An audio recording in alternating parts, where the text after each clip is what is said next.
force than you ever imagined. So just because you might want to stop doesn't mean you can. And doing it by yourself could be next to impossible. Bradford has been helping adults and adolescents beat addiction through proven, affordable, confidential treatment for more than 30 years. If you really want to quit, get help by calling Bradford now. Coming out of the gate, I mean, don't know exactly how you open up with an SEC team.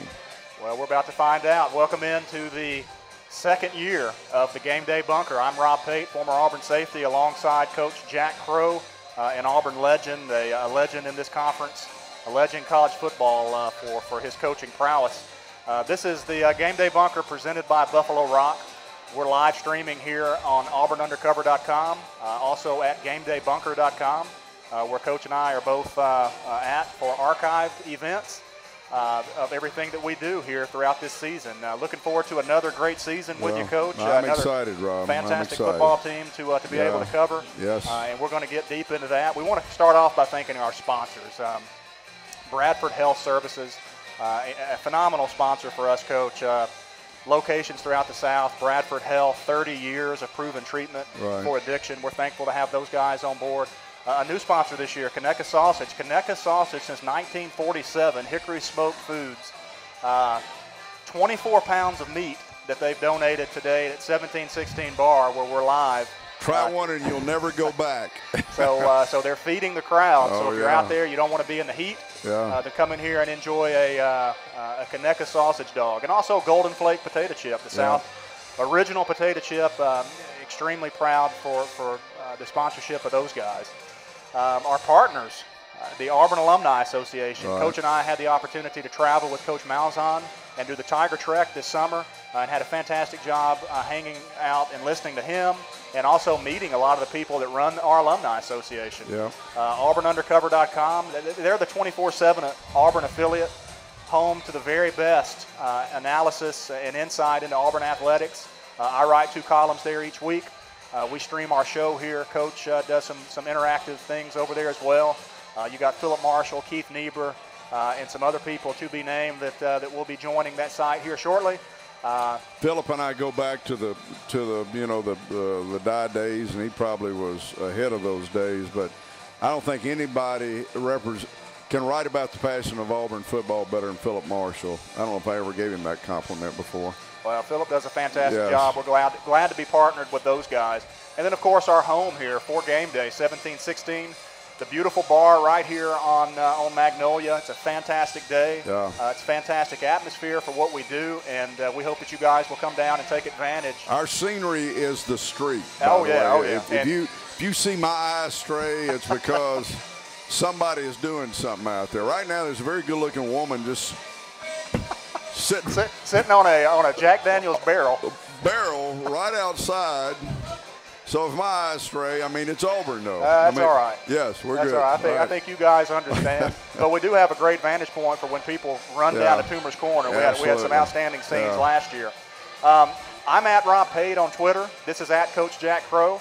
If you'll get questions in to one of us via Twitter, then we'll answer them in game. We want this to be interactive, and so we will certainly get that done for you. For all the people that are here live in the bar, we have got a seat just for you. We've got a headset. If you guys have questions or anything that you want to say, then come on up, and we want this to be an interactive experience for everybody, Coach. And talk a little bit about that. Talk about what it is that we're doing here. This is our second year. We talk about this being the second screen experience. Tell everybody what that means. Well, Chuck Pilson, who is a former director of CBS Sports, engaged me in a conversation a couple of years ago. That the way television was going, which was towards the big dollars, the big sponsors, which we've gotten there with the SEC network, there was a level of intimacy and a level of enriching the fan experience that was going to be from directly a loyalty source, which we hope we're the representative of, that gives the commentary strictly from one perspective. Not from a national perspective, not from the unbiased perspective of national networks, but from the perspective of the people that live heartbeat every day about these players, these coaches, about the traditions of this school. And he said it's going to, you know, it's worth enough for us to invest in, which you and I have invested in, to be the source of that commentary, because he felt like it was going to come from players and coaches. Right. You know, people that had been there and could talk about personal experiences. So you and I have invested ourselves, you know, in doing this, and hope it's well received.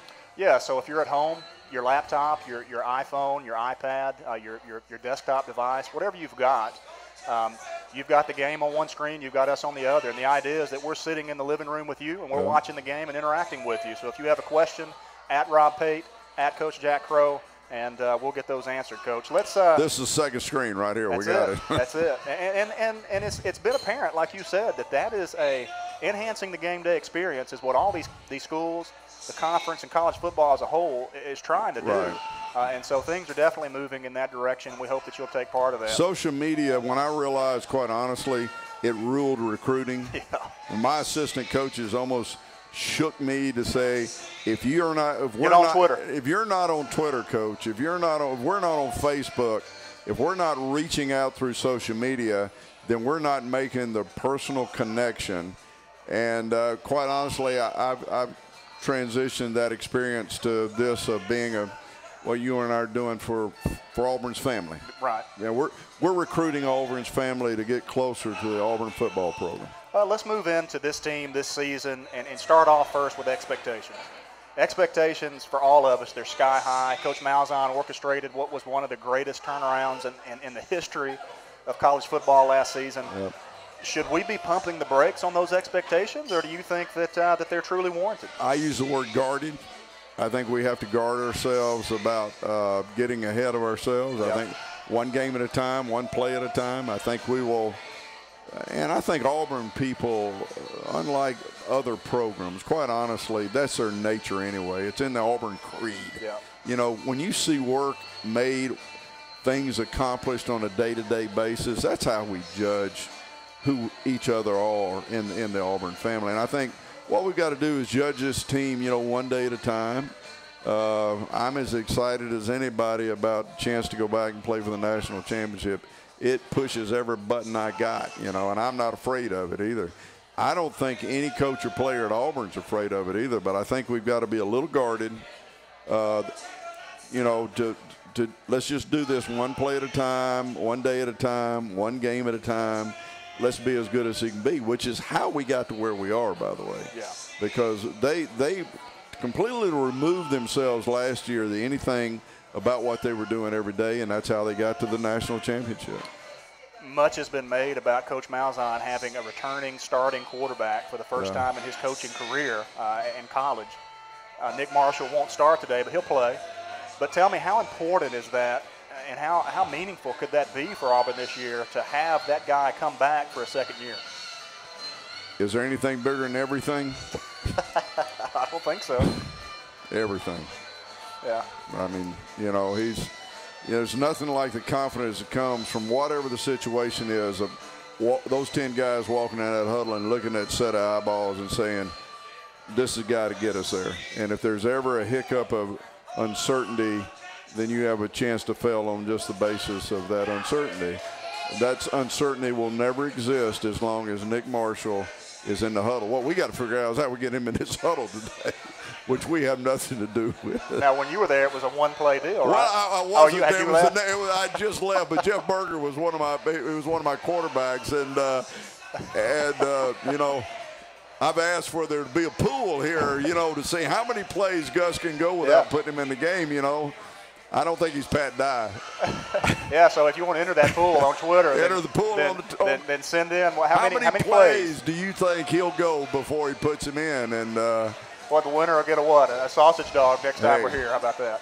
You give me a winning answer, I'll make sure you get something out of this. So talk a little bit about this staff at Auburn. Coach Malzahn has assembled what I think is one of the best staffs ever right here in Auburn. Yeah. How important was it for him to maintain that staff continuity going into this second year? You know, every player, as you know from your experience, it was Bill Oliver. Yeah. You know, when you walk into a room and you're looking at a guy every day through your pain, your agony, your successes, and your failures, and yet your source of confidence is what you've been parented with, because that's almost what it is that guy that's coaching you is like your third parent. Yeah. And when that has continuity, when you built your success on what this person has said and it stays the same over time, and the goals that you set with him, you write down your goals with this person, then you know that I'm still doing this. You know, or if I'm here, he's told me how to get to here. I don't think there's anything bigger than coaching continuity in NCAA football. You know, Auburn loses some unbelievably talented players on this offense to the NFL. Greg Robinson, Trey Mason are gone. Jay Prosh is gone. We know how important that his role was. How do we replace those guys? And does Coach Malzahn's scheme offer any advantages to cover up and hide weaknesses maybe for guys that are learning on the job? Yes. I think there's nobody we can't replace except Jay Prosh. Yeah, I mean, he's an unheralded guy. I think of all the things, I think Gus can change and shift the balance of the, you know, every strategy has its pressure points where this is critical, the rest of it just, and Gus knows enough of his system, you know, to adjust it to where the strengths of his players are. To me, what do we have to replace Jay Prosh? And replace is not the word. I think you got to redesign behind Jay Prosh. There's not another Jay Prosh. Right. There's not. I think I'll tell you the story real quick. I called JB Grimes, and I was talking to him right after the announcement about our, about the first round, Robinson going, right. You know.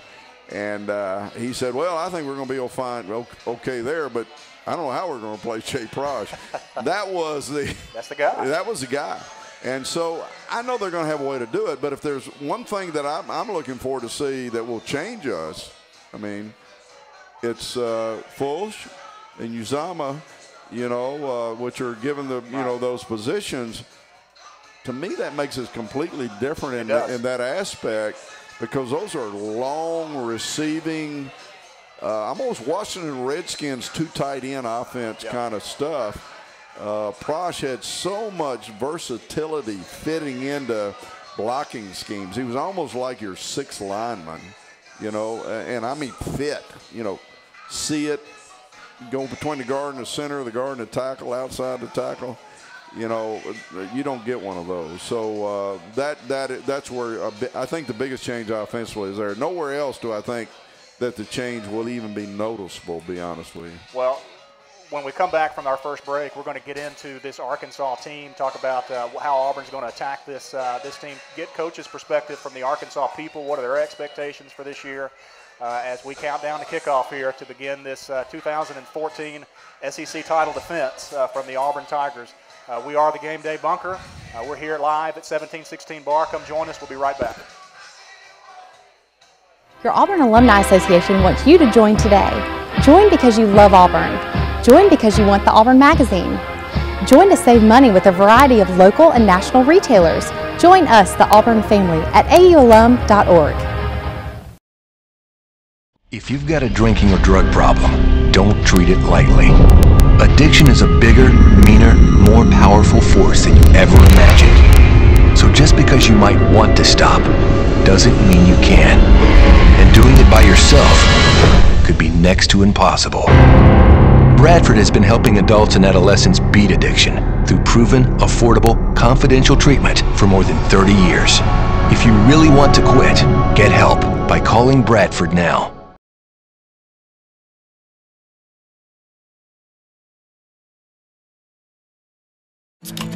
All right, come on in. You're trying the Pepsi Challenge with us today? Yes. You just tell us which side you like better. Okay.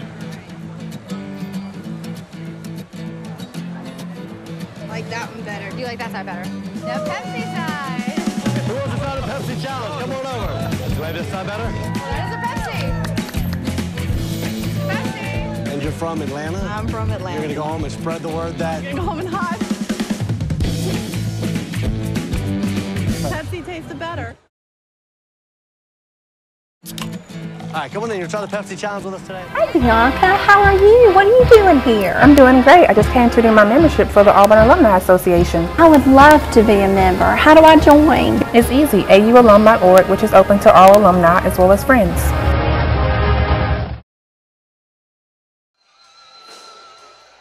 And welcome back in to the Game Day Bunker here live at 1716 Bar on Magnolia. A hot, humid day here for this first opening ball game. I'm going to ask you about the weather here in just a moment. But we want to thank our sponsor, our presenter, Buffalo Rock, Mountain Dew products, Pepsi products here on the table. Buffalo Rock, a great relationship with them, and we appreciate their support here for the second season of the Game Day Bunker, Coach. Arkansas, a place you know all too well. You told me that the spread, that the betting line of 3 touchdowns was too big. You don't think that this game is there's that much separation between these two teams. Tell us why. Arkansas, I mean, an 0-8, only us, what 0-8 sometimes can really tell you. It doesn't tell you how good you are. It tells you where you are, not who you are. Right. And I think their 0-8 is about as representative as our 0-8 was the year before. Now, are they as good as we are? No. Primarily because of the quarterback and the skill positions. But, I think, people have a way of making too much out of some of the extremes from the previous year. And this is not last year. And extremes somehow have to be moderated, when you are making assessments. I go back to my sophomore year, 1998. We were 3-8 for the season. Our second SEC game, or maybe third SEC game that year, was against Tennessee. We should have beaten Tennessee here on this field, lost by a score of 17-9. That team won the national title. Yeah. We only won one game in the conference that year. Yeah. So a lot of good football teams in this league that don't win games sometimes. When it comes down to small plays, small differences that make you great. Versus make you very mediocre or have a poor year. So, we've talked to some people out here today. It seems like the Auburn folks kind of has chalked this up as a W. We especially you more than me, think that this is going to be a fist fight. I think it's going to be extremely tough in the trenches.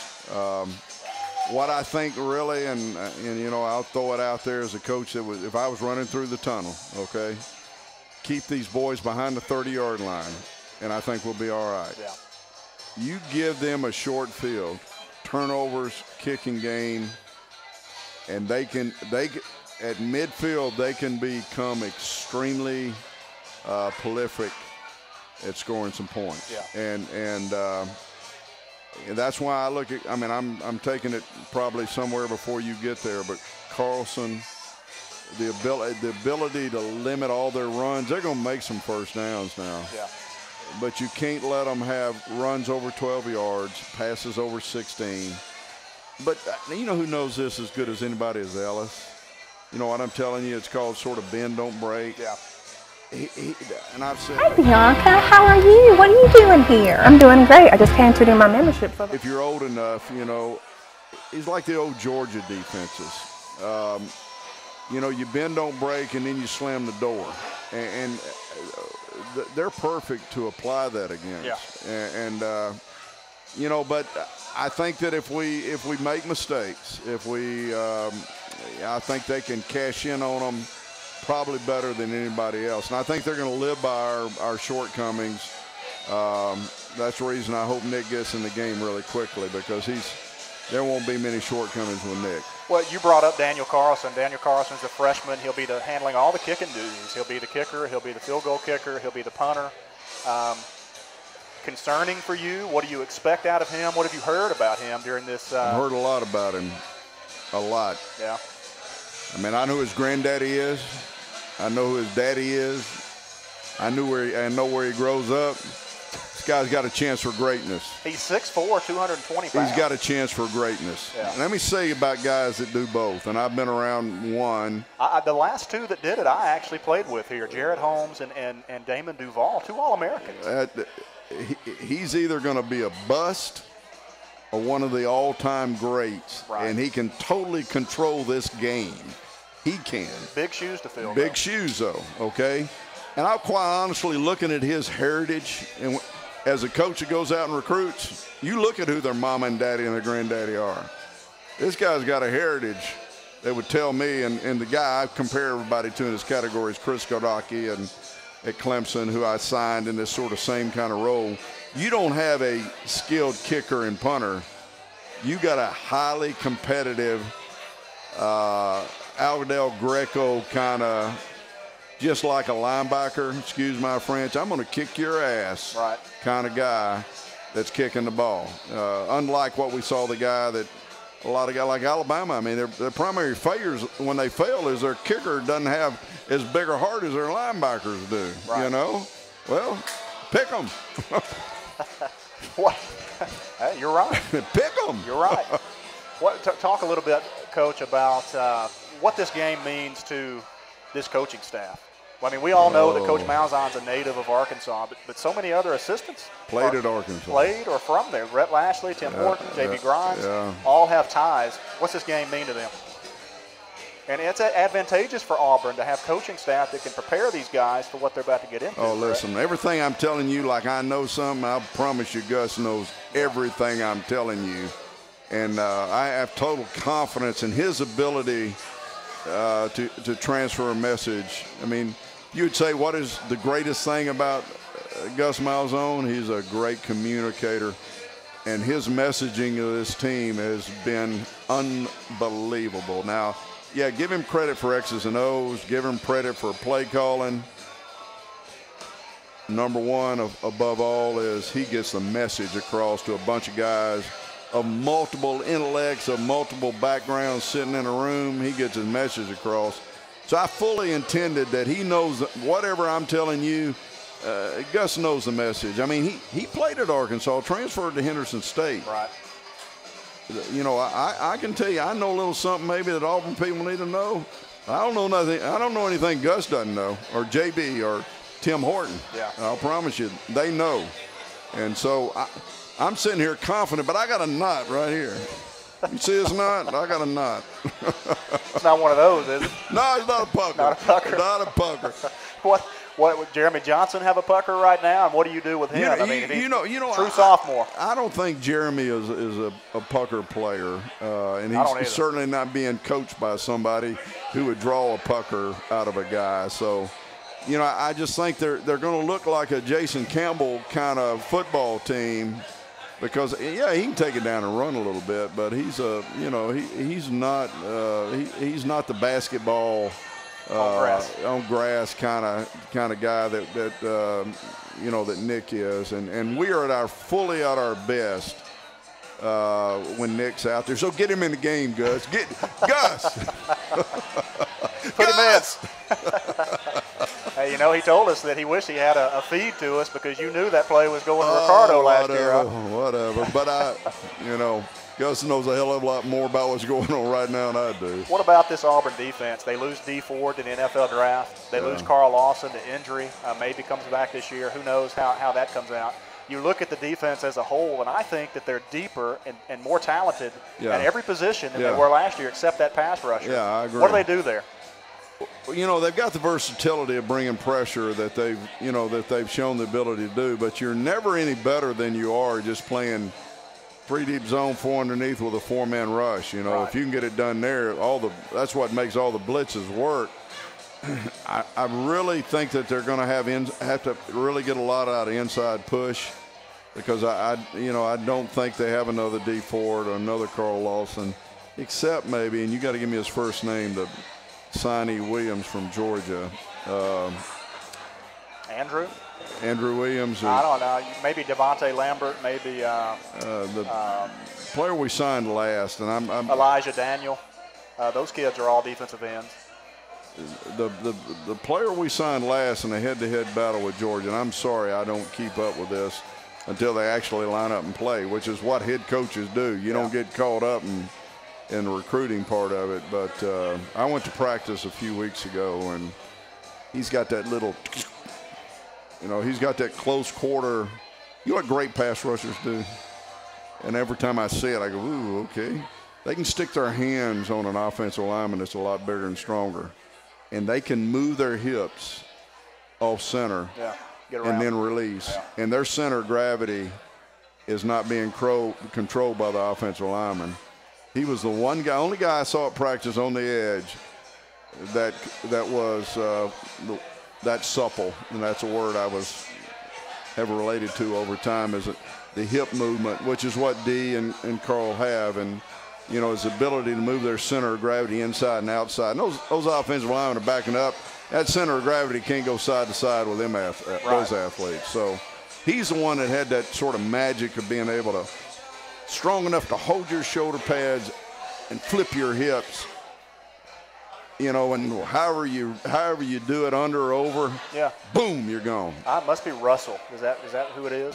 Shoot, I bring it up. I can't remember his name. You got to give me. Give me a depth chart. Hey, and we got a lot of young guys. If he shows up, we'll know his name. A lot of young guys are going to play, so I've got the numeric depth chart right here, so that we know who we're looking at. Yeah. We talked about a little concerning about the weather. We thought maybe it was going to rain. Instead, it is hot, like biblically description of hell out there. I mean, it feels terrible. What type of concern does that have for you as a coach and as a fan? Well, you go back and look at the guy you gave your team to in June. Ryan Russell. Yeah. Because this wasn't decided in August. Yeah. This the depth of cardiovascular training here started with when you gave those guys your strength coach in June, and history tells me we'll be the better conditioned team. But that's in no disrespect to Arkansas, because those are tough humans over there too. So.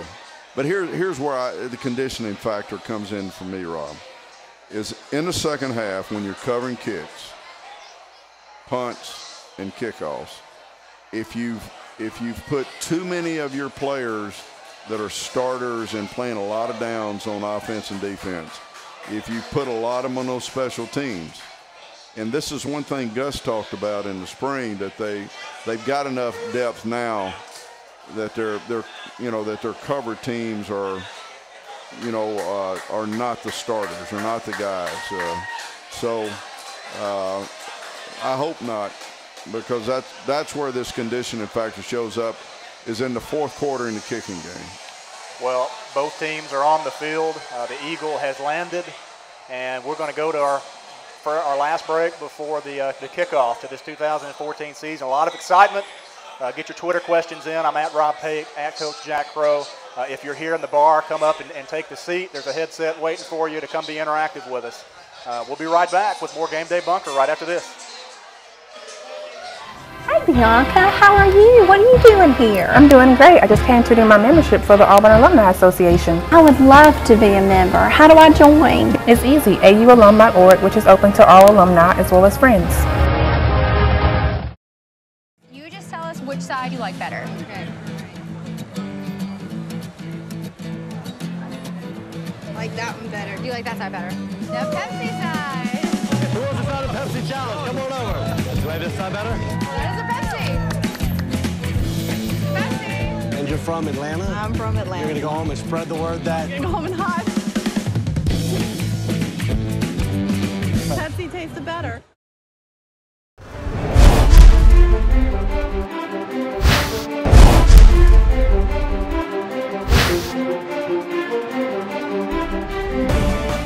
Who's that in the slot up there? That's Ricardo Lewis. That's who it's going to be.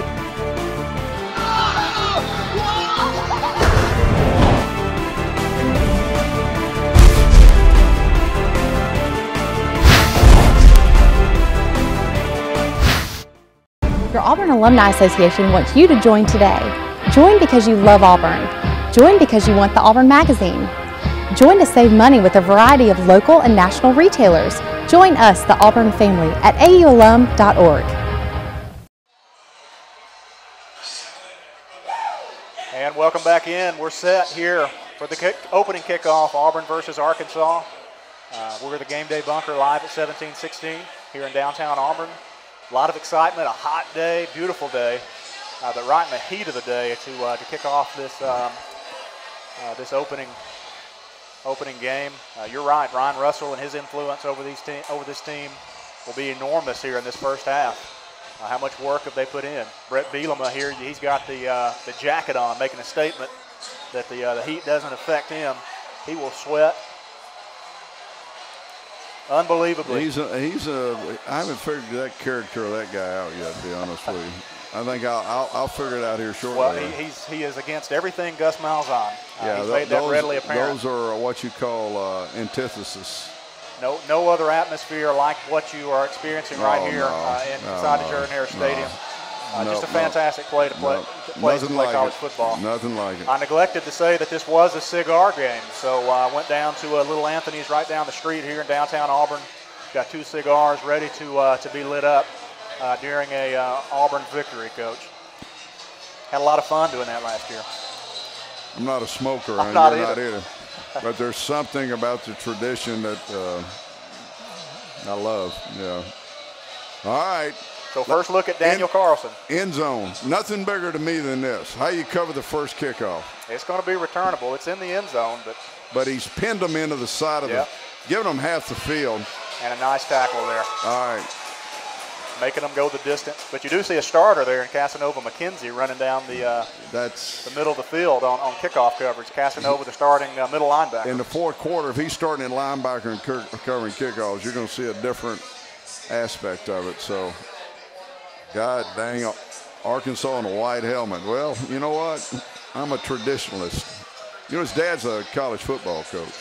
Who? Allen? Brandon Allen, yeah. Where's he coach? He had coached at Arkansas.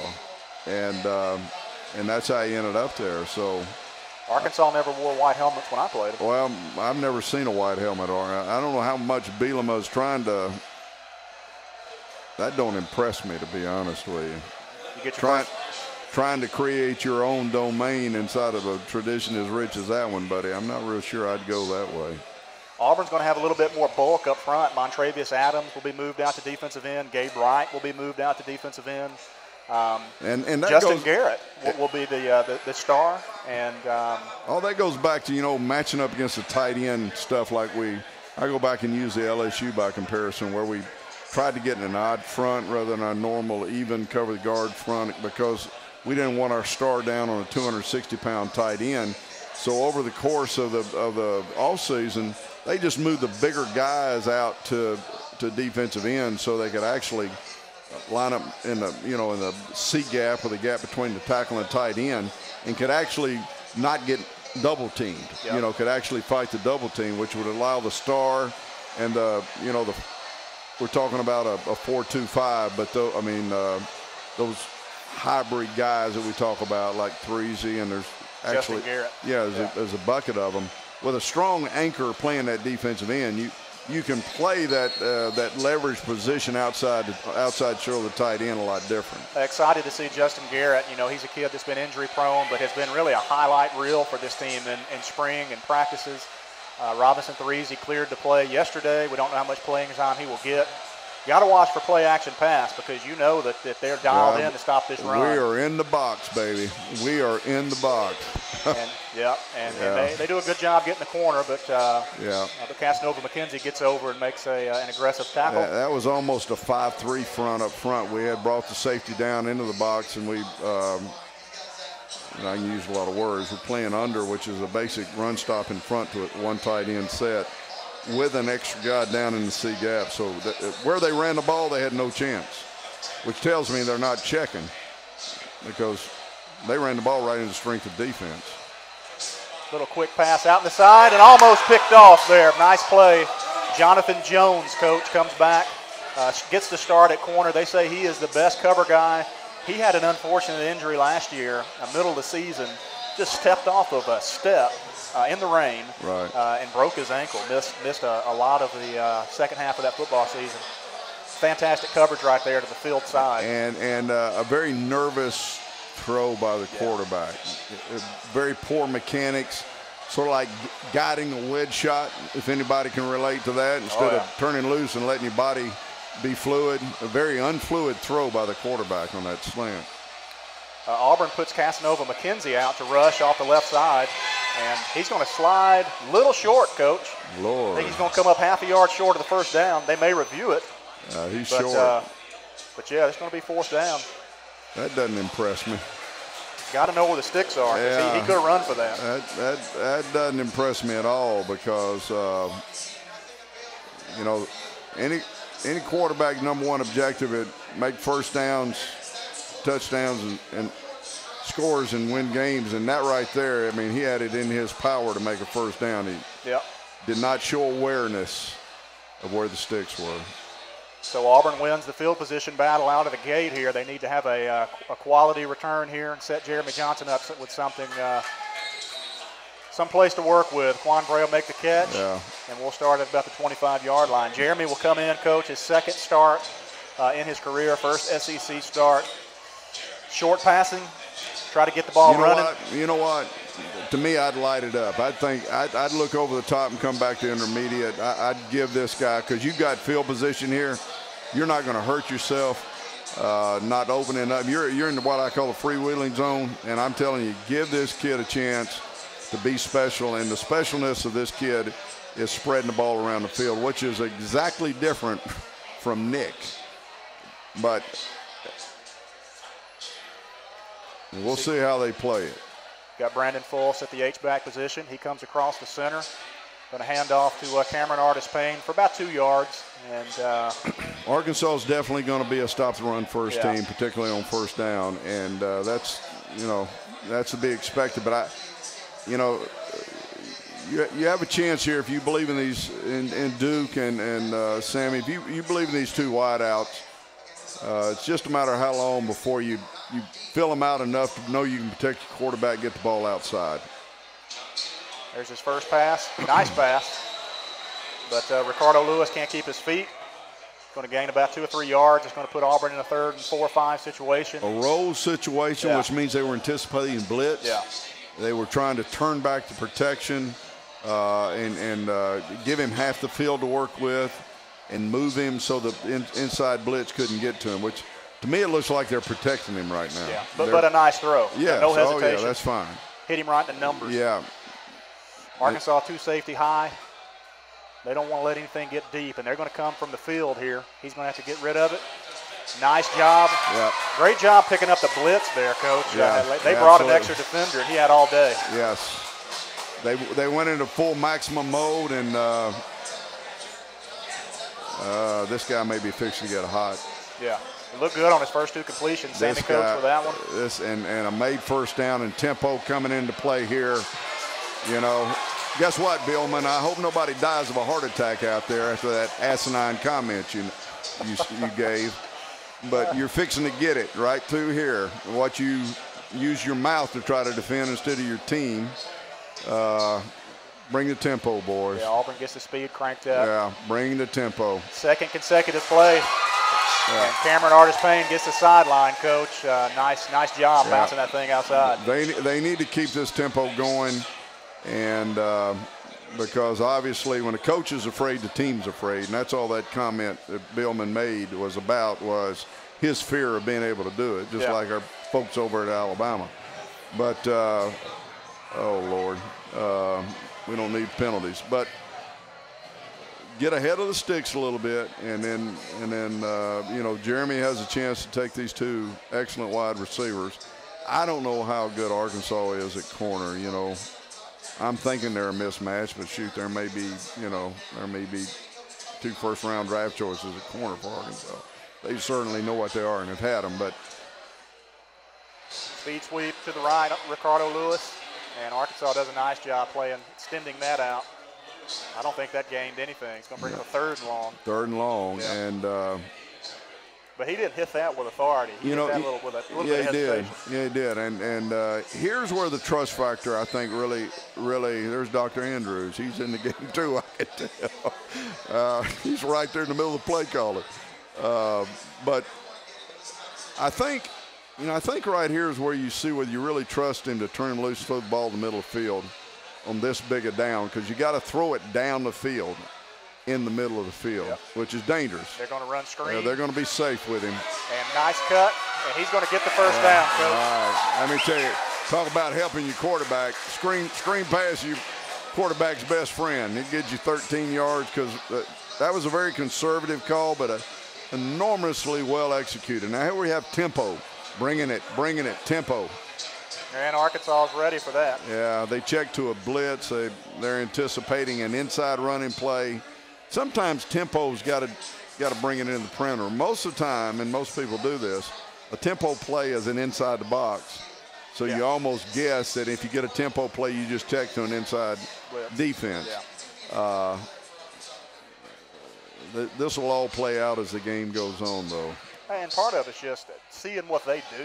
Yes. Seeing what they do when you line up and run a certain play. Absolutely. Because there's going to be something to counter that. Absolutely something to counter it. I'll promise you there are people that are calculating right now. Like that right there. He's gone, Coach. Go, Melvin. Touchdown! Woo! Lord have mercy. Jeremy Johnson to Melvin Ray. Yeah.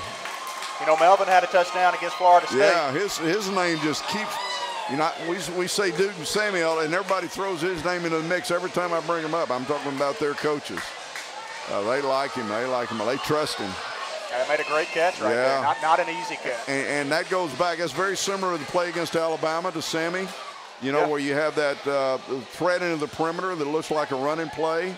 And you've really broken the defense down so they're not in coverage anymore. Right. They've actually are completely postured into playing the run, which surprisingly with Jeremy out there, they played that no differently than Alabama played Nick in that infamous play.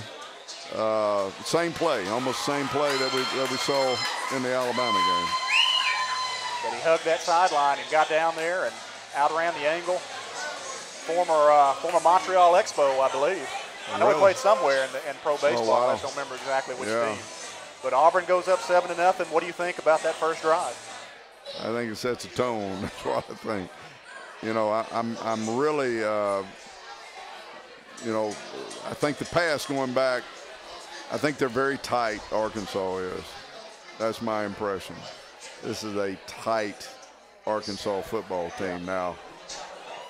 That's not how they play good. The underdogs play good by accepting their role and playing loose and letting it fly, which I thought they would do. My first impression is they're afraid to get beat, which means they're going to get the hell beat out of them. Yeah.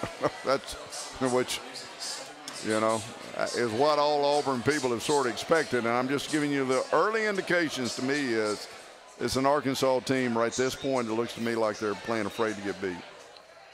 Would you have considered going for it on that opening drive where the quarterback dives or comes up half a yard short?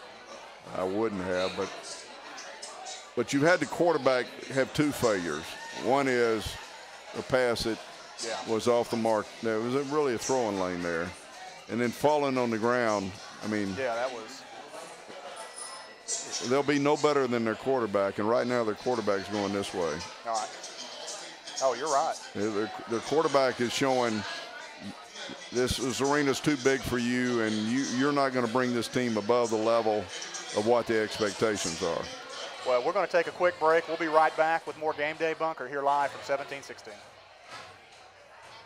Your Auburn Alumni Association wants you to join today. Join because you love Auburn. Join because you want the Auburn magazine. Join to save money with a variety of local and national retailers. Join us, the Auburn family, at aualum.org. All right, come on in. You'll try the Pepsi Challenge with us today? Yes. You just tell us which side you like better. Okay. I like that one better. You like that side better? The Pepsi side. Who wants to try the Pepsi Challenge? Come on over. Do you like this side better? That is a Pepsi. Pepsi. And you're from Atlanta? I'm from Atlanta. You're going to go home and spread the word that... You're going to go home and hide. Pepsi tastes better.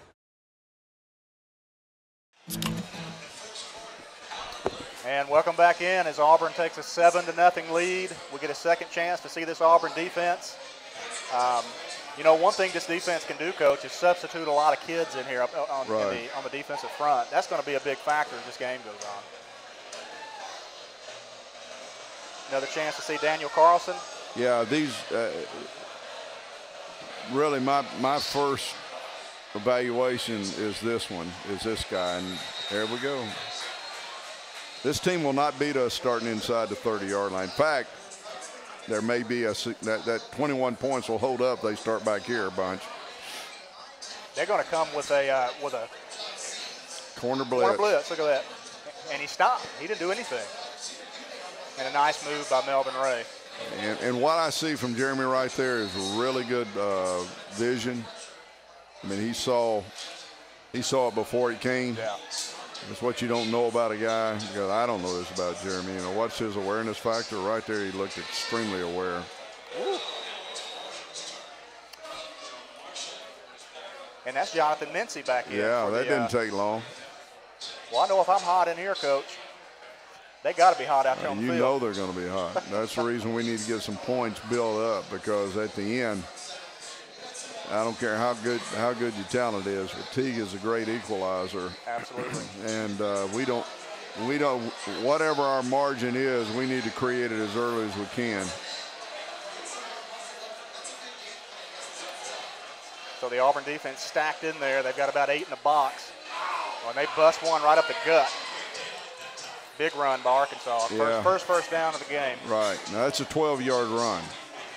And you were looking for those. Yeah, because there's a measure. I mean, you can help me count these. People that run it as much as they do, but when you pop a run over 12 yards, that's fine. You better keep them limited. There's one. Let's keep up with them.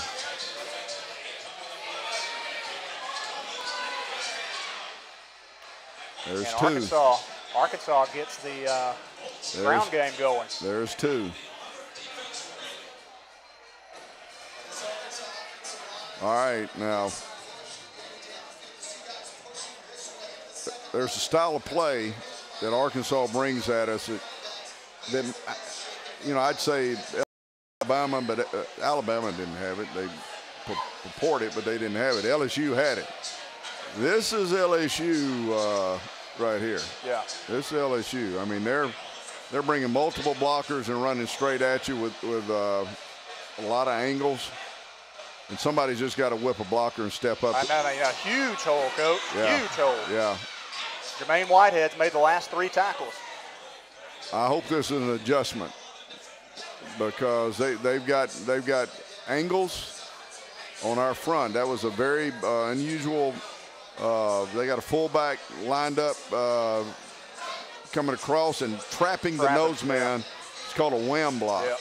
And so they are creating a lot of angles and a lot of downhill running schemes, so they can run straight at us. All of those create some kind of adjustment, to be honest with you. Well, we talked about Auburn being great inside the red zone last year. Here's their first opportunity. That's what we're talking about. Yeah. There's Justin Garrett making his presence known, Coach. He's the kid they expected enormous things from last year and just couldn't stay healthy. Yeah. Robinson Therese came in and had an outstanding season in his place. But I think Justin would have started all season long had he remained healthy. I know he would have. Really? You know the background of these guys so much better than I do, but tremendous talent. More of a linebacker body, but can do all the things that a safety can do. Well, I tell you, that was a downhill. Busted coverage. Yeah. All right. Now here's what.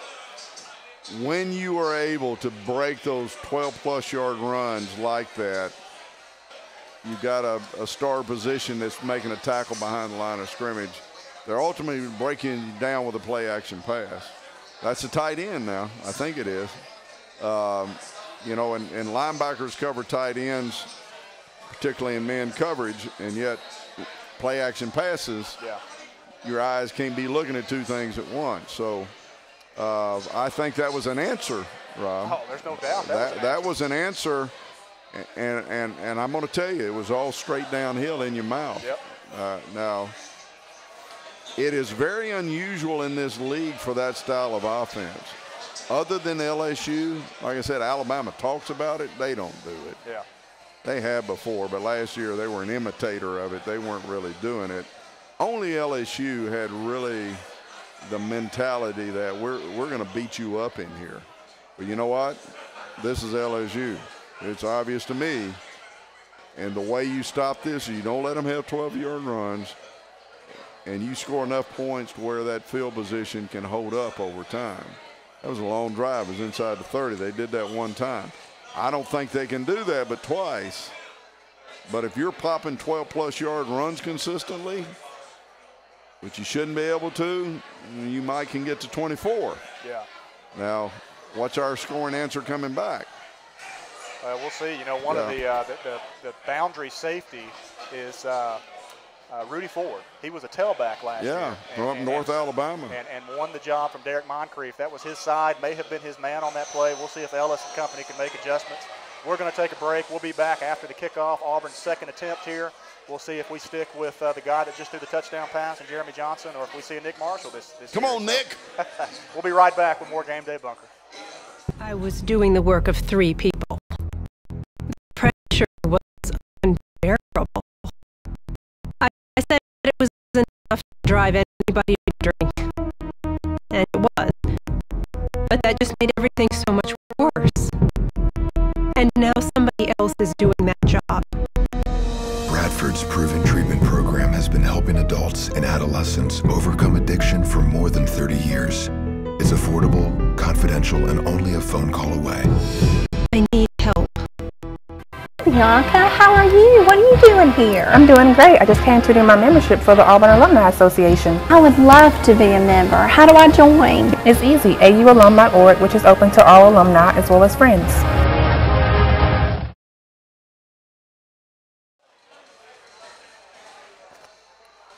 Welcome back in to the Game Day Bunker here live from 1716. What do you think Billman's point is in this kind of weather being covered up like that? I think he's always worn a jacket. Really? He always zips it up tall. Who knows? I don't know.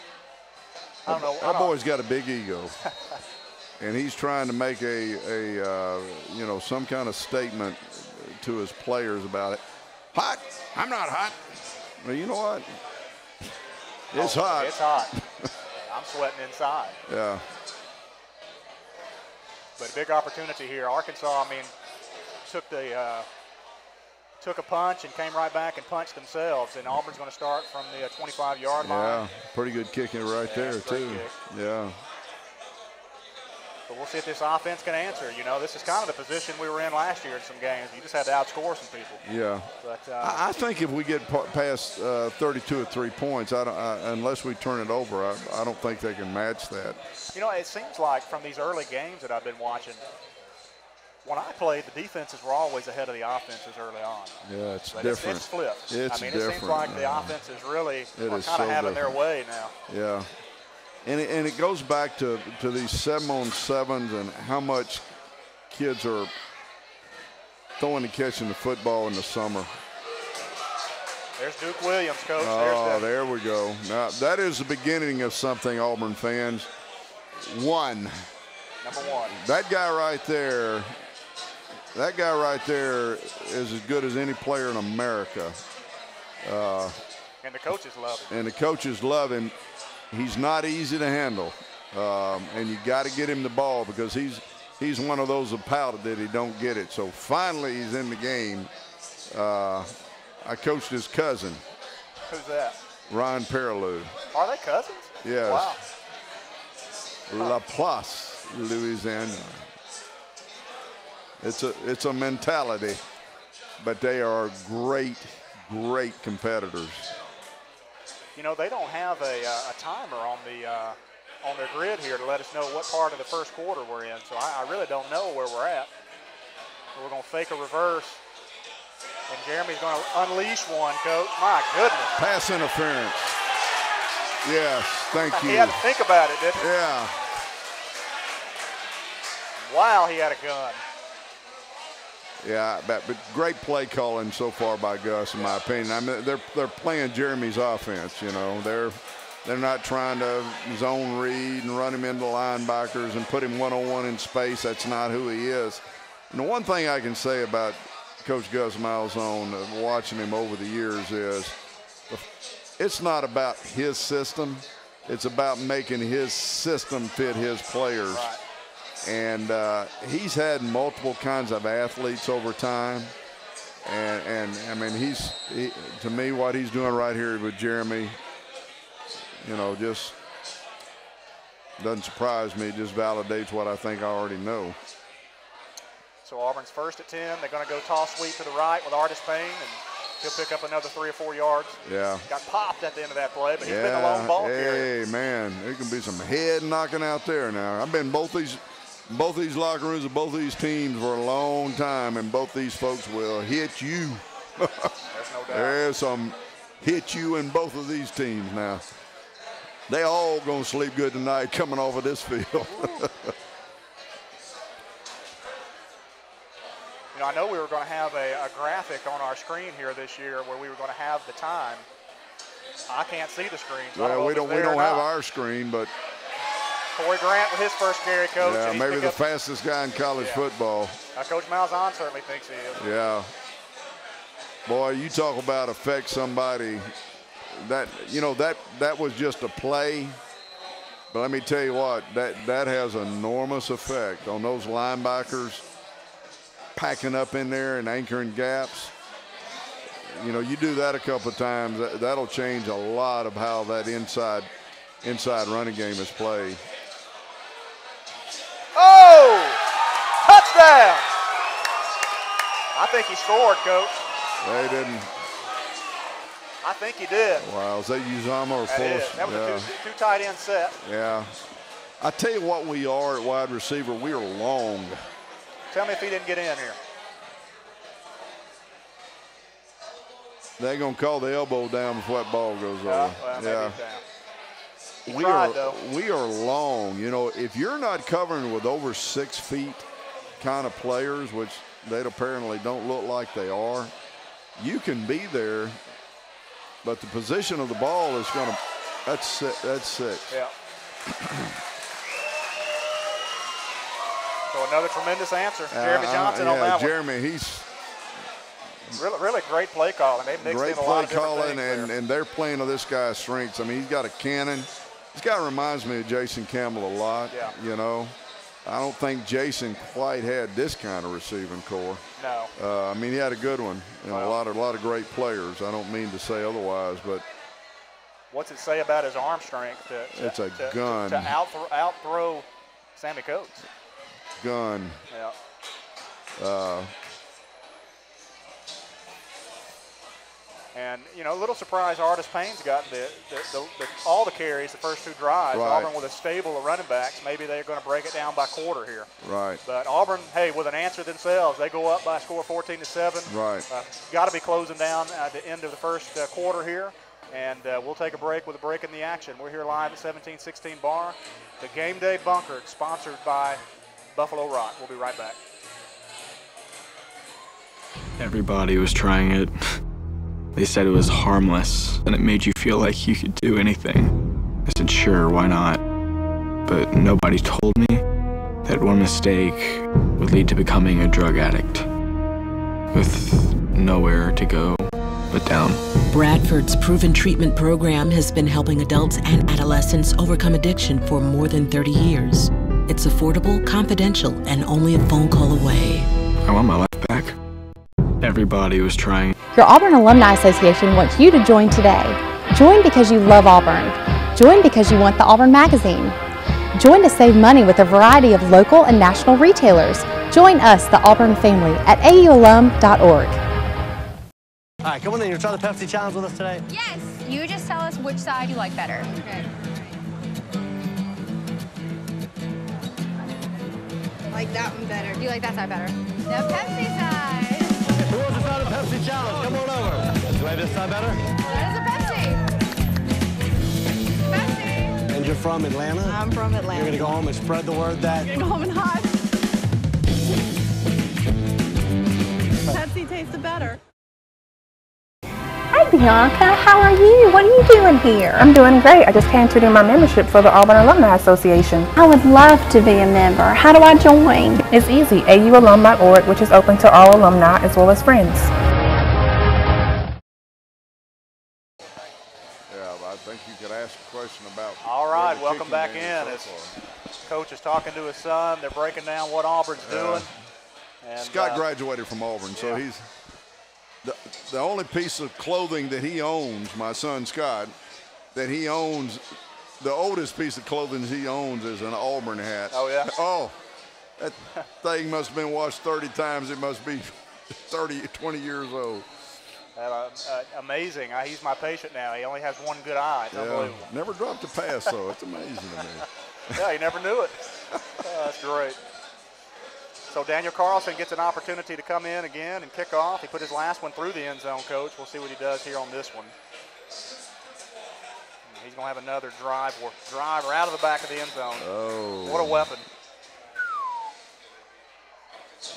He could take us to another level. They just have to not be lazy, because we saw what happened in the national title game last year. Yeah, you get used to running down there and think it's not coming back at you. Yep. Yeah. So I don't know if that was the end of the quarter or what, but there's always going to be a day, no matter how good your kicker is, and I've had some great ones too, where they don't get loose or the wind's blowing a little bit. And what you just said is what you start out preaching from day one of. Just because they're going, don't run down there and be loosey-goosey, and you better be ready. And no matter what you tell people, they become programmed to what they experience. And that's the reason I wonder who we're covering with. That's what I don't know. I don't have the depth chart of the cover team. But I hope we're not running. I didn't see any starters on that one. I saw Parisi, I saw Anthony Swain, I saw a couple of receivers, I saw some backup DBs right there. Yeah. So I didn't see any starters that time. But if you're going to score as many points as we are offensively, you're right. I mean, that's a 60-yard sprint that you're asking those guys to do in 100-degree heat and 20 pounds of equipment. So if you got kids that can do it, you definitely want to do it. But different coaches have different philosophies. I know when Coach Tuberville came in, he put all the starters on the special team. Well, anybody that wants one of these is winning the kicking game first. No, there's no doubt. And Gus is one of those. Yeah. He will. He'll sell out for the kicking game. But there's a diminishing return. You know, the coach that probably is the least heralded on our staff that most people don't know about is Scott Fountain. He's the guy that's the special teams coordinator. He's done a fantastic job. Done an unbelievable job. Here's what they got up on the screen here is a history of Arkansas offensive linemen. They have been the biggest bunch of humans. I don't know. Most of them from Arkansas that weren't highly recruited. But you get them in there and get them in the weight room. And I don't know, they're just big humans, and they will pound on you. They will wear you down now. Well, a busted coverage, obviously, on the touchdown. I don't know how much of it was physical domination versus us running ourselves out of plays. A lot of angles in that. A lot of angles. Almost looked like a wing tee look coming off the line of scrimmage. Probably a blocking scheme that we had not practiced, my guess is. So this is what makes this defensive staff so vital, because these guys have been through so many wars. They're going to make adjustments. And they are going to make some adjustments. They go to a bear look here while covering up the tight end. But still, big holes up the middle for about 5 yards. So Auburn's just going to have to get a bigger punch off the line of scrimmage. I mean, this is supposed to be our strength. That defensive line has got several guys that they can rotate in. They should be able to play without getting tired. There's number 86. I'm not even sure who that is. Well, I hope that they're Devontae Lambert. That's okay. They need to be rotating. Of course, that's Rodney Gardner's signature is a lot of rotating players. Way too much time back there. And I mean, nobody in the pass rush. There's a converted wide receiver, Trevon Reed. Who got beat. So Arkansas, with a big play opportunity, Coach, they can ill afford to drop those type of plays. Yeah, that's. But you also see the faith that this staff has in Trevon Reed to have him out on the football field this early in the game. Right. But he's going to have to be sharper on coverage there. We've already seen Mintz in the game, so we're not playing short-handed. No. I mean, what we're doing is playing a lot of depth players early, which is extremely smart. No matter what the score is or what you anticipate the score being, you actually position your team to be fully conditioned with the rotation of players so that you're playing at your best in the final minutes of the game. And that apparently in playing these multiple players, you know, is what Gus is doing. How concerning is it for you for us to be taking these defensive tackles and moving them out to be defensive ends? I mean, these are guys that have the opportunity to do that in the spring, early in summer. I think it's a statement but it's not about their natural positions. No, but I think it's a statement about stopping the run in offenses that are non-spread offenses. I don't think it's what you do against an A&M or some of the other spread people. But I do think that your vulnerability to this downhill tight end blocking, I think if you either get bigger at defensive end or you have to cover them up by bringing your star and your other safeties down into the box, which quite honestly you can do, but it'll wear you out to do that. You impressed by what you've seen from this Arkansas offense? Yeah, well, it's what I thought. But yeah, they're just what I've always known. I mean, standing over there on the sideline, they're best when they're running downhill and playing physical, okay? Yeah. What I don't see is their quarterback and their receivers adding much value, which over time, without creating some big play potential, that downhill toughness. Oh! Is that a horse collar? What is that? I thought he held him short of the first down. And yeah, I don't know if he got a face mask. There's no way it was a horse collar. It was from the side. It was from the side. Face mask? Yeah. Okay. Old eyes didn't see it that well, but. Oh, big Angelo Blackson, you know, that's the second time that they've dropped back and had plenty of running room. Well, what happens when you wind up and pound and ground is people don't get off the ball and create that first, second down pass rush. Yeah. And he gets a chance to hold the ball and, you know, and say, hey, grab the back of his shoulder pads there. He wasn't on the face mask. What was that?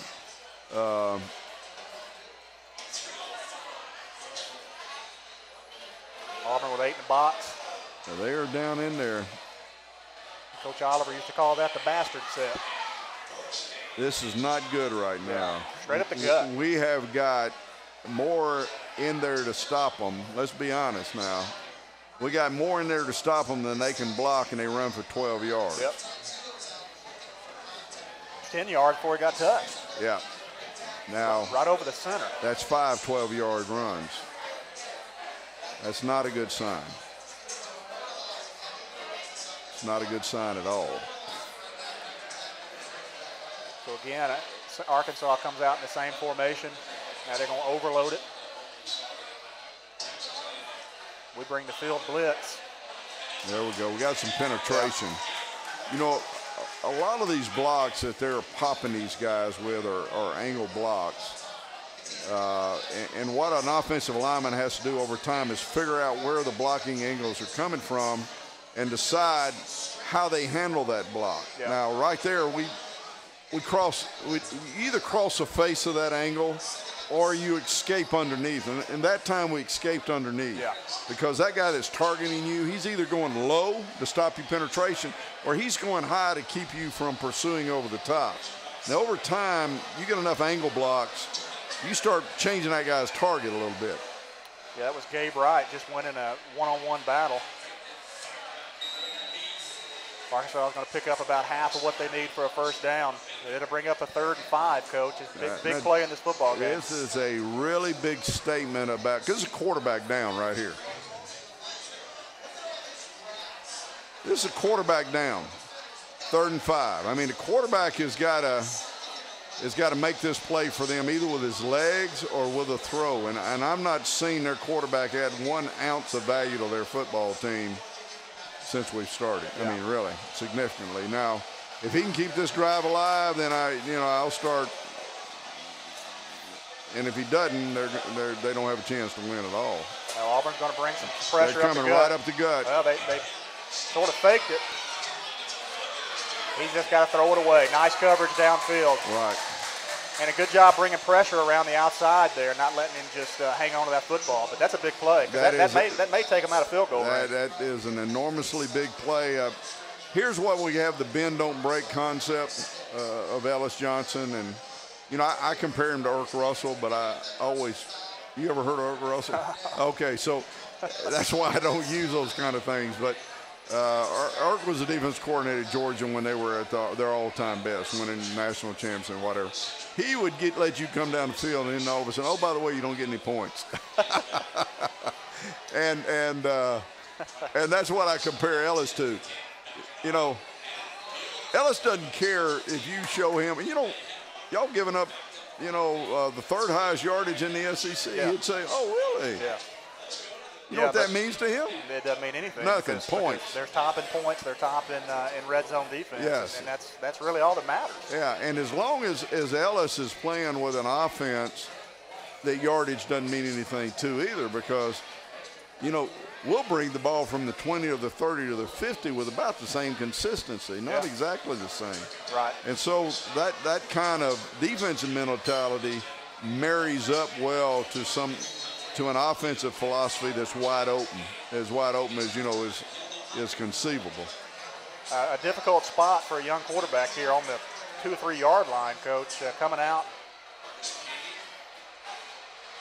You know, most statistics. What a great power run. Absolutely it is. Yeah. But most statistics would say that you don't pick up a first down here, then you're giving points. And you've got something coming back to you that's a high percentage. Absolutely.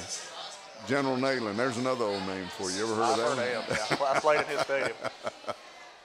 Oh, he bounces a big one out there. Nice job, Payne. Yeah, we're starting to make our, you know, we've played in the perimeter.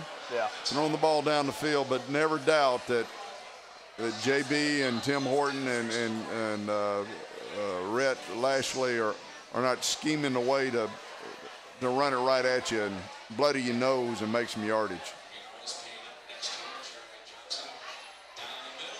Boy, there he goes, Coach. Go Duke! Go Duke! Yeah! Duke Williams, man, and Jeremy Johnson was good throwing that football. Yeah, he's the best wide receiver in the SEC. I said it first, and all you other folks can argue with it. The day he walked on that field, he elevated offensive football, and you don't get that big a body to accelerate and coming out of cut like that now. I mean, that's freak. There's Artis, the shiftiness of Cameron Artis. Yes. But Coach, I'm impressed by how Jeremy Johnson, no hesitation, full confidence. Yeah. He's firing that football, and he's not making them go for it. He's putting it right on spot. I had lunch with him and some other people right shortly after he got there, and you knew you were talking to a guy that was grown. You're talking about Duke? No, I'm talking about Jeremy. Yeah, you knew you were talking to a guy that was grown. There wasn't any cutting his eyes. I mean, he knew exactly who he was, and that was walking in the door. So that was a cold-blooded throw right there. There wasn't no flinch, wish, hope, or anything else. Cold-blooded. Well, you got to be impressed by Jeremy Johnson and his ability to get this team off the shadow of their own goal line. They go down here and punch this thing in, and that is a backbreaker for Arkansas. That is a backbreaker, yeah. I mean, that is demoralizing as a defensive guy. You got a quarterback that's making plays and a quarterback that ain't making plays. You're right. That's what you got. We'll see if we can't finish off this drive. Auburn up by a score 14-7. We end the first quarter, and we'll see if we can't put up another touchdown on the board as we come back from break. Again, send us your questions on Twitter. I'm at Rob Pate, at Coach Jack Crowe. If you're here in the bar, we've got a microphone for you, a chair for you. Come up and join us, and we'll be interactive with you. We're here at 1716 Bar with a Game Day Bunker presented by Buffalo Rock. We'll be right back. Your Auburn Alumni Association wants you to join today. Join because you love Auburn. Join because you want the Auburn magazine. Join to save money with a variety of local and national retailers. Join us, the Auburn family, at aualum.org. I was doing the work of 3 people. The pressure was unbearable. I said it was enough to drive anybody to drink. And it was. But that just made everything so much worse. And now somebody else is doing that job. Bradford's proven treatment program has been helping adults and adolescents overcome addiction for more than 30 years. It's affordable, confidential, and only a phone call away. I need help. I was doing the work of 3 people. The pressure... All right, come on in. You'll try the Pepsi challenge with us today? Yes. You just tell us which side you like better. Okay. like that one better. You like that side better? The Pepsi side. Who wants to start a Pepsi challenge? Come on over. Do you like this side better? That is a Pepsi. Pepsi. And you're from Atlanta? I'm from Atlanta. You're going to go home and spread the word that... You're going to go home and hide. Pepsi tasted better. Hi Bianca, how are you? What are you doing here? I'm doing great. I just came to do my membership for the Auburn Alumni Association. I would love to be a member. How do I join? It's easy, aualum.org, which is open to all alumni as well as friends. They said it was harmless, and it made you feel like you could do anything. I said, sure, why not? But nobody told me that one mistake would lead to becoming a drug addict, with nowhere to go but down. Bradford's proven treatment program has been helping adults and adolescents overcome addiction for more than 30 years. It's affordable, confidential, and only a phone call away. I want my life back. And welcome back in to the beginning of the second quarter here from 17-16, live streaming at auburnundercover.com. Jeremy Johnson's got this offense down to the 15-yard line. He's 7 of 7 for 186 yards and a touchdown in that first quarter. Just a tremendous opening first quarter. And Artis Payne takes it in, Coach. They complete the drive. Wow. Straight up the gut. Nice cut. Great vision by Cameron Artis Payne. You know, draws and screens start becoming an enormous factor in any game, and that was sort of a turn-back draw. I don't know. I think right now the Arkansas defense doesn't know whether to rush or play the run. And right. Oh. What? Personal foul face mask on our tackle. Wow. So they'll take points off the board. Yeah. But I'm starting to see in the Arkansas defense hesitation. Well, they're getting hit from every angle. Yeah, they are. I mean, we just run pass in the perimeter. 51 ain't touched anybody. Yeah. Whatever. Don't get me started on officials. I mean, it was after the play, Coach. So they take 7 off the board, but Jeremy Johnson remains in the game. And now you wonder how long the guy plays. I mean, he's playing lights out. Corey Grant around left in, outstanding cut. Just run out of bounds after about a 2-yard pickup. Yep. It's important for us to get points here, obviously. I think as much as anything, somewhere in here we've got to, you know, our personality last year is at times we just take it and pound you. We haven't pounded them yet. We haven't really asserted our will, if you want to call it that. 3rd and 6, not the time to do it. But, you know, some of this, quite honestly, right now, I think is positioning. 3rd and 6 is very makeable for this quarterback and these receivers.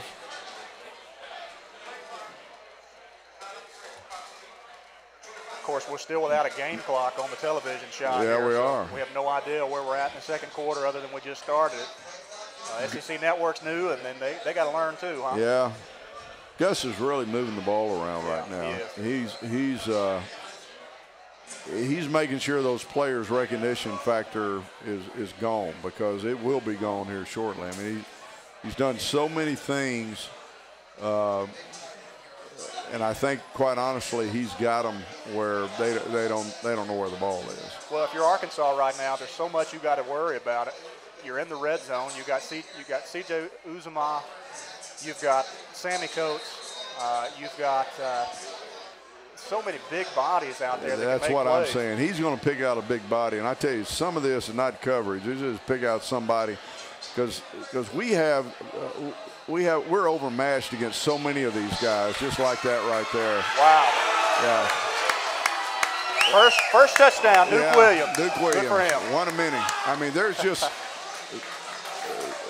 he's got these 4 wide receivers. I mean, 4 receivers, because I'm putting Uzomah and Fulson here. He's got 3 mismatches, and that's one of them right there. You know what? That's a really well-coached job right there for taking care of that football, because they were coming after that ball. How about the throw from Johnson? Oh, I mean, he's throwing deadly.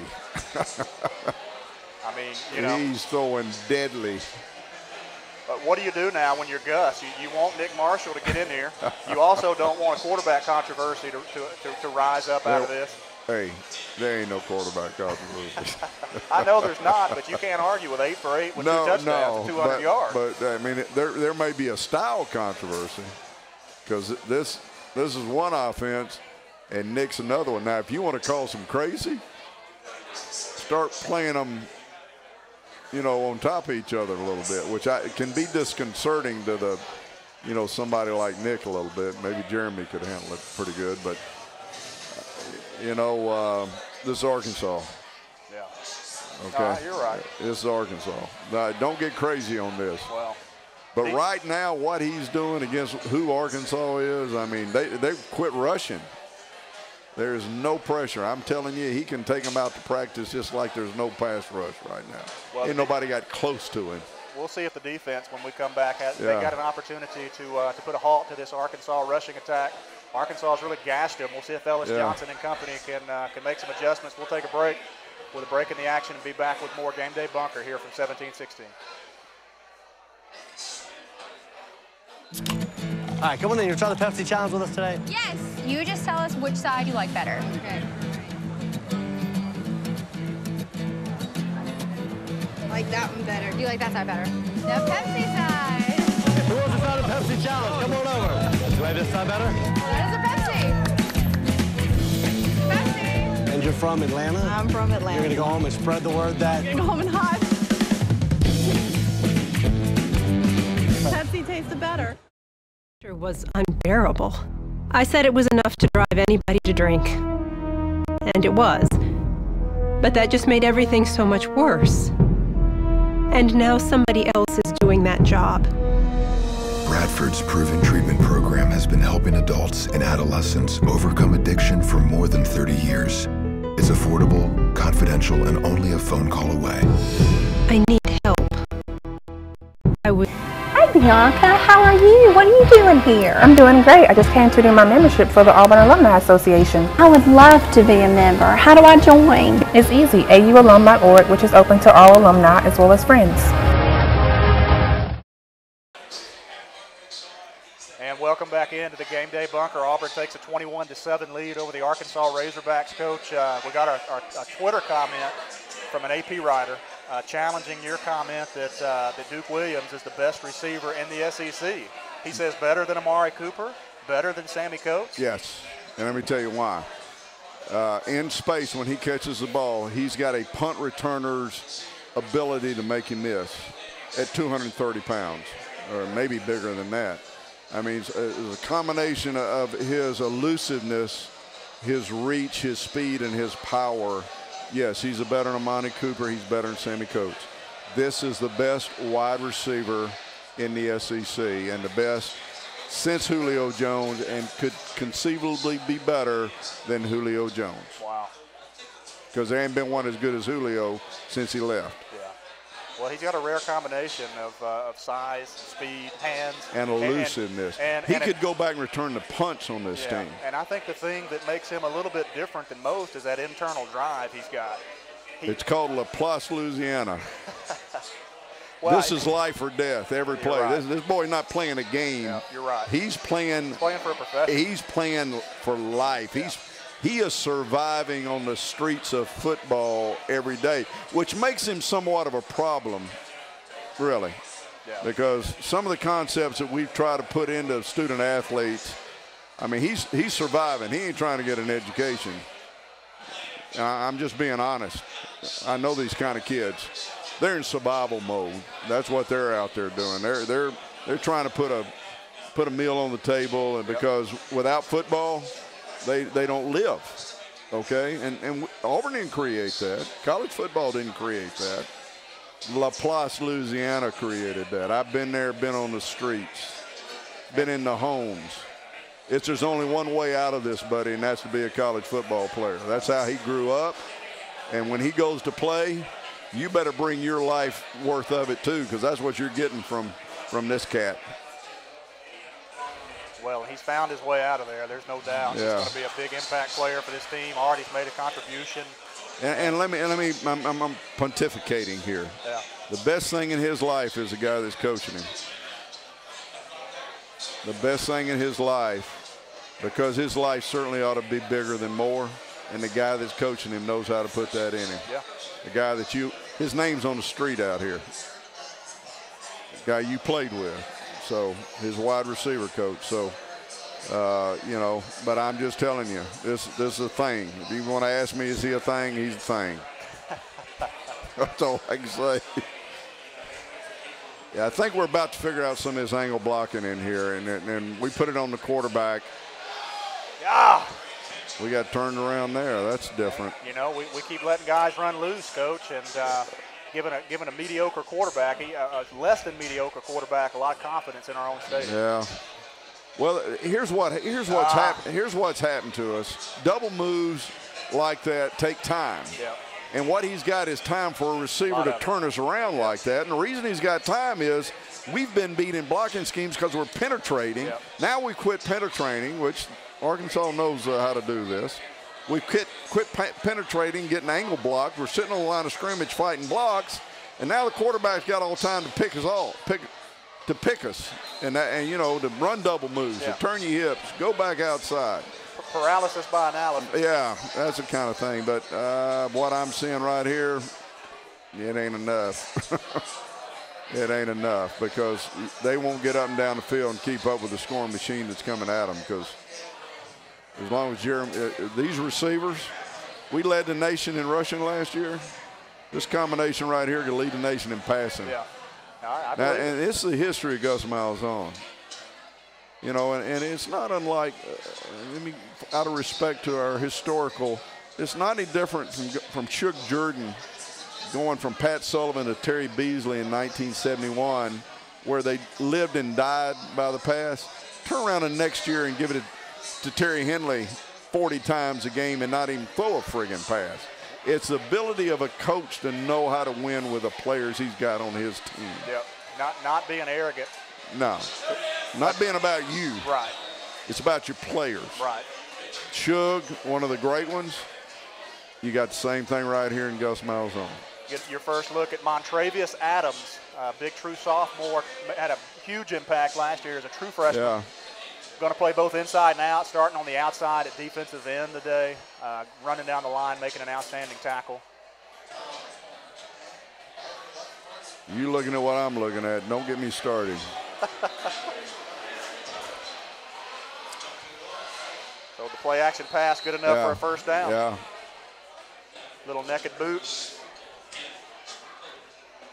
We're about to go into something we've never known in college football, and it's a selection process. Of course, wouldn't do us well or Auburn well to get involved in that. It's way too early. Let's win this game. But there's no way it's not going to be wrought with controversy. No way. No way. It'll be as controversial a November in college football as it's ever been. We all have biases, even those folks. Absolutely. And another wide open touchdown, Coach. Yeah. I mean, we just got guys running free everywhere. Well, we didn't reroute the vertical receiver in the slot. And again, you've played in there. You know, you can say when a slot guy comes off and he's got a vertical seam, but when the ball's being run and you take your eyes off of that guy for 1 minute just to read whether you're supposed to be overlapping and taking a backside B gap, you know what I'm talking about, Rob. They're working our eyes against us right here, which is really good play calling at Arkansas. To be honest with you, they've done a really good job of putting that drive together. Some misdirection. They've stopped our pass rush. We don't have any because they gashed us with some of these angle blocking schemes, and now they've got. I don't think they can beat us outside one-on-one unless he holds the ball and double cuts us, like we saw that guy do. Boom, boom, wait. You know, with a decent rush, you don't have time to run that route. Right. And now you've got guys that are doing dual work. Holding the vertical and looking at a backside cutback lane, boom, boom, and he's gone. So What I see happening, blitz. Yeah. What I see is, and Ellis is a very, very patient guy, and he knows what the score is, and he can see what's happening on the other side of the ball. You know, somewhere in here, I think our blitz package will sack this guy. I think we have some blitzes. They're gonna be off the edge. Yeah. And I think we're going to come off the edge. We're going to press down on their receivers and not giving those vertical zone seams. And we're going to sack this guy. Yeah. That's what I think. Because we would be very smart not to go back to running up the field and penetrating gaps, because those 12-yard gashes, now you got to stop that stuff. I mean, that's like hemorrhaging. You'll die before you can get to the operating room. Well, we'll see what happens when Auburn comes back. Does Jeremy Johnson lead this next drive? Does Nick Marshall make his 2014 debut? We'll be right back with more Game Day Bunker right after this. Your Auburn Alumni Association wants you to join today. Join because you love Auburn. Join because you want the Auburn magazine. Join to save money with a variety of local and national retailers. Join us, the Auburn family, at aualum.org. All right, come on in. You'll try the Pepsi Challenge with us today? Yes. You just tell us which side you like better. Okay. I like that one better. You like that side better? The Pepsi side. Who wants to try the Pepsi Challenge? Come on over. You like this side better? That is a Pepsi.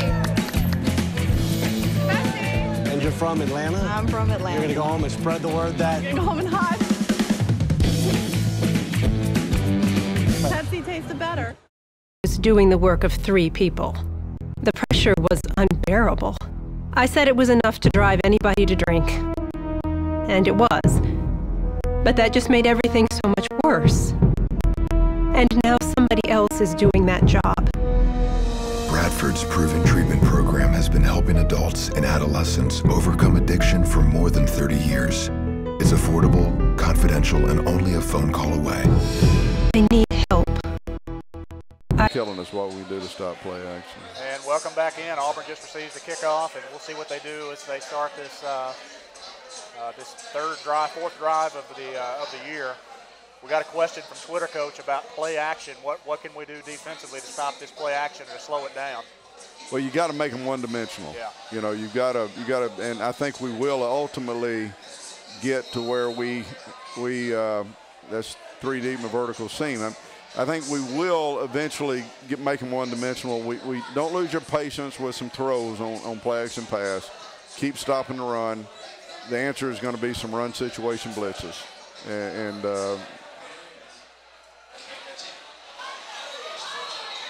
Jeremy Johnson quick to Ricardo Lewis. He drops the ball.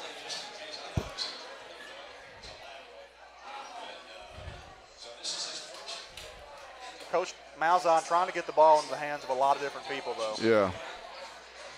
I think it's clear that Gus is he's going to play Jeremy the first half. Yeah.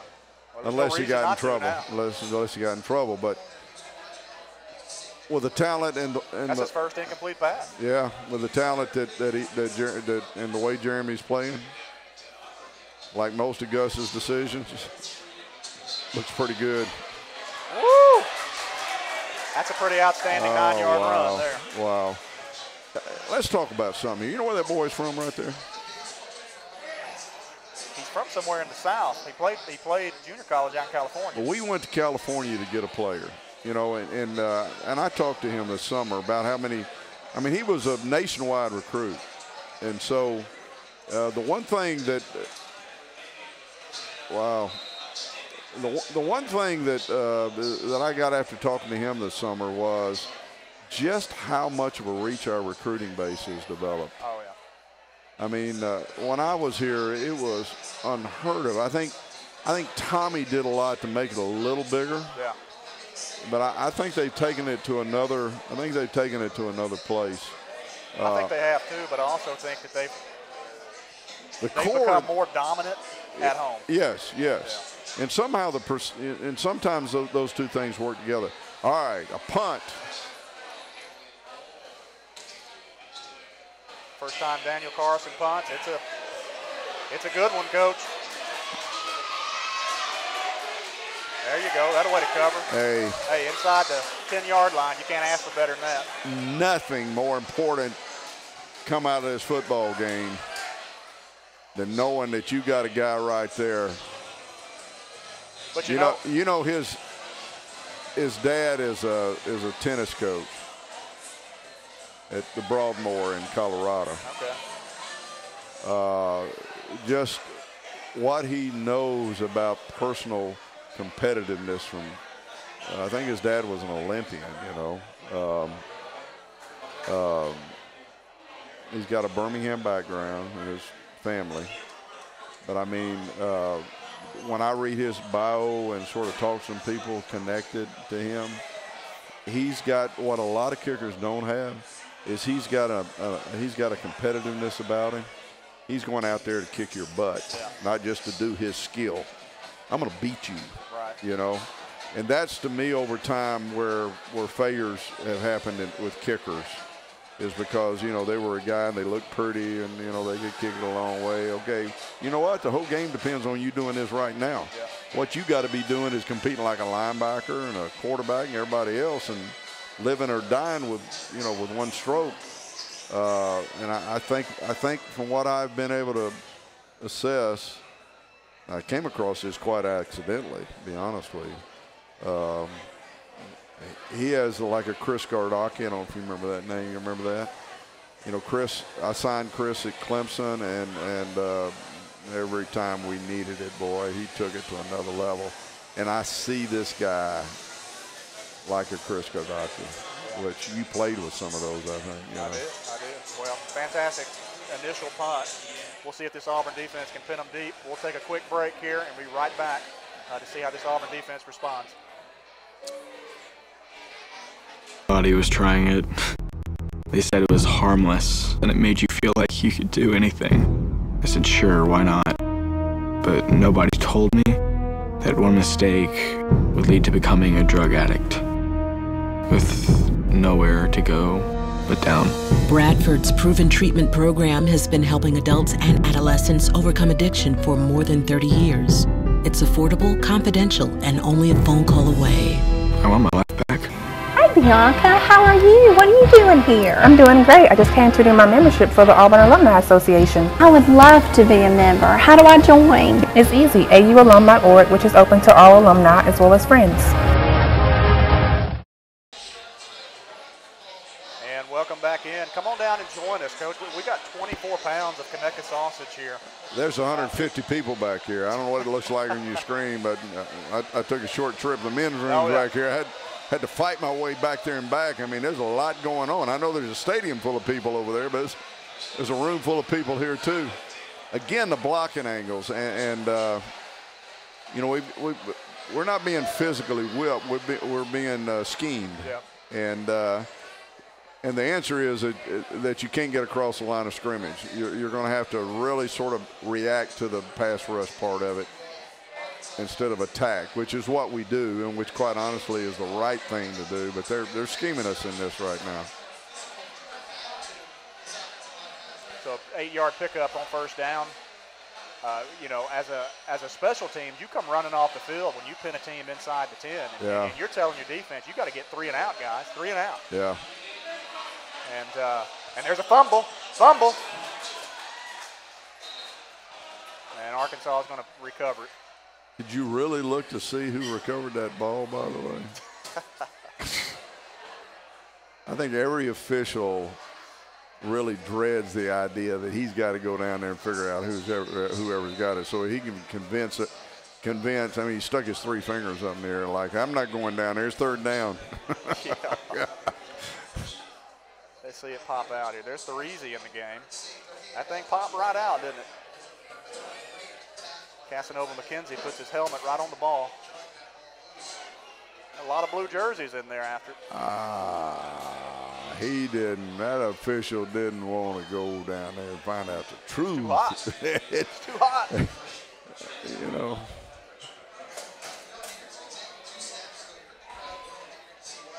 Different day in officiating. I used to, when I was in the SEC, all those officials, they couldn't wait to stick their nose down there and all that sweat and stuff. because they were a bunch of old ex-players, you know. I don't see many old ex-players out there officiating nowadays, right? There's not. There's not. You know, they're a bunch of insurance salesmen. Which I got an insurance agent too, but. You know, I'm impressed by the Arkansas scheme in that they've got a blocker for everybody. Yeah. You know, nobody's going unaccounted for. Right. But they're keeping this thing way inside in the box too. I mean, they're turning some people loose outside, just and running the the straightest line. And the big tailback walking straight to the locker room, Coach. He looks like he might have broken that forearm. That's serious right there. Or he had a shoulder injury. Robinson Therese on the edge there. We need a spark here on defense. We need somebody to make something happen. And another big run. They just sort of having their way. Well,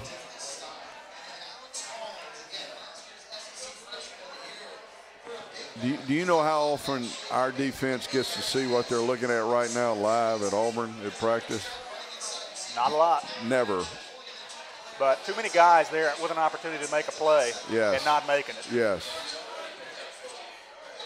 And I don't know that we know how to play downhill. I mean, we haven't looked like that we were that aware of how to play some of these blocking schemes and cross faces.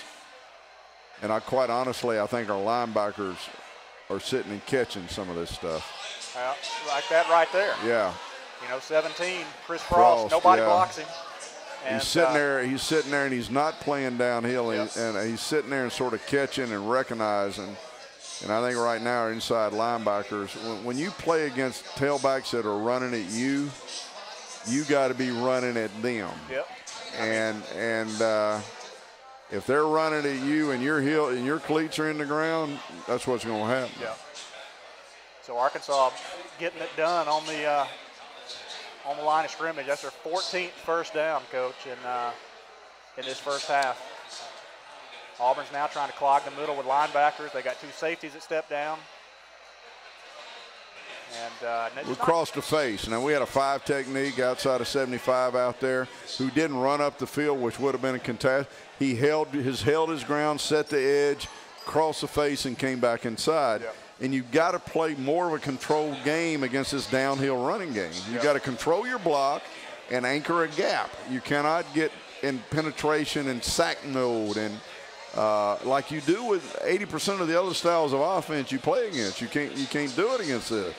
But still not tackling well at the second level. No, we're not tackling well at linebacker, and we're not playing downhill at linebacker.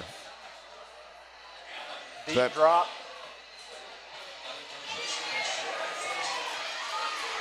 Good job by Trevon Reed, just hanging on. And that's all you got to do. It don't have to be pretty. You just get him to the ground.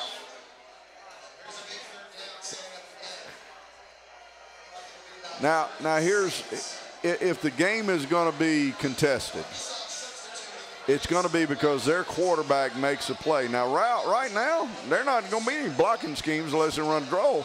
Now we're coming, and we're going to press these receivers, and that quarterback, some receiver is going to have to beat press and stick it in there with some pressure on their butts. Now, they don't have that. This is just going to be a lot of dancing and no dating.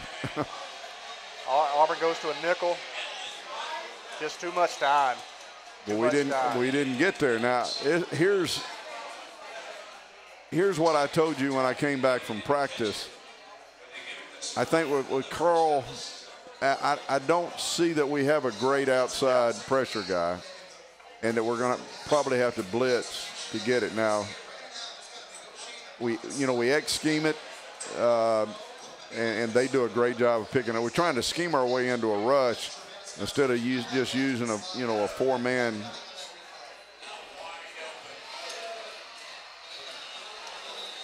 And Arkansas gets up to the line of scrimmage quick, and about a 15-yard gain on first down, and they're in the red zone now.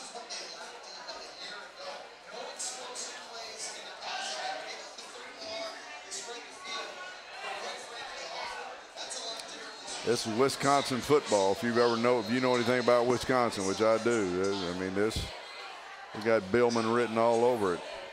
And the Auburn defense takes a timeout. What's the time and a half? We don't have it listed. Yeah. Boy, it has a lot to do with the play calling that's going to happen next. I'd imagine that it's down pretty low in the. I would think. Now, you know, if they can go run, pass, that's one thing. If they go pass, something else. So. Well, we'll take a break with a break in the action. The Arkansas Razorbacks driving, trying to threaten to tie the score up. We'll see if Ellis Johnson and company can put the clamps on down here in the red zone and get this Arkansas offense off the football field. Come down and join us here at 1716 on Magnolia. All the Conecuh sausage you could want, all the Golden Flake potato chips. Text and tweet us. Let's have the same conversation, folks. Send us some tweets at Coach Jack Crowe, at Rob Pate. We'll get those answered for you. We'll be right back with more Game Day Bunker. I was doing the work of 3 people. The pressure was unbearable. I said it was enough to drive anybody to drink. And it was. But that just made everything so much worse. And now somebody else is doing that job. Bradford's proven treatment program has been helping adults and adolescents overcome addiction for more than 30 years. It's affordable, confidential, and only a phone call away. I need help. Your Auburn Alumni Association wants you to join today. Join because you love Auburn. Join because you want the Auburn magazine. Join to save money with a variety of local and national retailers. Join us, the Auburn family, at aualum.org.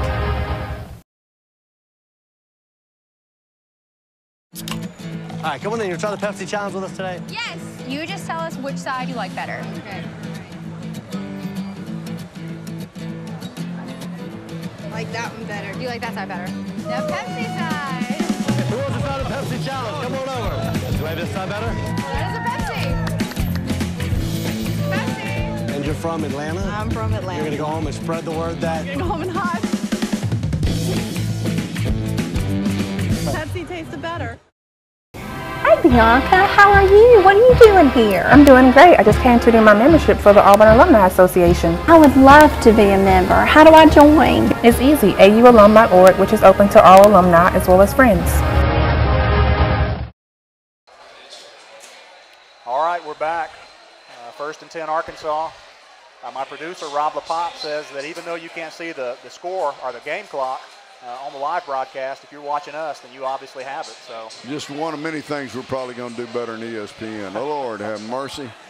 So good job, LaPop, with the score button there. Absolutely.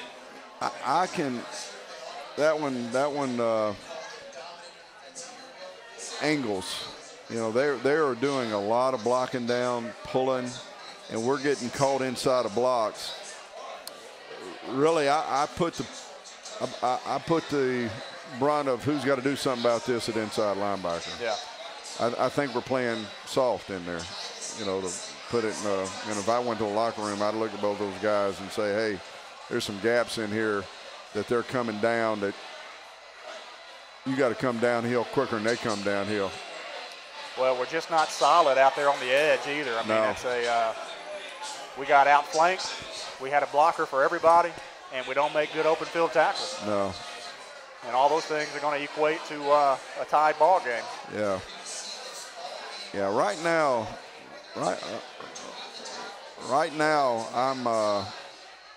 I see us at a place where you have the first level of defense and the second level of defense, and gaps are being created, and we're not doing anything at the second level. Yeah. And we're sitting there and really catching these guys in space, and we're not tackling very well at that level. We're being out physical. Yeah. So that's just too easy.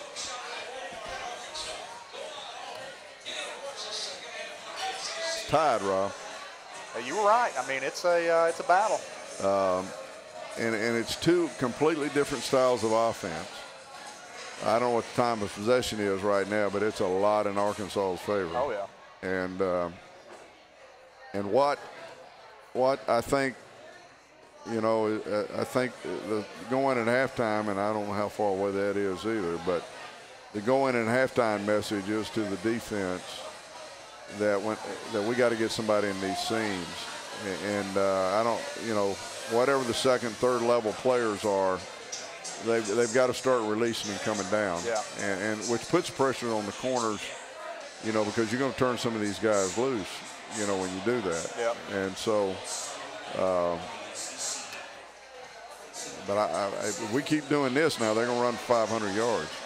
I know what we got to make some kind of I know what the rushing yards is now, but if it's not 200, it's right there at it. There's nobody since LSU that's run like this against us. Yeah. Would you say that? Yeah, I would definitely say that. So we'll take a break. We'll see how Auburn responds. Scores tied 21-21. Is this where Nick Marshall comes back? We'll see. We'll be right back with more Game Day Bunker. Was doing the work of 3 people. The pressure was unbearable. I said it was enough to drive anybody to drink. And it was. But that just made everything so much worse. And now somebody else is doing that job. Bradford's proven treatment program has been helping adults and adolescents overcome addiction for more than 30 years. It's affordable, confidential, and only a phone call away. I need help. Your Auburn Alumni Association wants you to join today. Join because you love Auburn. Join because you want the Auburn magazine. Join to save money with a variety of local and national retailers. Join us, the Auburn family, at aualum.org. And welcome back in. The Arkansas kicker puts it into the end zone, and Auburn will start at the 25-yard line. And we'll see what type of response we have. We've only stalled on 1 drive, Coach. We've punted once. I like what we're doing offensively, and I don't think there's any reason but to keep doing the same thing, because right now we're in a scoring contest, but the yards are completely different. Most of theirs is on there, and time of possession is a lot closer than what I thought it was. This is a very even football game right now, with 2 entirely different approaches. Ours is quarterback generated, and theirs is running back generated. Here comes a speed sweep. Arkansas ready for it, but still about 3 yards on the play. Yeah, that is a foundation play to second down, dude, run or pass. Yeah. Here's to me where Jeremy, against the clock to some degree in a tight ball game. Now you start looking for him to distinguish himself. Wow, what a player. Yeah, finds Duke Williams. That's going to pick up 7. What a player. Short yardage now. This is an element of that in this style of offense, I mean, you have to, of course, I think we got the right guys to do it, but that's two drives in a row that we're gonna come up short on a 3rd and 1. When you play without a tight end and you have those short edges, you do not have the ability in short yardage just to gap control people, because you don't create enough gaps to gap control people. So that ride back there with the quarterback in the belly, and I like this call, Gus, by the way. We're going for it on 4th down, or we're going to try to pull them off sides. They're going to call that on Auburn.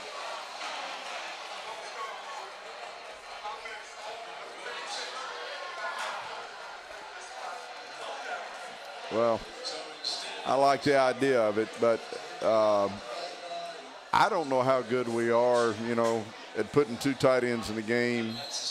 I know we've got bodies to do it with, but to line up without a tight end and to use a quarterback ride mesh that we did on 3rd and 1 and we've done twice, what you're basically saying there is that the quarterback is a threat. Well, you know what? Not that one. Yeah. No, you're right. And so here's my start of the day right here. You know what Arkansas just did should be a flag, Coach. They had a guy try to launch over the wall. Yeah. We've seen that called sometimes last year. Yeah, we have. 2 minutes and 30 seconds I'm hearing over the. Okay. Yeah. Clearly enough time. Of course, Brandon, I haven't been impressed with Brandon Allen, but those numbers are pretty impressive. I've been impressed with him because, have you really? Because I know where he was last year. Yeah. And I can see the poise is much better this year. I told you this earlier, a coach's son, a college coach's son. These guys learn things through what I call osmosis after a while. And if they just survive who their daddies are, they usually got something to them. Yeah. We just got to get some pressure, and we got to play physical. But going back to that 3rd and 1, to make a point about who ought to be coming back and starting on offense. There you go. We're sitting there in 3rd and 1 and doing this, and they were all boom. Yeah. Because this has not been established. Right. This is. We have kept it. Yeah, because that's not what Jeremy. I mean, they're the style of offense with a guy like Jeremy. That's not quite honestly. They're not going to respect that. Yeah. Put 2 tight ends in the game, put some extra blocks in the game, and come off and hit them. Right. You know, because now that makes the point. If this is the approach we're taking, we better get somebody and pull that thing and get it. They're going to go play action, and he's got a guy wide open again. He just missed him. He had the corner route if he wanted it. I tell you what's beginning to give me the impression about Arkansas is they are apparently very determined not to throw an interception, or I think they're playing the don't beat yourself game, which when you run and don't beat yourself and don't give up things in the kicking game, you tend to find yourself in the game in the 4th quarter. Right. That's what you tend to find over time, which is. Well, 3rd and 9 is should be extremely difficult to overcome in this scenario, but you got to get a pass rush here. But we don't have one. But you're right. Everything's towards the sideline. Nothing over the middle. No, they're playing. They're playing as conservatively.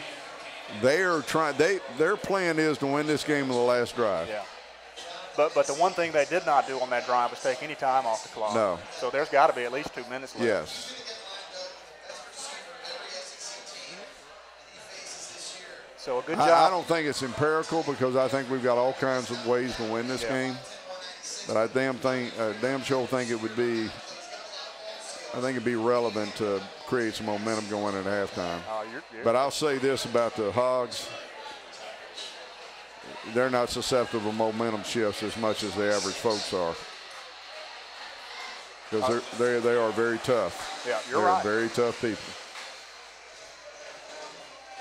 But, you know, defensively, the key on that drive was a 1st down stop.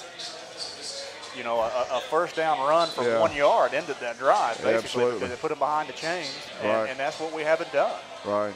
So that's what we've got to get better at, stopping the dang run.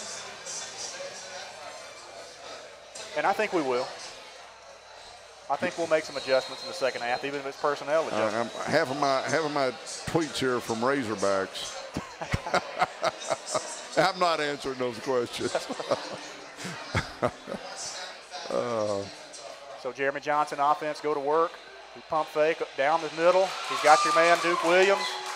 Yeah. What a player. What a player. So the clock will stop as they set the chains. But an outstanding 1st down pass. Yeah. You know, his only completion, Coach, was just a drop ball that Ricardo Lewis should have caught. No, he's a big-time pocket kind of quarterback with mobility. And there's Williams again. I mean, whoa! Come on, Duke. Come on, Duke. Come on, you know, Duke. I think he turned around. He was surprised that nobody was there to tackle him. They can't tackle him. Best receiver in the SEC. Just don't overextend yourself. Don't overplay. You think they have a chance? You see those bodies against that body? Yeah. You know, one of them can't touch him, and the other one can't handle him when he gets there. But a nice play by the kid to punch it out there as he was getting run by. Yeah. And Jeremy has all day. Oh! Somebody lost a shoe. And that's his first pass he's thrown that was uncatchable. Absolutely. And that one could have, I mean, uncatchable, but Mr. Sammy Freak could have caught it probably. These two wide receivers, there's nobody on the country got these two kind of guys. Woo. He caught that in the spring game. If he'd have brought that one down, he'd have been on highlight reels everywhere. Leroy, Alabama would have been jumping if he'd have caught that one, wouldn't he? No doubt about it. Yes, they would.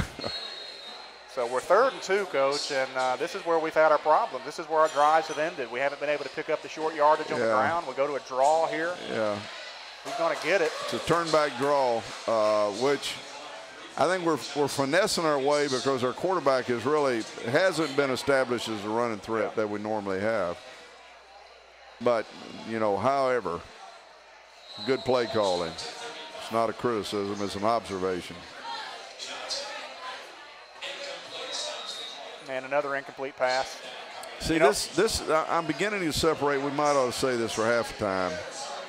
Where Prosh's replacement is and what the offensive productivity replaces his tremendous run game blocking productivity. And if you want to go to that, but False and Uzama are going to have to make some inside the field catches, which they've already made 2, 1 in particular. Arkansas brings a late blitzer off the edge, and you got to give him a chance. That's going to bring up a 3rd and 10. Got to be close to a minute, I would think, left in the game. Yeah, we've got enough time.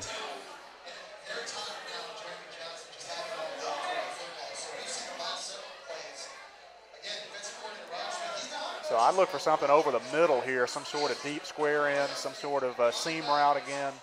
Auburn's been successful hurting them across the middle of this football field. Yeah, they have. Interesting to see whether they bring more than 4 right here, Rob. What's your thought? I think they'll probably just rush 4.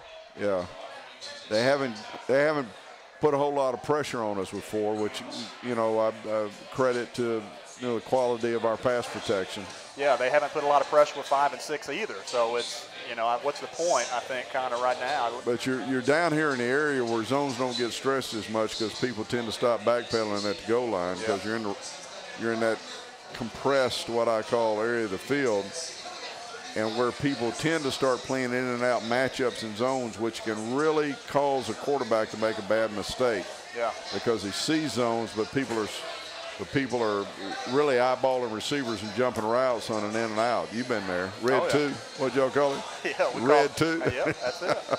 Yeah, the zone changes when you get deep, and it really turns into quarters. It turns into quarters, and people start matching up and jumping routes, and it becomes tremendously tough for quarterbacks, and particularly I think a young quarterback, to realize that coverage right in here, now maybe not quite here, but I have a feeling, coverages start taking on a different characteristic here if you rush 4, and it looks like a sort of it's a too high look, and you start playing combination coverage with receivers.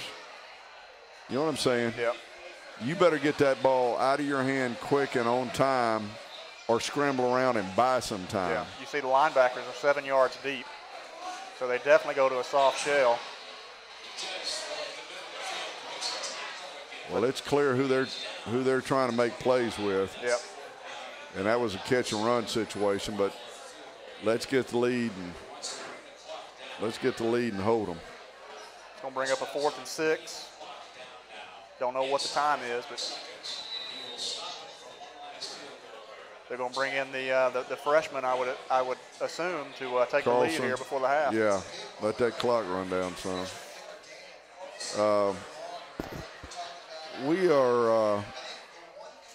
We're seeing SEC football. Yeah. We sat here last year and watched Mississippi State, come down to a fade route to Uzama. Yeah.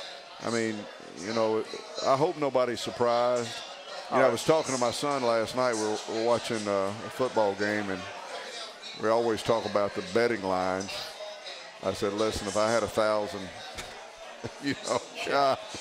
Yeah, you said it was high. Some people, and I got 1,000, but if I was stupid with 1,000, I've never been on a game in my life. Let's make that clear.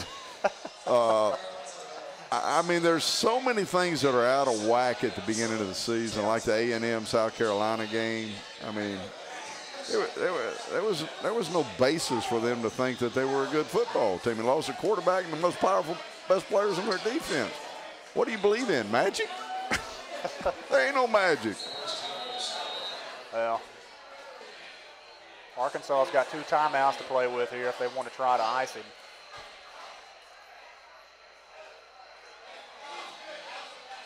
And he's going to, oh, Coach, he hits the upright. Take that smile off your face. All right. So they go to the locker room tied up, 21-21, and Auburn will get the ball to start the second half. You know, football builds character.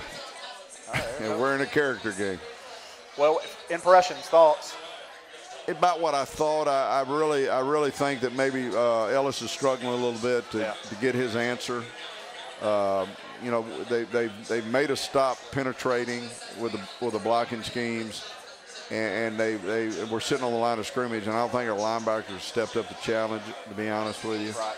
Other than that, you know, because their running game is really setting up everything they're doing. Yeah.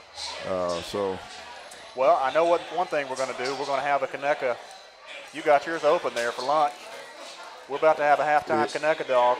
If you have not had a Conecuh sausage hot dog, maybe you better not, because once you do, you may be ruined forever. Because you'll never be happy with anything else. We're going to take a break here for the half, and we'll be back to start the second half as Auburn gets the football. Maybe we get Nick Marshall and see what happens with him. But 21-21, don't go away. We'll be back for the second half of the Game Day Bunker. Hi, Bianca. How are you? What are you doing here? I'm doing great. I just came to do my membership for the Auburn Alumni Association. I would love to be a member. How do I join? It's easy. aualum.org, which is open to all alumni as well as friends. All right, come on in. You'll try the Pepsi Challenge with us today? Yes. You just tell us which side you like better. Okay. Like that one better. You like that side better? The Pepsi side. Who wants to try the Pepsi Challenge? Come on over. Do you like this side better? That is a Pepsi. Pepsi. And you're from Atlanta? I'm from Atlanta. You're going to go home and spread the word that... You're going to go home and hide. Pepsi tasted better. I was doing the work of 3 people. The pressure was unbearable. I said it was enough to drive anybody to drink. And it was. But that just made everything so much worse. And now somebody else is doing that job. Bradford's proven treatment program has been helping adults and adolescents overcome addiction for more than 30 years. It's affordable, confidential, and only a phone call away. I need help. Your Auburn Alumni Association wants you to join today. Join because you love Auburn. Join because you want the Auburn magazine. Join to save money with a variety of local and national retailers. Join us, the Auburn family, at aualum.org. Everybody was trying it. They said it was harmless, and it made you feel like you could do anything. I said, sure, why not? But nobody told me that one mistake would lead to becoming a drug addict, with nowhere to go but down. Bradford's proven treatment program has been helping adults and adolescents overcome addiction for more than 30 years. It's affordable, confidential, and only a phone call away. I want my life back. Every All right, come on in. You'll try the Pepsi Challenge with us today? Yes. You just tell us which side you like better. Okay. Like that one better. You like that side better? The Pepsi side. Who wants to try the Pepsi Challenge? Come on over. Do you like this side better? That is a Pepsi. Pepsi. And you're from Atlanta? I'm from Atlanta. You're going to go home and spread the word that... You're going to go home and hide. Pepsi tasted better. Your Auburn Alumni Association wants you to join today. Join because you love Auburn. Join because you want the Auburn magazine. Join to save money with a variety of local and national retailers. Join us, the Auburn family, at aualum.org. I was doing the work of 3 people. The pressure was unbearable. I said it was enough to drive anybody to drink. And it was. But that just made everything so much worse. And And now somebody else is doing that job. Bradford's proven treatment program has been helping adults and adolescents overcome addiction for more than 30 years. It's affordable, confidential, and only a phone call away. I need help. It's doing the work of 3 people. Hi Bianca, how are you? What are you doing here? I'm doing great. I just came to renew my membership for the Auburn Alumni Association. I would love to be a member. How do I join? It's easy. aualum.org, which is open to all alumni as well as friends.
right, welcome into halftime here at the Game Day Bunker, where we're watching the Auburn Tigers and the Arkansas Razorbacks, Coach. They're hammering each other. Both offenses have had some success.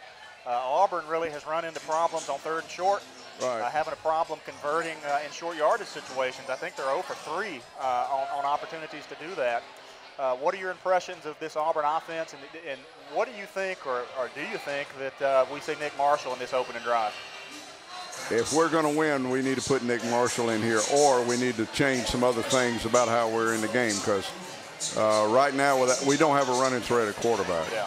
The scheme presents the challenge of defending the quarterback, and they're slowly but surely realizing that we have a straight drop back passer and a facade of a quarterback threat. So I think Jeremy Johnson could stand here and throw these passes and throw for 400 yards. But if we're going to do that, we need to put tight ends and fullbacks in the game and be taking some of these running situations instead of threatening the read, the ride the side out of the shotgun with no real threat. Yeah. Slowly but surely, they're reading it as they go. Yeah. And that 3rd and short told me everything, because if that'd been Nick and he'd pulled it and come out of there, he'd run for 6. So I mean, if you're gonna play ride the side football, and that's what that is. That's ride the side. Ride the side says who's got the ball. Yeah. They don't think anybody's got the ball but the running back. Right. So there's no deception. Right now, it's a standard in-the-pocket quarterback, a great one with some great receivers, but you better fish or cut bait here. Decide what you are. Long term, we need to get Nick in the game and establish the set of the quarterback, and we'll score 50 points. Now, defensively, we can't stop them. We're being out-schemed up front. We're playing soft in the middle. We're not second-level tackling very well. Second level is killing us, and we know last year we went through this same dialogue. This is not a matter of athleticism or what the names and the height, weight, and speed and who is recruited. It's a matter of whether we are attacking a downhill running game with a downhill mentality at linebacker, because we're not. You know, he's meeting us on our side of the line of scrimmage, and he's coming from 7 yards deep. So what are we doing with no blocker on us? Not making tackles. We're not forcing the issue. Yeah. So, I think we'll get that done. Well, I mean, I think defense will come back. We always do, and I don't say anything Ellis doesn't see. So Ellis will what I think we have to sort of be concerned about on defense is the play action pass ultimately without the pass rush, and the linebackers playing downhill. There could be some intermediate passing areas, and I'm talking about something that hadn't happened yet that could evolve. What about Daniel Carson missing the field goal? He hits the upright on his first collegiate field goal attempt. You concerned at all about the freshman with his confidence now? I think he's going to be a great one. Yeah, he struck it well. Yeah. But I'm going to tell you what, one play at a time, one game at a time. Yeah. You better make your kicks. I wrote something about this, how you measure this game, 12-yard runs, 16-yard passes. Right. We hadn't done very good against 12-yard runs. We better start having fewer of them. But the next thing that evolve is those intermediate 16-yard passes. We better not let that be the problem, and we better not miss any more damn kicks. Yeah, well, we're going to see who wants it more. We're going to see who's got the deeper football team, and we're going to see who can make the best second-half adjustments here. Right. We are playing with balance on the other side of balance, by the way, too. There really isn't any run-pass balance to this offense right now, ours. We've shown an enormous passing attack with some amazing – I mean, we're looking at NFL starters out there throwing and catching this damn ball, okay? But we have become one-dimensional when it really counts. Right. Well, we'll see how they solve that. We're going to break out for the rest of the half, and we'll come back and see how Auburn opens up this second half. We thank Buffalo Rock, Coach, for presenting this. We thank Bradford Health. We thank Golden Flake and Conecuh Sausage. You ate all yours. I'm finish in mind. Sucked it down. We got a game day meal here. Oh, so yeah, absolutely. Come on out to 1716. Send your Twitter questions in at Coach Jack Crowe, at Rob Pate, and we'll get those things answered here for you in the second half. We'll be back for the second half here momentarily at GameDayBunker.com.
All right, we're back on to start the second half. Corey Grant's going to take the opening kickoff and hit a hole, Coach. He's going to hit a hole. He's the fastest guy in college football.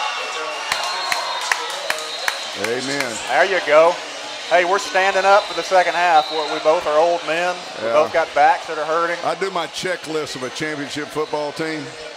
That is well, they're going to call a block in the back. Oh, my gosh. You know, and what's going to happen on this, Coach, is the kid literally is going to turn his back to the blocker. I mean, instead of taking him on, he turns his back to it. There's nothing Ricardo Lewis could have done on that. I watched the whole thing. I think that's a cheap call. Well, so we are going to come out with Nick Marshall. And let me tell you what, I know we have seen a great exhibition from a young man, but we've only been executing about half the offense. Yeah. And in full offensive, it is. Well, there's another guy you got to account for now. Yeah. There's a 12th guy back there, and when you hand it off on 3rd and 1, not everybody's running at the guy you're got the ball in his belly. Yep.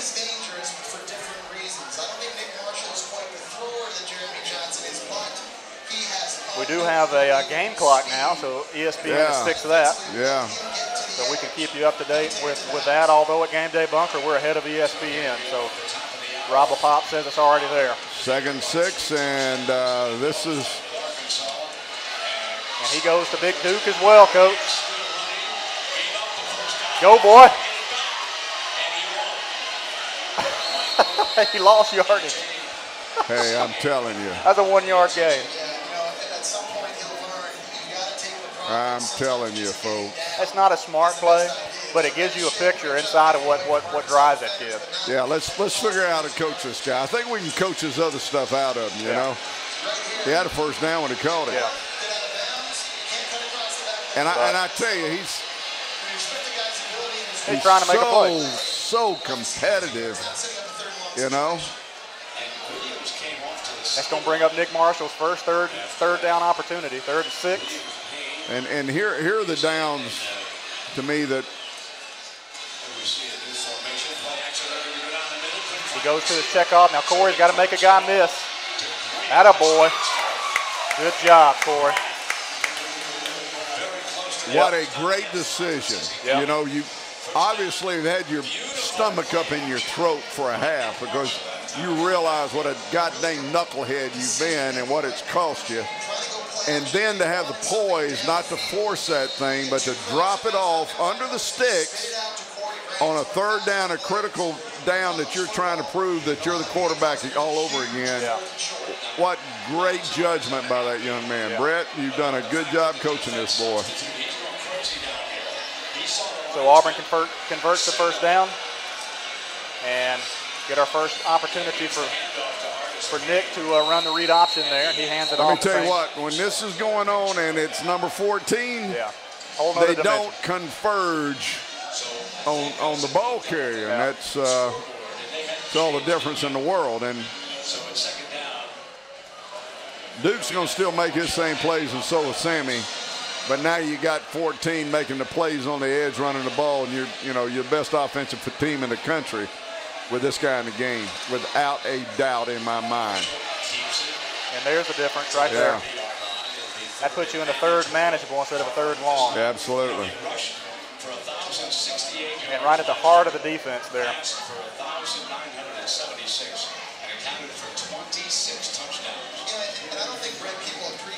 Not really the blistering pace that I thought we'd have with Nick.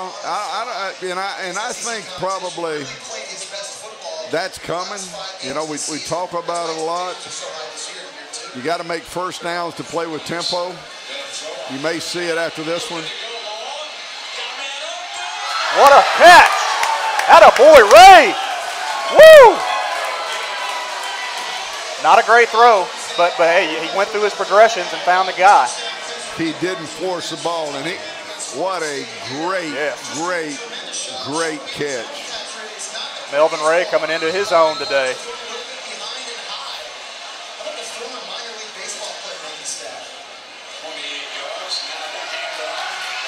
Attaboy. This running game never would have evolved in the pattern we had the first half. Right. And the way you put people away is not throwing it, it's running it. That's how you put them away. Why no rotation in the backfield? I think they feel like that this is a downhill running situation.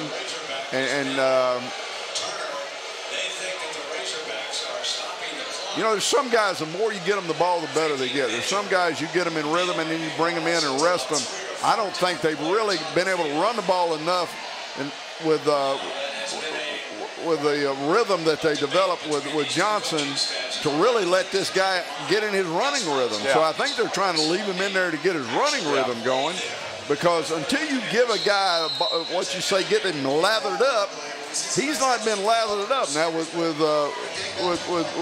Nick in there, he's about to get lathered up in the second half. You can work some kind of rotation. Well, he makes a good decision there not to bounce it outside and lose yardage. Yeah. Arkansas certainly had. I tell you, Tim Horton really likes Artis Payne. I mean, yeah, he really likes him, and I don't know that I've seen it. To be honest with you, we're waiting for a running back to take over a game, and I don't think any of us have seen it. Maybe this is his opportunity right here. to take over the game. And there goes Nick. There he goes, Coach. Touchdown. Atta boy. Atta boy. There you go. There you go. Just what he needed. Best offense in the country with this combination of players. Yeah. Best offense in the country. You know, I wrote in my article that even Coach Bill Oliver, you know, he says with a dynamic quarterback, a kid like Marshall, you can't stop this offense. It's undefendable, yeah. So you just can't account for that extra guy. Playing against 12 is what I used to call it. Yeah. It's an extra dimension, and quite honestly, as good as Jeremy is, I mean, it just wasn't there. Yeah. You don't. Let me tell you how many Nick Marshalls there are? Not a lot. There ain't many. There's not a lot. I tell you, I have to go all the way back. Damian was close. Yeah, but Damian didn't want to run it like that. No, but Charlie Ward was the last one of these. I mean, this guy can win the Heisman. Yeah. There's no more I mean, I'm not doing campaigning here now, but there's not a more dynamic player in America than Nick Marshall at any position. And if we got him, let's play him. Well, hey, fantastic job. But you keep your butt straight too, buddy. On the opening drive, converted a lot of third downs, and Nick Marshall gets his feet wet. He opens his 2014 campaign by rushing for a touchdown, leading this team down to take the lead. Just what Auburn needed to start this second half. We'll see what kind of adjustments this Auburn defense made when we come back here at the Game Day Bunker at 17-16.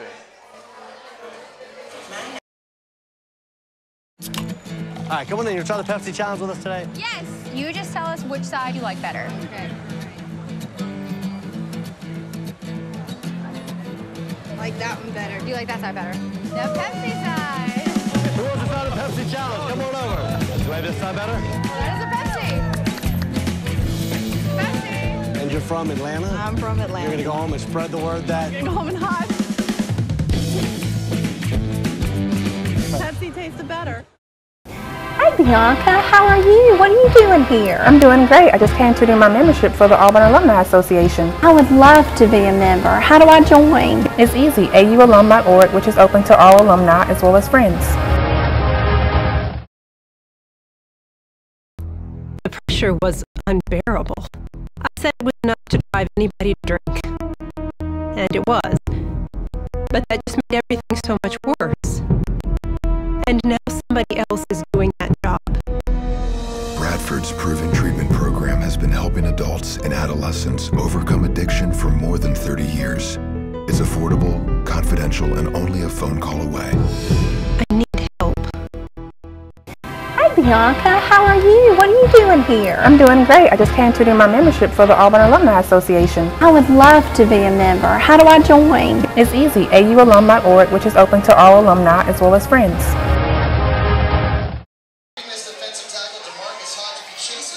All right, welcome back in as we've watched Nick Marshall lead this Auburn team back down to a touchdown to take the lead, 28-21.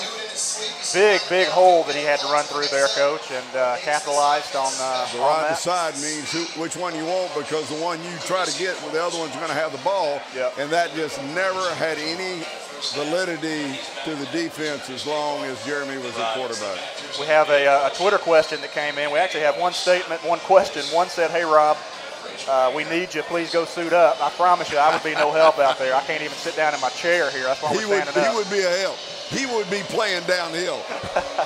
Right now, I don't see us just playing downhill. Yeah, Rob. and that's what the other question was. Yeah. What does our defense need to do? And you know, I think really it's about mentality, Coach. It is mentality. We're not out of position. No, we're a little soft. Yeah. We're not tackling well at the second level. I don't think our guys up front are really getting whipped. I don't think that they're beating individual blockers, but I think the scheme has been something that they haven't seen. Right. And, you know, it's something that's unique for them. We'll see how they respond to that. But we got to have some linebackers play big. You know, grown men linebackers right here come in and have better run fits, tackle better, and these safeties got to come in and make good tackles too.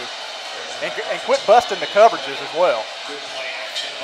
There we go. There you go. There's Justin Garrett. Yeah. So that's a loss of yardage on a completed pass. That was all eyes, Rob, because that guy came from across the formation with a run fake away from him, and this guy sifted behind the line of scrimmage, and it really a deceptive move. Yeah. And him playing with his eyes picked it up, and it was great coverage. That's outstanding defense. Now you got to be smart as a defender here. You know that they're going to try to get this back. I would circle on my scouting report and say smart football player. Yeah, but you know right here they're going to try to get it into a manageable third down position. Right. So you're looking for 5-yard out routes. You're looking for combination routes right here. I'd say a downhill run of some kind. They just moved the tailback up a foot. But it was for protection. Yeah, play action. You got to make that tackle. That's fine. That's a great job. They're not going to get a first down on 2-yard out routes. We already look different on defense in terms of how sure we are about what our plays are and making our plays. Yeah. That was Rudy Ford on the play there, weak side safety, a kid that stole the job from Derek Moncrief here in the fall camp. 3rd and long, I'm sure we'll go to a nickel look here. 3rd and 3. That's longer than that. Yeah, that's not right. 3rd and 8. 3rd and 8, yeah. So we got base defense in. We got a 3-man rush showing. But we're going to bring 5. It's a zone blitz. Oh, he dropped it, but he beat us. He did beat us. It was a zone. We show a 3-man rush and then bring a zone blitz, bring 5, and they hit the crossing route or some kind of stick route over there. I'm not sure where. Yeah, it was a stick route, and he really just got physical with the corner. He just pushed off on him and created some separation, and he couldn't get his hands on the football. Well, here's where we open the floodgates. They can't handle Nick Marshall. Auburn goes for a return. And Quan Bray has the opportunity, makes the first one miss, makes the second one miss. Oh! Robinson Parisi laying some blocks. There we go. Attaboy, Quan Bray. Here's what championship teams do. Offense and defense. Offensively, they create balance. Defensively, they don't give up over 12-yard runs, 16-yard passes. But lastly, make your kicks, shorten the field for your offense with returns. And even though we got penalized the last time, I think we know that from what we saw Chris do last year. Oh, yeah. Returning the kick can mean everything. And have you seen Quan do this before? Because I was a little concerned just how good he would be, and that's very impressive. Quan returned some kicks last year. He obviously wasn't Chris Davis, but he's got good hands. He makes pretty good decisions. Well, I thought that was outstanding. He had a couple of problems, maybe 2 years ago, where he fumbled a lot of them, and so they went with Chris Davis. But he's showing some flashes today and had a great return right there. And definitely need to capitalize on the outstanding field position. I mean, that's another quality of a championship football team. You get the ball on your side, other side, you put points on the board. Absolutely. And when you got a short field like this, you put 7 points on the board. We're at a point right now in Auburn football that winning is not enough, and it's sad because I've been there, and sometimes you wonder. Yeah. Our measuring stick is championships, and we're all sitting here watching Alabama, and the measuring stick is the team on the other side of the state. I mean, we all are. Okay. Right now we're seeing clips of this. We're playing a lot better than Alabama today. Okay. But let's get down to some objective measurements. We better stop those 12-yard runs.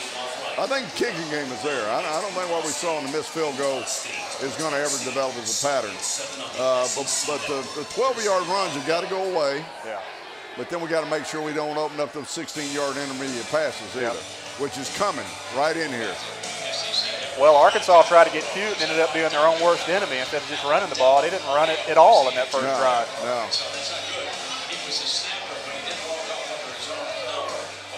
And that's frustrating, too, for fans. Yeah. I mean, you've dominated Auburn running the football, and you come out with your first drive the second half, and you don't even run it. Yeah. Yeah. The way this offense looked in that first drive with Nick Marshall, the way they were running the football and throwing the football, I think the leadership. I think right now Arkansas was greatly affected by 14 coming in the game. Yeah.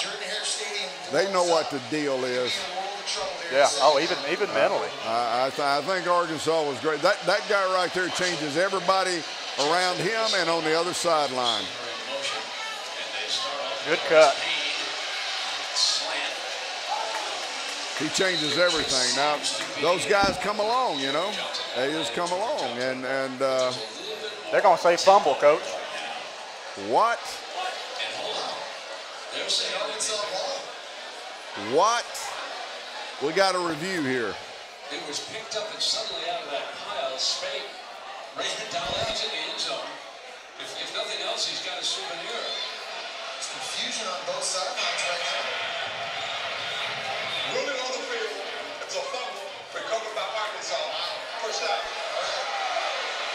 Are we going to review this? All right, the ruling on the field is down. You need conclusive video evidence to overturn this. Yep, it's out.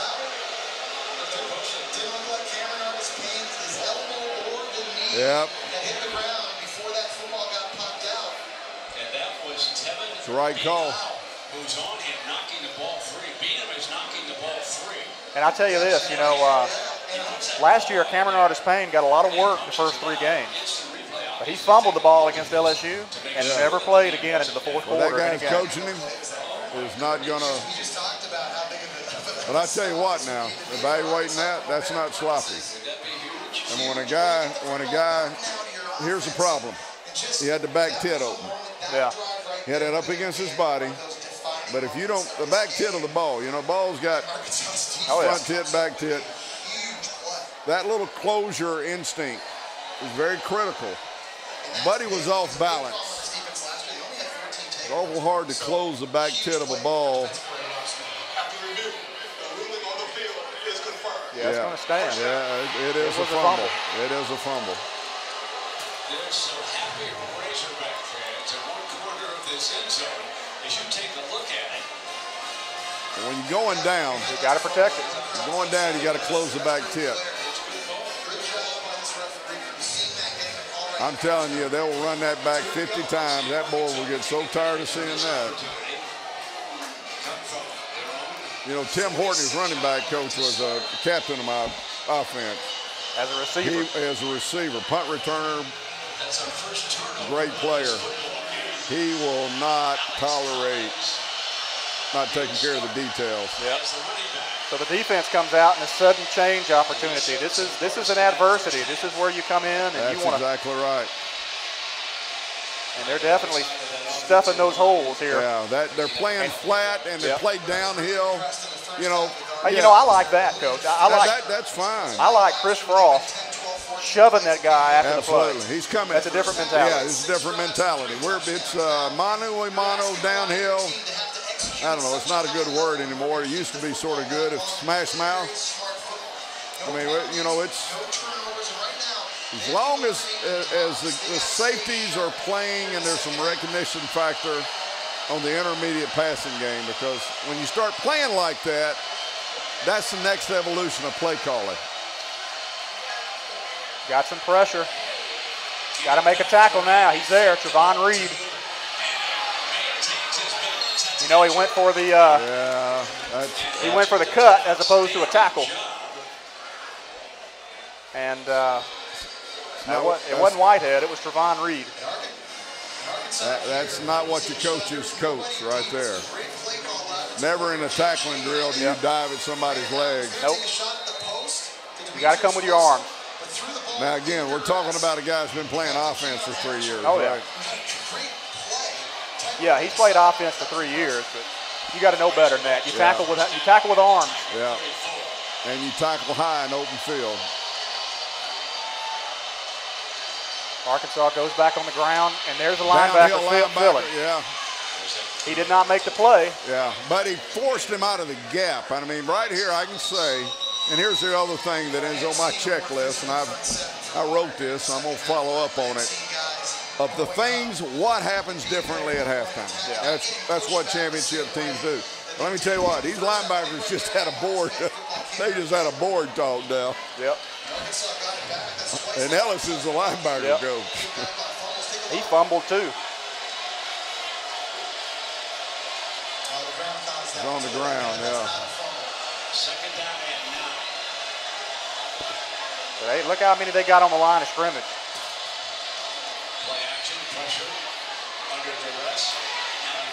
That's going to bring up a third down and about 4, which is fine.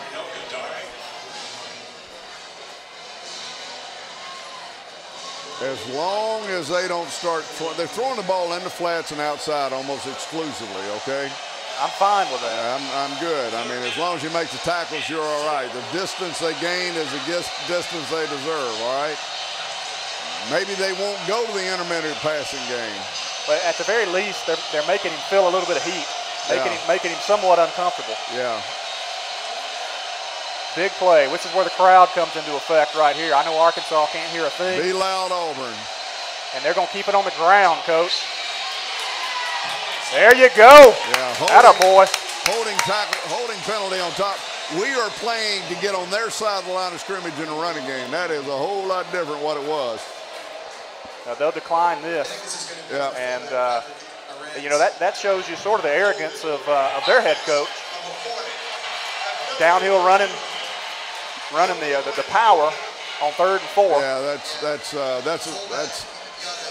to me, it's not credible. He's afraid his quarterback's going to get him beat. And he don't trust his quarterback. But 3rd and 4 and 5 is always a quarterback down. You've got to have him in the mix, and whatever is going on. And in the red zone, he is the key. Yeah. It's the reason we're a great red zone team. It's the reason Nick tried to kick that long field goal. He didn't want to get in a red zone battle with Nick Marshall. Right. Arkansas very successful with this early on in the game, and they're in position to do it again. But they're going to come outside the 10-yard line. So good Auburn bounce.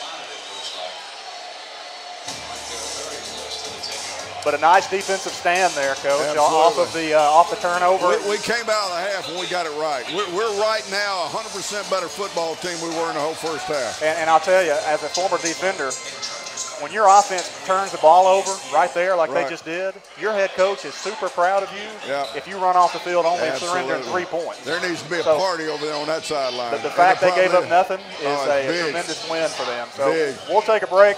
The Auburn defense comes out and puts the hammer down. We'll see if the offense can drive 90 yards for a touchdown. We'll be right back with more Game Day Bunkers. Your Auburn Alumni Association wants you to join today. Join because you love Auburn. Join because you want the Auburn Magazine. Join to save money with a variety of local and national retailers. Join us, the Auburn family, at aualum.org. All right, come on in. You'll try the Pepsi Challenge with us today? Yes. You just tell us which side you like better. Okay. I like that one better. You like that side better? The Pepsi side. Who wants to try the Pepsi Challenge? Come on over. Do you like this side better? That is a Pepsi. Pepsi. And you're from Atlanta? I'm from Atlanta. You're going to go home and spread the word that... You're going to go home and hide. Pepsi tasted better. I was doing the work of 3 people. The pressure was unbearable.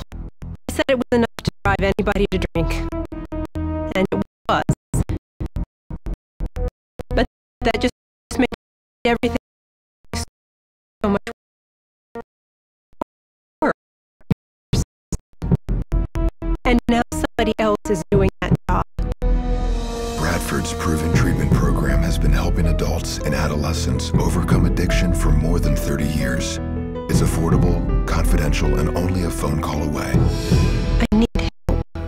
Hi Bianca, how are you? What are you doing here? I'm doing great. I just came to do my membership for the Auburn Alumni Association. I would love to be a member. How do I join? It's easy. aualum.org, which is open to all alumni as well as friends.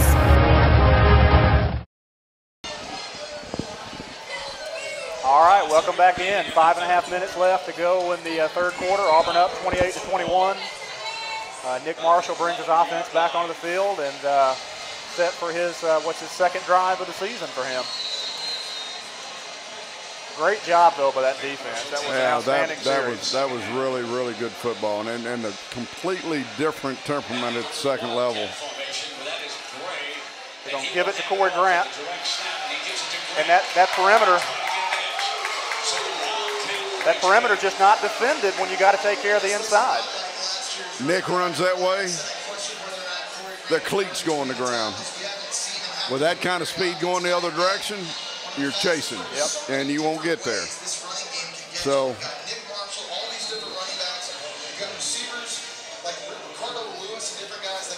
the dynamics of the combination of players is really exceptional. I don't think you could ever put this together. Well, and they're going right after Marshall, or going right after Duke Williams. That's got to be his 6th catch at least. Those two guys, Nick Marshall and Duke Williams.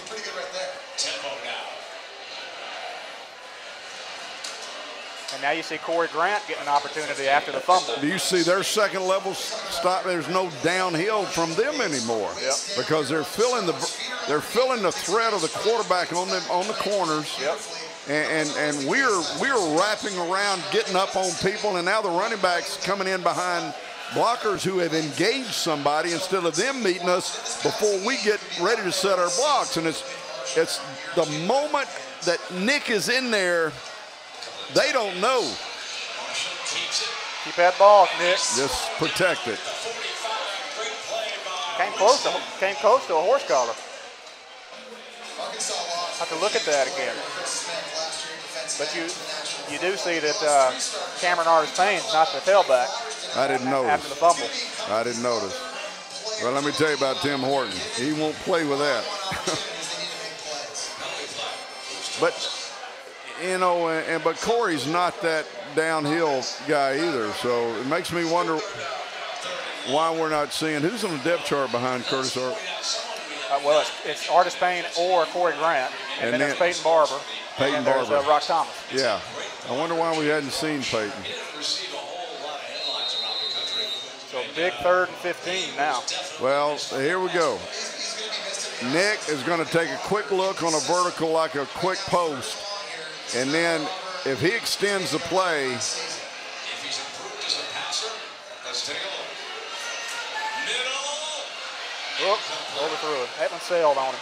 Yeah, it did. He's going for Sammy Coates, cross the middle. Sammy Coates, I think, was running a different route than where the ball wound up. I think there was a little bit of confusion between the two on that. And I think you have to give Arkansas defensively credit also. I saw Darius File make a great play, forcing Nick Marshall. So offense sputters, and to be up to Carlson's flip field position here, and this defense got to come back out with that same get off the field mentality. This is an opportunity for a punter to really, you put somebody inside the 15-yard line, and hang time means everything here. There you go. Get inside the 15. I mean, you know, the coaches have a chart of what the scoring percentages are back based on how far you got to go. And that 15-yard line is sort of the magic number. I mean, it drops and it drops further you're all the way. And once you get inside the 15, I mean, if you're a good defensive football team, you basically kept them from scoring. Right. Well, you force a 3 and out here, and it's like we talked about earlier. You expect points. Short field. Off of a short field. Yeah. So Carlson does his job. The defense comes out. We'll see how they respond. They try to go quick. We're playing downhill now, though. These things were 12 yards early. Yep. They're down to 2 and 3 yard gains now. Yep, and we've got a whole new crew in there, too. That's Elijah Daniel. Saw Anthony Swain in there making a play. Yeah. So a lot of new bodies in there for being fresh in the fourth quarter, because you're in a one-score game. Hiccups can change the game when they're this close.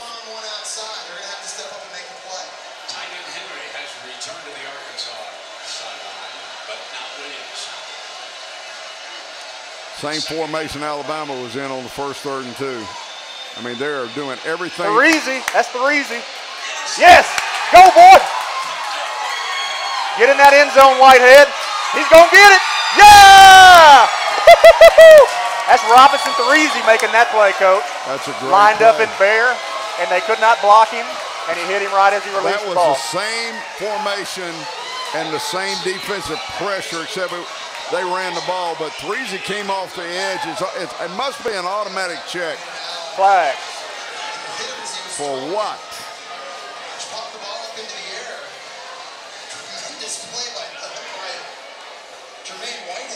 For what? After the change of possession, as a personal foul, blocking the overweight on 76 on the offense. Okay, decline. Result of the play is a Thank you. Now's your defense. You got to get over there and suck some Gatorade down. You got to go back out there. Absolutely. And Colson has got to kick that thing out of the end zone. So the guys that are covering are just going through the motions. Just running through the motions. Right through here, you know, covering kicks and this. They're easy. Look at this. He fights through the block and absolutely thrills him. They try to block him with a tight end, and let me tell you, you know, we call guys like Threezy tweeners, because they could be a lot of things, but when you truly find out the most distinctive thing about them is when they line up on big tight ends, and LSU was the beginning of the test for Threezy and the star guys, because with all those gaps, you got to bring somebody. 4 ain't enough, you know, so you got to bring somebody on the line of scrimmage. And he went from making an F to making an A by the end of the year, and now he's continued to take on the mentality that, hey, you know, he was probably a high school running back. He was a running back. Yeah, and you're taking a guy as a high school running back, putting his big body on him, and they've got to learn this stuff. Well, Threezy he's working on his PhD in the line of scrimmage education. Hey, I'm happy for Jermaine Whitehead. I mean, that's a kid that came out. He's a Mississippi kid. Oh, really? He's a smart ball player. Takes a lot of criticism from the Auburn people because that's not good. Rudy Ford going off the field by the trainers. Yeah. Looks like cramps. It does. But, they're getting some fluids. But Jermaine Whitehead, he's just a smart player. He plays with a mentality, with a good mentality. He's overlooked in this defense, and I'm happy to see him make a good play like that because he's served Auburn well for many years.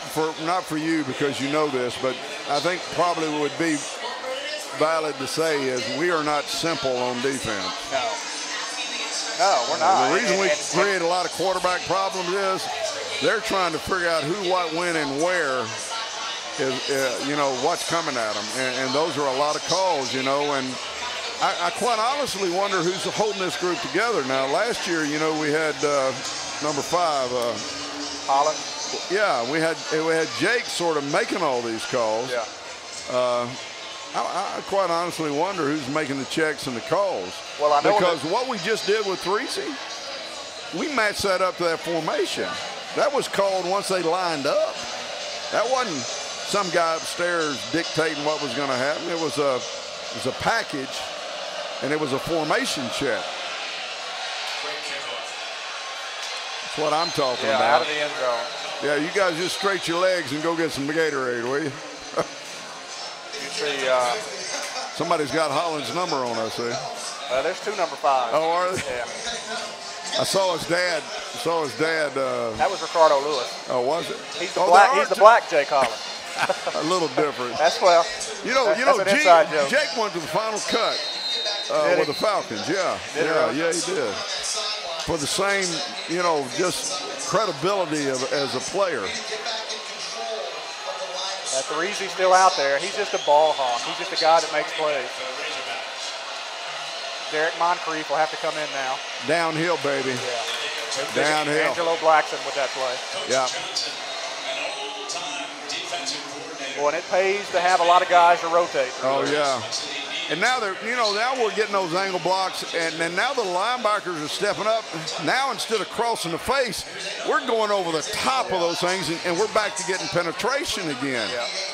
Because we feel like our linebackers are going to fill the void as we get up the field. Yeah. We created a new line of scrimmage. Yeah, right we're rocking, baby. That's what we're doing. We're rocking. They're going to jump because we show the blitz. Yeah. Boy, he loves that double-A blitz. And I just saw Trey Williams in there, big number 30 from Mobile. Oh, wow. The linebacker. First time I've seen him. Raise the first intermediate pass completion, which I'm talking about over the linebackers, but we voided the area because we brought the blitz again. Yeah. And they picked everybody up. But they're holding a lot of people in for protection. They're sort of a 3-out passing game and really maximizing the protection part of it. Well, I'll be honest. I've been impressed with their quarterback. I mean, they haven't let him do much. Yeah. But this is a kid that lost them a lot of games last year. He's really played pretty well for him on the road, I thought. Williams, the running back, on this first down. Now as a receiver, got it at the 35. Oh! Get on it! Oh, wow. How do you get that? I tell you what, though, we're making things happen, baby. That was really good because that was a play action. That play right there was an attempt to what my sort of next fear would be about, knowing that we've started attacking the line of scrimmage, would be those intermediate passing games. That was the dump off. Yeah. He actually had a dig route or an intermediate throw, and obviously our safeties were there, and he took the safe place and went to the check down. Yeah. And you see who jars the ball loose. Yeah, yeah.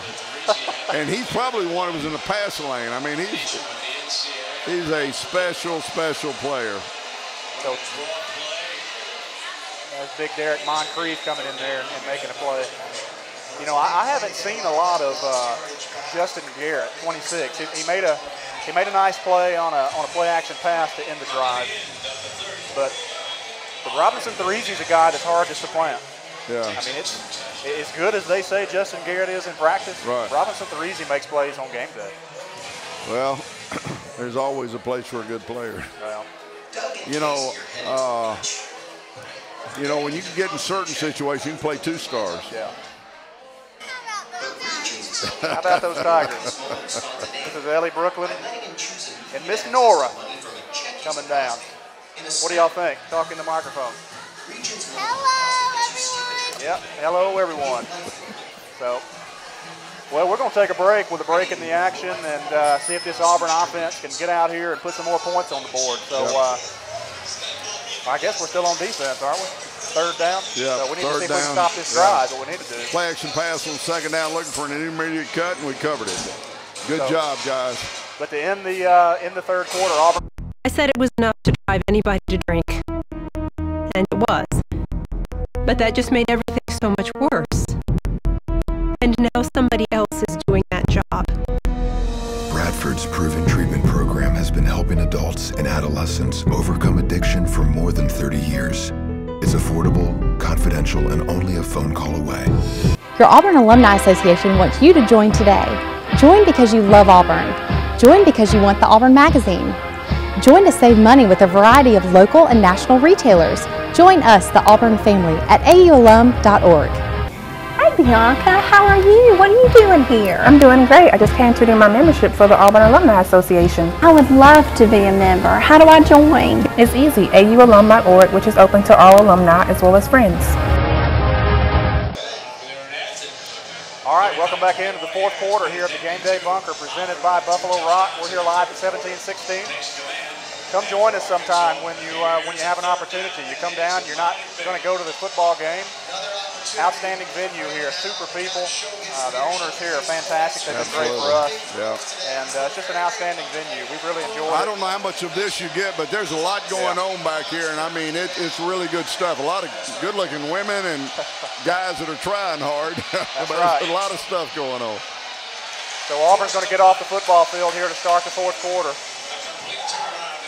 which is an outstanding Auburn defense. They're different. They're a different defense in the second half. Yeah, they are, and that's a mark.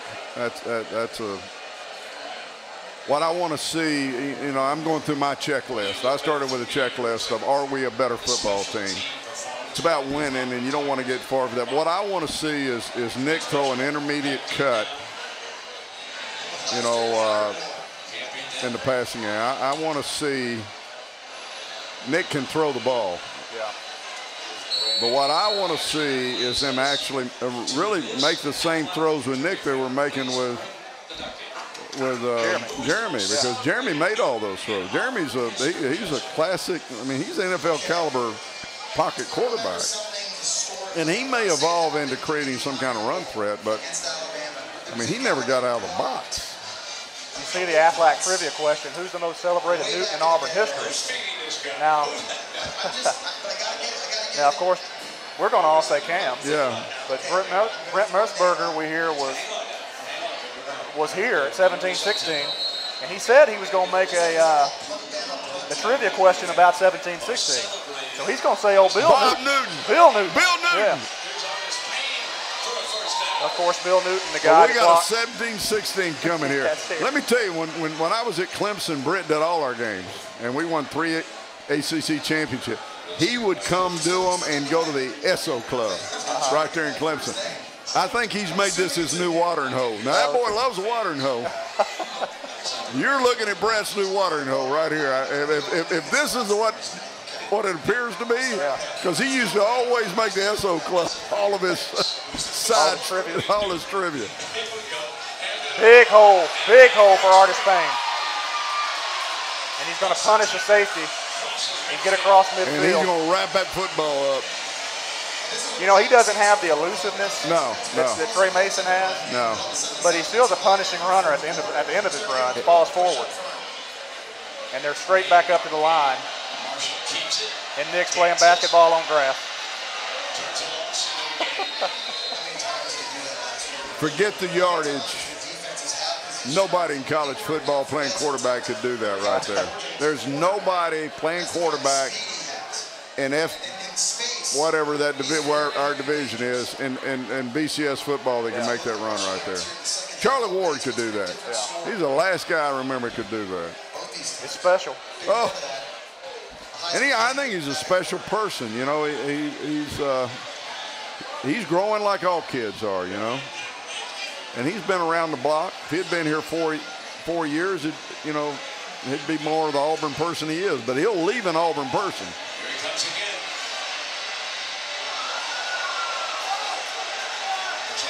He'll leave loving this school and doing everything he can to make this school proud of him, just like Cam Newton did.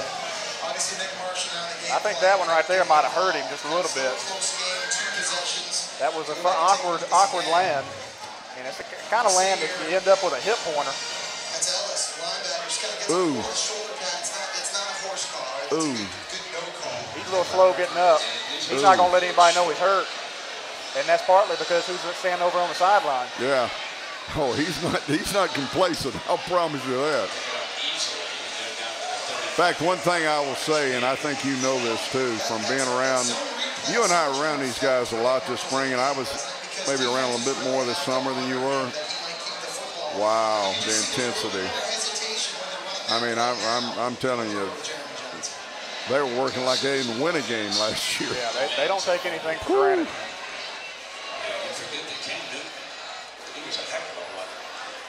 So 1st and 10, 12 and a half minutes left. Auburn up by 14. On the move. And they're going to run a little clock here. So Gus must not like something, because 1st and 10 with 5 seconds left on the play clock. It's an odd time to take one. Well, let's go to analysis, okay? I'm still trying to fashion what Bulls and Uzama's primary role is. Yeah. I mean, they're blocking people. They're running pass routes, and we've seen a vertical route to one of them. But in the course of a whole season and being in a dynamic offense, every player being something unique to his position. Duke does, Sammy does, obviously. I think Payne does, and obviously the quarterback does. Prosh brought almost an unbelievable ability to get the guy that was left to be blocked over and over. And some degree of pass receiving. It appears to me that these two guys are receivers first, blockers second. But I really haven't been able to diagnose. I think you're right with Uzama. Yeah. I think that he's primarily a kid that's a red zone demon. He's going to be a guy that's looked at during the red zone and come up with a big play, which he did in this game already. I think he can block, but by nature, that's not what he does. He's another high school quarterback who's just thrown into this position. Right. Now, Foles, I think he can be a headhunter. Really? I think he can do some of the stuff. Some of what Prosh did. Yeah. The way Jay Prosh did it, he'll do it with his own unique flair. but he can catch the ball as well. But he's going to be the primary blocker. Point of attack guy. Yes. And well, I'll Uzomah say this will be the about receiver. his body. When you have a body type like that, you know, Prosh was a fit up on the second level guy. Yeah. You know, he'd wrap around, come across the formation, and if he got to a linebacker or safety, which primarily is who he blocked, they were done. Yeah. Okay, and he could find them. Yeah, that's the thing. And Trey knew how to fit in with him. Okay, it was almost magic the way those two guys worked. Now Fultz is more of a first level blocker, and so I haven't seen it. There you go, Bill Newton blocked 2 punts. 16 points. 16-0. And there's a namesake, 17-16 here. John Hink, you gave him the story of the day, John. Hey, but you know, I think you're right as far as what you're talking about with these guys and Jay Prosh's role. But the thing that made Prosh so special was that he was a smart blocker. Oh, he did not block people that ran themselves out of the play.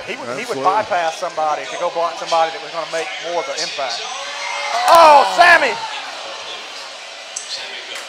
Let me tell you what, people are always, when you're a great runner, people are going to talk about you as a thrower. When you're a great thrower, people are going to talk about you as a runner.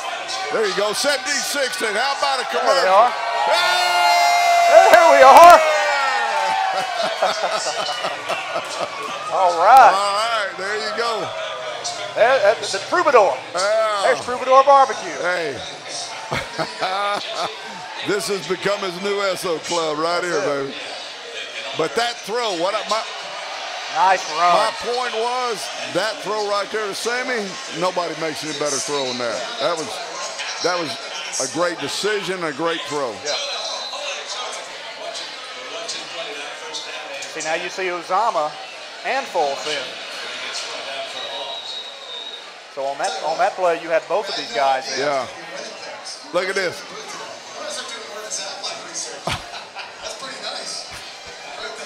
You can't buy that kind of commercial.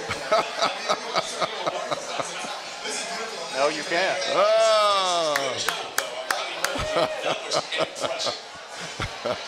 So Nick loses 5 on a quarterback keeper. 11 and a half minutes left in this game. And I think a touchdown here all but puts the nail in the coffin, Coach. Yeah. Arkansas is just not a come-from-behind team. This is a quarterback, and I'm gonna tell you what, he's in there riding, and they're all waiting to see if he's got the ball, and then you hit him in the mouth while they're watching. Yeah. And I tell you, Corey Durant hits that hole hard. He did. You know, I think a guy like Corey is shown on, you know, and defined. When people are defined by something, you think that's all they are. He's got more downhill ability than people give him credit for.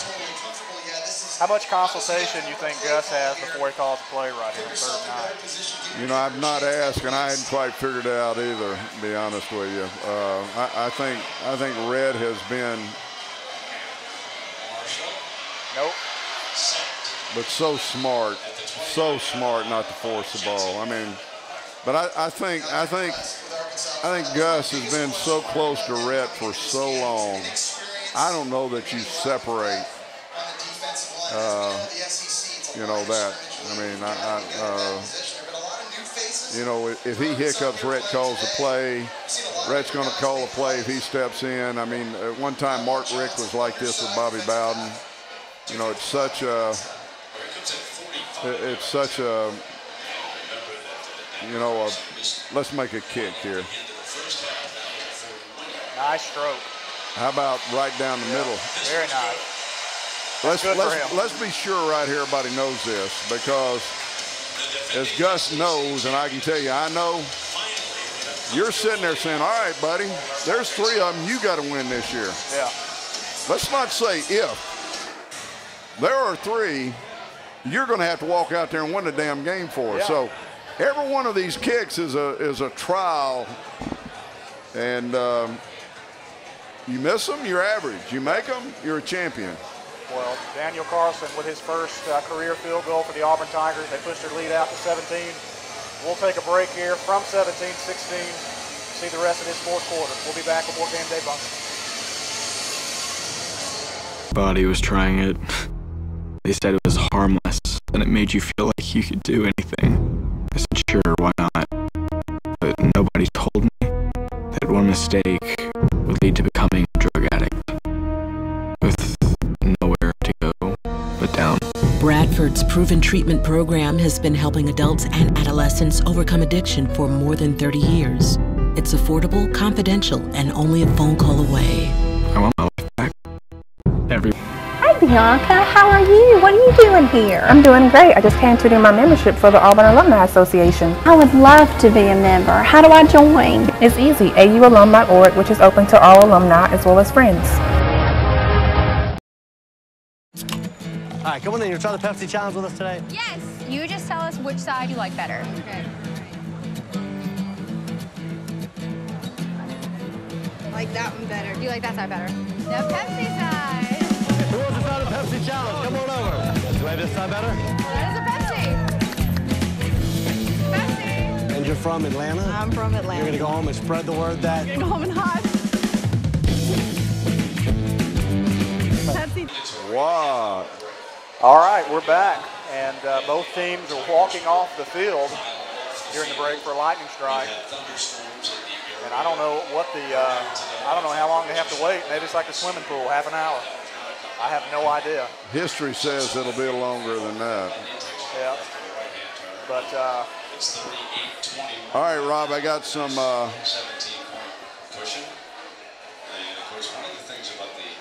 a question? Now I got a statement. You know, some people like to ask you, some people like to tell you.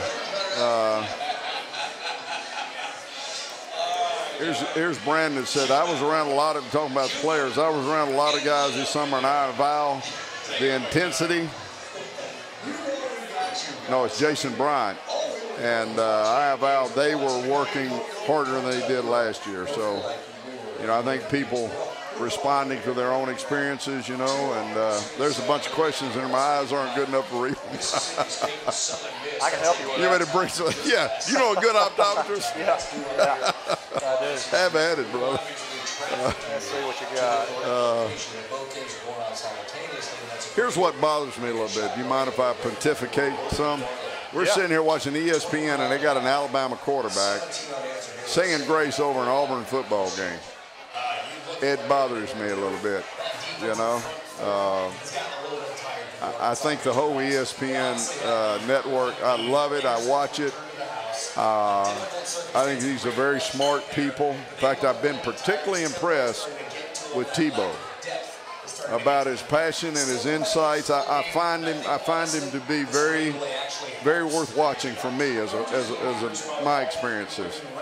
But I think when you come right down to analyzing some of the things that are going on, I think they are who they are, and I think for Auburn people, I don't think these guys are going to get Auburn where they're coming from, the culture, the Nick Marshall, the circumstances actually create the mentality of a football team and a football program and the people that support them. I don't think they're ever going to get Auburn. Now, I don't think they are. I don't think they got a chance in hell of getting Auburn. Well, I mean, you look. They're right going to here. get Alabama. They're going to get Florida. They're going to get Georgia. They're going to know every bit of it. Their in-studio analyst right here, their A-team is Booger McFarland and Greg McElroy. Now, if you're going to tell me the two teams that have the most disdain for Auburn right now, I would say Alabama and LSU. Yeah. So you're not going to get an Auburn-friendly. No. The first time the dip of the water, the nose goes in the water, they are going to turn sour and negative that quick. Yeah. I'm with you. I agree. You know, I've been impressed with McElroy's ability to set aside his allegiance to his school. Overall, I have been very impressed. Yeah. But you're right. I think that if there was blood in the water, then I think that the tune will change, as it always does. Oh yeah, and ESPN is. I mean, ESPN SEC Network has done a really good job of building the nostalgic connection with schools. Like I wake up this morning, the first thing I do is turn it on, and they got both. Yeah. They got Bo 30-30. Right. Okay. And I think they've had Charles on there. They've had They've had, you know, it was Charles, Bo, and Frank Thomas. And those are, I mean, stories that all Auburn people, and I know all of them. I used to, I was a coach when they were all here. But I don't see them really gaining any insight into what this program is about, selling it to recruits, because this is going to impact recruiting enormously. And I don't think they're going to have those little caveats of what the program really represents. I think they're totally going to miss the caveats, except at the schools that are underneath these guys' names. Not South Carolina, not Auburn. Not Missouri, Kentucky. No. They're caveats, and quite honestly, can we be real honest about this? Please. There's $1 in there. This SEC network brought enormous dollars to the SEC. Where do those dollars come from? They came from sponsors. There's only one preeminent Alabama sponsor in there, and that's Regions. Everything else is more connected to Chicago, LA, and New York, and Dallas than it is to the, you know, where we all come from. And so ultimately, these guys are going to be in meetings. They're not in charge of their message. They're not in charge of their message. There's an editor, just like there is in a newspaper, that's fashioning the message for their sponsors. So where's the message going? The message is going to out of the Southeast. Out of the Southeast. And the regional impact, just like Golden Flake, not being on this network. Can't afford it. Because they've really defined this as a national network. I mean, it's NFL. It's what it is. It's going to become slowly depersonalized, and it's certainly not going to represent the traditions of those schools. Now, that's a businessman in me, but I know what I'm talking about. I mean, this is engaging to me. I enjoy listening to these guys talk. Right. Push comes to shove, blood in the water. I love that. We better get ready for our own message, which is what you and I are trying to do. I mean, I'm promoting us here. But what we're trying to do is make sure that there's a message of Auburn, for Auburn, to Auburn. So that's, you know, that's quite honestly, you know, I think. And, you know, they've tried to do some of that. If I remember during the national championship men's basketball tournament, they had their second screen experiences. They had their unbiased broadcast, which was a national broadcast, but then they had Rex Chapman doing the Kentucky broadcast, and they had a UConn broadcast that was UConn biased. Yeah. So they're doing some of that, but they call it second screen. I don't know if you've heard their comments, but they realize the gap and they want to go get that gap. But what you're saying is it'll never be a second screen experience for Auburn people with Alabama and LSU people pulling strings. In studio. No. Hey, let me ask you this. Every time, and history says this, every time the national media has had a chance to kick Alabama, they've held back and punched them, and every time they've had a chance to kick the hell out of Auburn, they've kicked them with both feet. Would you say that? They did it with Cam. There's no doubt about well, they've that. done it all the way down the line. So, you know, let's not live our lives, even though we got their feed here, and I like Musburger in particular. I really like him. But, well, let me ask you this.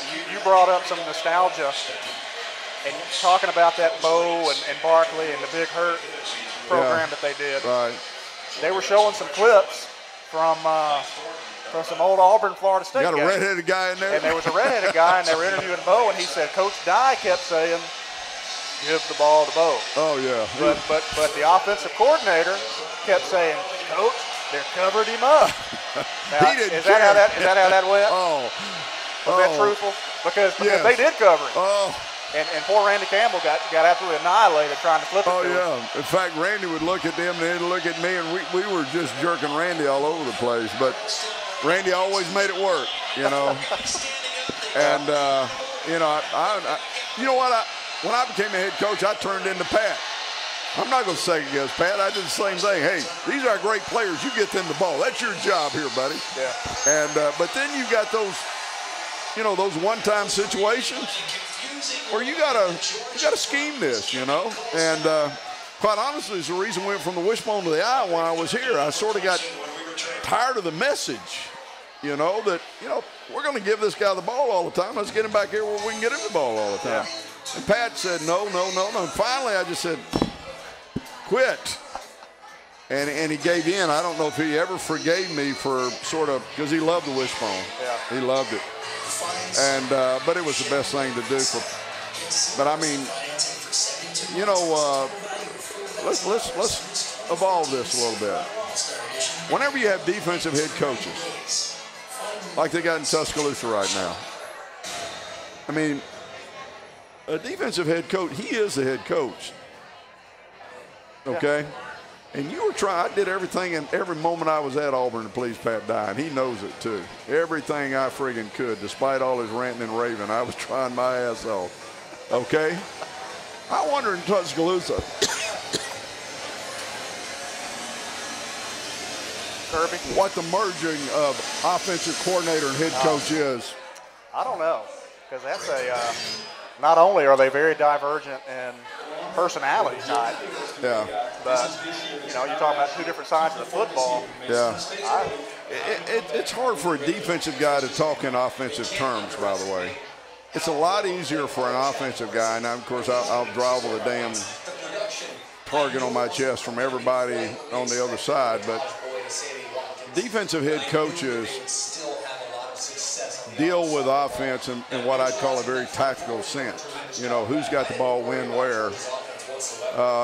In a sense, they sort of compromise your strategic approach, which has a, you know, an analytical process across multiple variables, shall we say.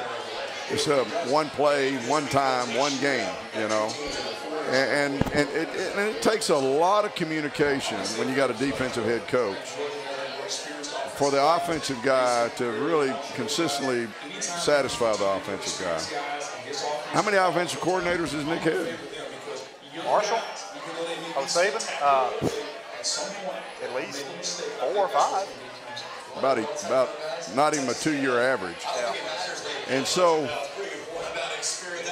the other thing is more representative, where you have an offensive head coach and you have a long-term defensive coordinator. And quite honestly, more consistency is gained when it's that way. So, you know, I fought the fight as good as I could fight it, and I identify with you were talking about Bo. There was nobody more frustrated than I was when I felt like that we'd done a little bit more with Bo, we could have won a game.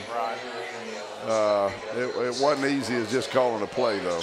Yeah. But you know, we see the highlights, and every highlight he gets the ball, he scores a touchdown. Yeah. Was he a guy that would run it 40 times a game? Or he didn't start off that way. Let me tell you about my experience with Bo. I started I mean, he was not even a running back. I know. He was a linebacker. And so, you know, this was an evolution of a guy.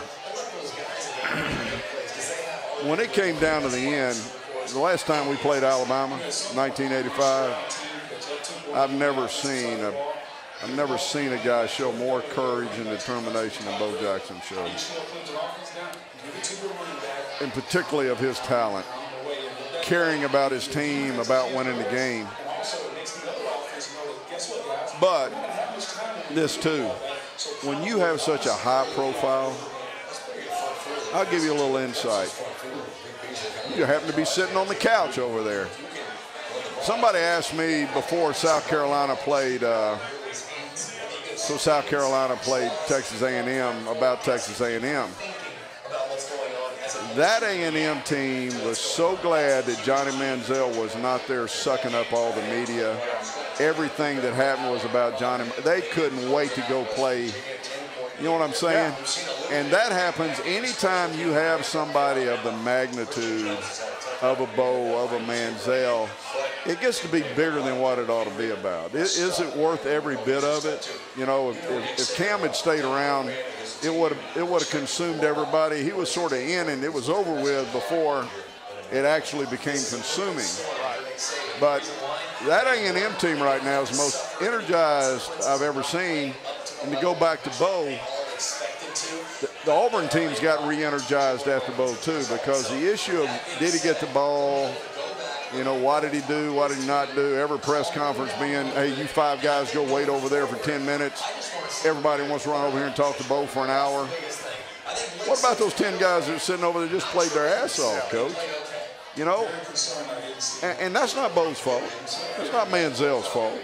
But it's a fact of the dynamics of superstardom, because I'm telling you, it was super, and it just sort of overwhelmed all of us. So quite honestly, a lot of times that red-headed guy you saw, he didn't know how to handle it either, to be honest with you.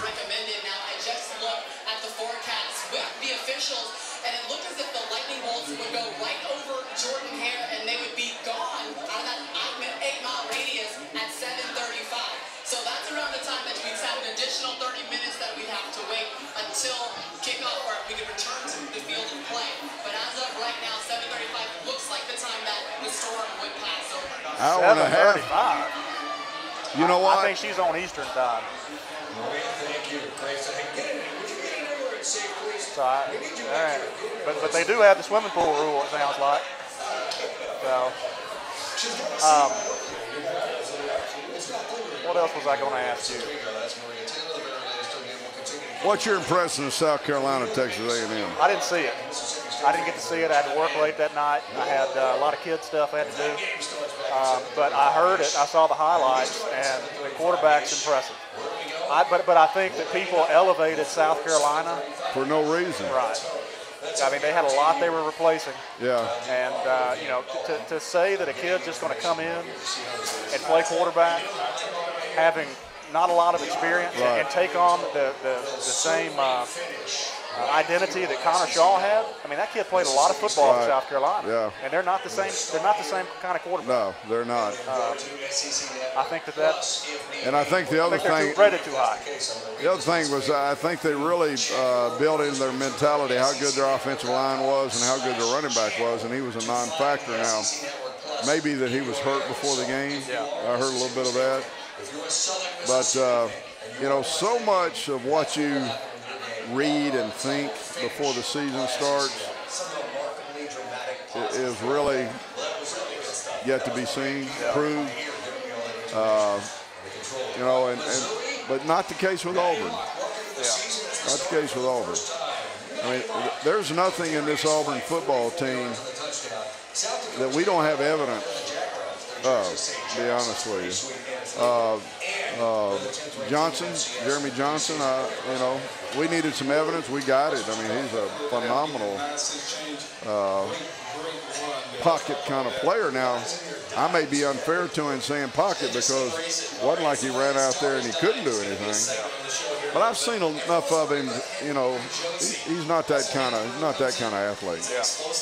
There's one thing I always used to ask about quarterbacks, Rob. All right, tell me what they played in basketball and baseball. Because if they were forwards and first baseman and third baseman, it's different whether they were shortstops and point guards. Right. And what I always wanted was a shortstop and a point guard. Yeah. And I don't see point guard in Jeremy. Well, let's take a break, Coach. We got an extended weather delay. We'll take a little. A lot of folks running down this street. Yeah, a lot of people leaving. So yeah, we'll take a break, and we'll come back with more Game Day Bunker here in just a moment.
And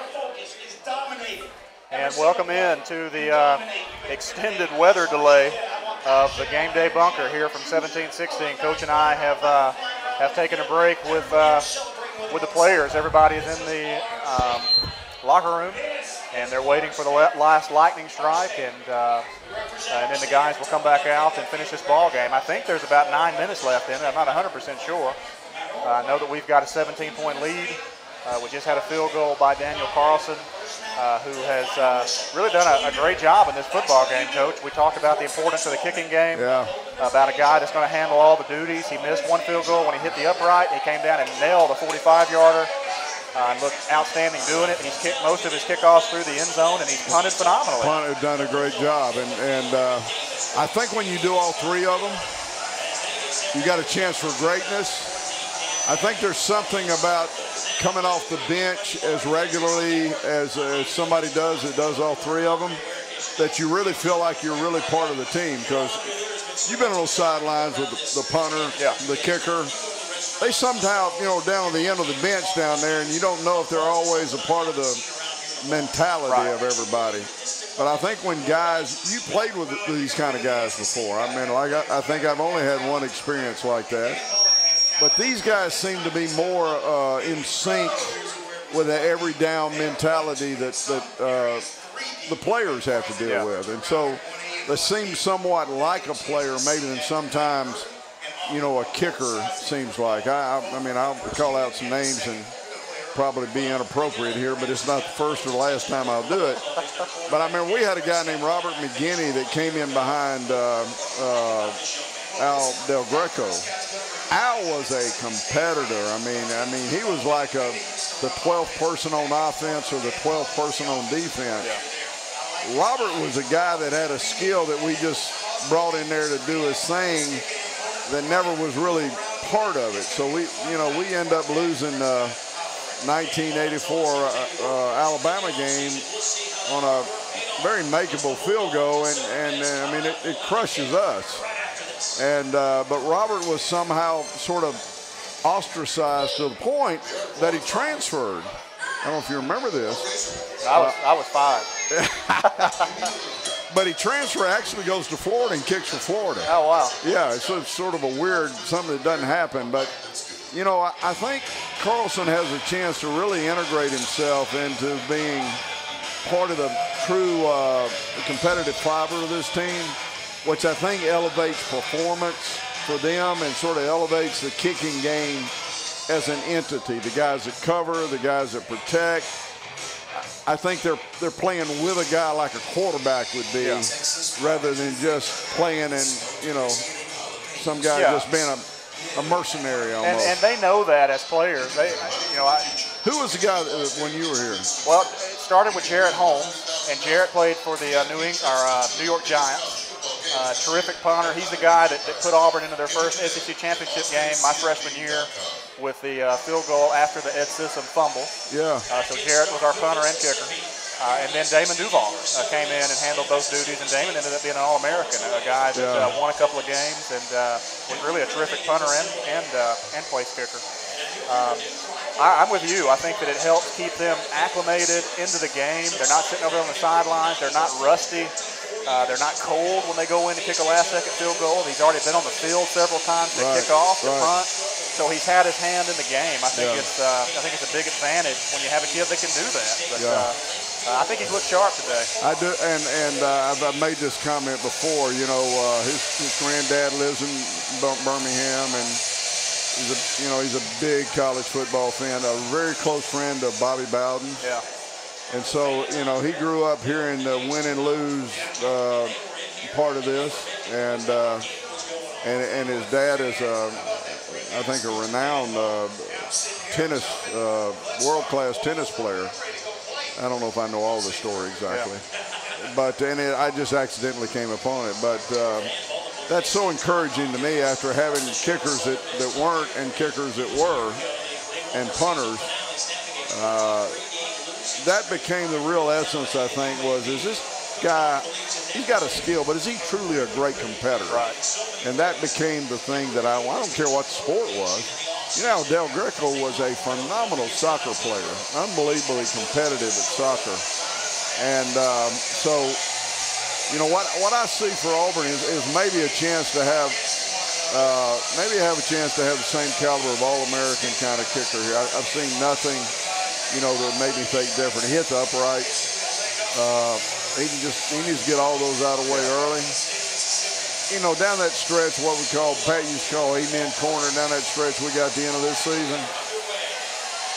There are 4 games at the end. 2 of them are going to be decided by kicks. Yeah. I mean, you know. So as the season starts as a head coach, you're looking out there saying, yeah, it might not make the difference now, but you know what's coming. So I personally, in what I've seen and what I've learned, I think we got an opportunity to win those games with this guy. Let's use this weather break to talk a little bit about our partnerships with both the Auburn Alumni Association as well as Auburn Undercover, AuburnUndercover.com, the 24/7 affiliate. A lot of great work they're doing over there at that website. They're going to have some other folks come on board here before long when they serve out some non-compete notices. Right. And then we're going to have some things to go along with that. You and I, as well as this unnamed person, are working on a midweek show that we're going to unveil towards the end of September. Right. And really looking forward to that. Tell people what's in store for the midweek. You and I were in a meeting with this unnamed person. Yeah, and, Justin. with Justin. And another more savvy person actually in this world, actually the person that started part of this social media coverage, and that's one of the seed was planted that maybe there's a void for the analytical side of this and to integrate the recruiting side of it more thoroughly. So it was actually hatched with you and I sitting there. We're at Alexander's in Birmingham having lunch. Yeah. And, it's just a matter of finding the right venue. And we're going to try to bring some technology to this. Actually, we're feeding off ESPN's or somebody's video here, but we're actually going to capture and use our own video in a venue where we can stick our finger on the board and make a point analytically about a play or a player. So still got a little work ahead of us, but I think it is extremely compatible with what we're doing. Adds to it, and I do think our relationship 24/7 is you. I mean, you've been writing. These web commentaries for how many years? Well, this is the first year with these guys. Yeah, but you've been doing this kind of thing. I've been doing it for about, since 2009. Yeah. Well, let me ask you this, because I think that probably is, I think that's the basis of what this starts with, is what that commentary is. Yeah. And it's journalism. I call it journalism. And I've made this comment about Rob over and over again. He may be an optometrist, but he could have been a journalist. So I want to ask you this. I mean, where did journalism grab you?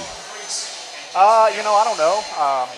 I've always liked to write. I'm more of an introverted guy, and so I think it's easier for me to express my feelings better in the written word. That's why I wrote a book. I just enjoy it. I've always had liked the opportunity to sort of tell the player side of things. Right. Because I think that's, we all like the players and watch the players, but sometimes their side of the story is different and it's not told. So I like having the opportunity to do that. There are not many writers that become journalists. Journalist, I can tell you. And so I find, quite honestly, when I read your stuff, refreshing. I mean, I read everything that comes across my path and that you write. I'm sort of piggybacking on the what you'd started a long time ago with Justin, particularly of this ability to sort of integrate this medium with with our, with the written word, right. And the written word is also powerful. It is. Written word stays there and becomes profound. Yeah. People talk so much on, it just. What do you say? Well, that's a good thing about what we have is in our partnership with Auburn Undercover, they're going to do the live streaming aspect of this. You need something on game day, you go to auburnundercover.com and you're going to get a plethora of different ways to stay in tune with what's going on, and then you can watch us live stream here. But everything's archived over at GameDayBunker.com. Right. Yeah. So if you don't get the opportunity to watch us live, then you can always go back and watch at your leisure, sort of appointment viewing. Right. And so that makes this unique as well. Got somebody walk right across the screen there. I mean, we're all family here. So, but no, we're very excited about the opportunity to be at Auburn Undercover, auburnundercover.com. Philip Marshall, I've said this maybe earlier, but I'll say it again. Of all the guys, I mean, I got to Auburn in 1982 as a coach. Philip was playing cards and had a drink sitting right there around the table with Coach Dye and the coaches. And you talk about a guy that was integrated into the family now and had the story. I mean, all the stuff that was formal was gone, and he'd say, okay, where's the card game? Telling on you, Philip. And along the way, you weren't threatened by Philip because, I think he wrote for the Montgomery Advertiser, and he's written for a lot of people since then. But he was really a guy that you could trust and know the inside story. Right. And, and he's I guess he's a sports editor. What's his title? I think he's the publisher over there. The publisher, yeah. Which is big, and you can tell sort of how much he believes in what he's doing, because he was writing for the university. Yeah. He was part of their internal media. Right. And he and Charles Goldberg had left their papers, and Philip had left Auburn Undercover and started that. And then he makes a transition back into his old role. So he knows that there are some special things happening over there. Yeah. And it's great to be a part of that. The other thing is the alumni club, Yeah. Our last 2 games last year of our Game Day Bunker broadcast, we actually did in Birmingham. We didn't do them from 17-16. And we did it in conjunction with the Greater Birmingham Auburn Club. And had a blast, had a great time. We did one at Dixie Fish for the SEC Championship game. They're on Highway 280, and then we did one downtown on the south side with, I don't guess that was the south side, was it? We did downtown on 5th Avenue North at Iron City. It's actually, that might be right. Yeah. 4th Avenue South. Is that where it was? 4th Avenue South. Okay. Well, wherever it was, I know there were a lot of Auburn people there. Over 600 people there. And we had a blast. So we're actually going to mix up what our schedule is this year. For our home game, we're going to be right here at 17-16 because this is the heart of Auburn. Yeah. And we enjoy this. And actually, the nation knows it now since Musburger. He's probably in here somewhere. Musburger's trying to get away so he can come down here and have a drink. But this is an epicenter for the spirit of Auburn football, and that's what we're trying to do is connect with a center, where there's not the only agenda is love Auburn, get excited, love to win, celebrate, we're not trying to make sure we're the right people doing the right things along the way, Well, we don't have any interest in this being a professional button up our tie. No. Rob's an optometrist, and I do most of my work in sports medicine. So we're doing this out of, quite honestly, our love to do this. And we love Auburn. Yeah. And are passionate about the product on the field and the coaching staff, and appreciate what the players sacrifice to be there and do what they're doing. Yeah. But on Saturday, on game days where Auburn plays away, we'll actually be doing Game Day Bunker from Road Tavern in Birmingham, and we're going to do that in conjunction with the Greater Birmingham Auburn Club. They're going to have, which you do not have to be an Auburn alum to attend. An Auburn fan will get you in the door. And it's really unique. We're able to, you kind of get the best of both worlds if you ever watch the game with us, because you can obviously see the game on any of the multiple TV screens, but you get to hear the broadcast that's going on by the people on television. But we're also firing out our own speakers so you can hear our commentary over the top of that. Right, and the concept called second screen is that you have the television, you can turn the sound down, and actually bring in your second screen, whether it be a laptop or an iPad. There may be some slight delay. I don't think it's very much. Latency, they call it. But with your DVRs, you can fix that in a hurry. Yeah, and we found a lot of people are interested in hearing a different commentary. I mean, we wouldn't continue to do this if we weren't getting a lot of encouragement. So, but I know the frustration of being in an athletic program and having your fans message back to you something you're thinking, well, where's that coming from? And I think it's always a battle to get out the message of loyalty, because controversy is what sells media. That's Paul Feinbaum. I mean, and unfortunately, there are not many Philip Marshalls. There are a lot of people that'll play the truth to the end of creating the controversy at the expense of whoever it might be. I know that if we go to the sort of the NCAA discussions that have evolved around Auburn sometimes over the years, they were the most unfair and unfounded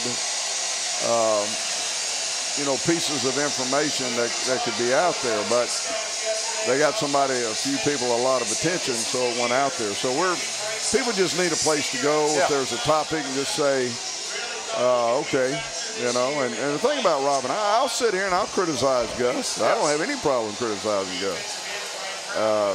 And anybody, to be honest with you, and I sense in you the same way. But our criticisms come from a desire for this to be the best program every year. And it's never personal at all, and it's never intended to get anything but a message out, and quite honestly, without fear of being wrong, because sometimes when you're in the moment and you say it, sometimes you are wrong. But if we ever go that far, I'll apologize, but I doubt if I ever go that far. It's not in me to go that far. The people here at 1716 have been fantastic. They got a great little spot there on the by ESPN. Wow. And as soon as this game's over, Musburger's going to be down here drinking a beer. There's no doubt about it. Like I said, I got a history. I mean, it's 25 years ago, but 30 years ago almost. That was his deal at Clemson. He covered us. Half our ball games were, I think it was CBS at the time. And next thing I know, he's down at the SO Club trying to get everybody to come by there and have a beer. He was a ringleader now. I like Musburger. And I don't like the full contingent of messaging that is coming out of ESPN. I don't think it's negative. I just don't think it's as thorough or as candid for Auburn people. So, and quite honestly, I've been impressed with Tebow and some of these guys. I've told you this, Rob. I find them very good sources of football information. Right. I doubt if they ever become very good sources of Auburn football information, just because that's, Tebow can talk about Florida, McElroy can talk about Alabama, the guy from LSU. Booger McFarland. Yeah, Stinchcomb from Georgia. I think they will cover them with a true insight. They won't cover Auburn with much insight. So we're sitting there watching the Mississippi State game, and I think they're taking Southern Mississippi to the woodshed. Not yet. Southern Mississippi just held them on the goal line. Oh, did they? Yeah. All right. All these early games are just, there's an unknown factor when you call a play, what defense they're going to be in after you've analyzed them. And usually what I thought was by the time you got to game 4, you got to a known situation. And nothing's absolutely known, but you got to a primarily known situation. And that's why you find right now that everybody has 4 games at the SEC before they actually play in the SEC. Except us. Except us. And I don't know. South Carolina. or South Carolina. And I don't, quite honestly, I don't know why they did this for ESPN. Yeah. They did this to have. And they're going to be saying that about a lot of things. Yeah, they're going to be dictating to the SEC when to play and why. I mean, I guarantee you Gus wasn't real fired up about playing Arkansas the first game. Heck no. Even though in my opinion, they have handled it magnificently. And he waited a halftime to put Nick back in there. And how would you deal with this delay? I mean, we're sitting in the middle of. I've had it. What do? You let the guys take their pads off? Yeah. Do what they want to do, or you break them up into positions? You break them up into positions so they stay within some kind of dialogue, and you really hydrate them. You don't let them get to moving around, and you just hope. You just hope that the edge doesn't completely go away.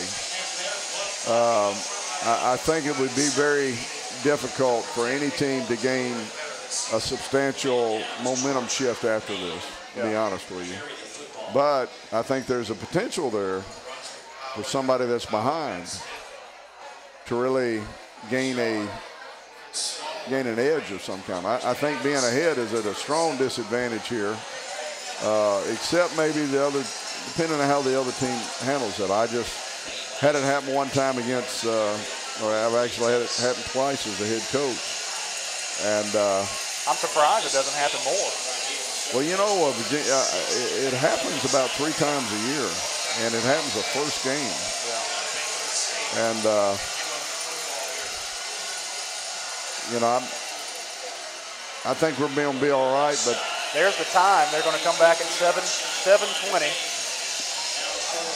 which is 20 minutes. Yeah. So we're 20 minutes away. When you look at, let's just say that Coach J.B. Grimes called you right now, and he said, "Coach, what do you think?" You made a text him? You've watched us. You've seen us. What are we doing? What are we doing that we could be doing better? What would you tell him? You know, and you're talking about you're talking about the whole unit. The offense, defense, kicking, the whole thing. Coaches, whoever. What would be your criticisms if he gave you that opportunity?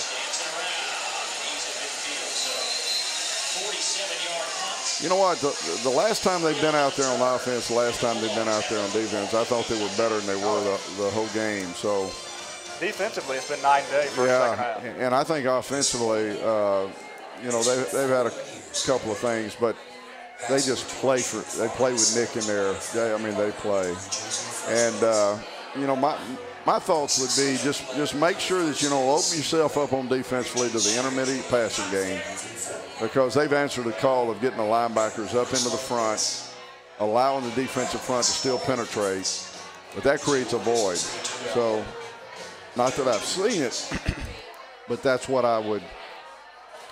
And then, you know, offensively, I think that what they've got to do with Nick, and I think, and this is in terms of, you know, I think they need to throw Nick on 1st and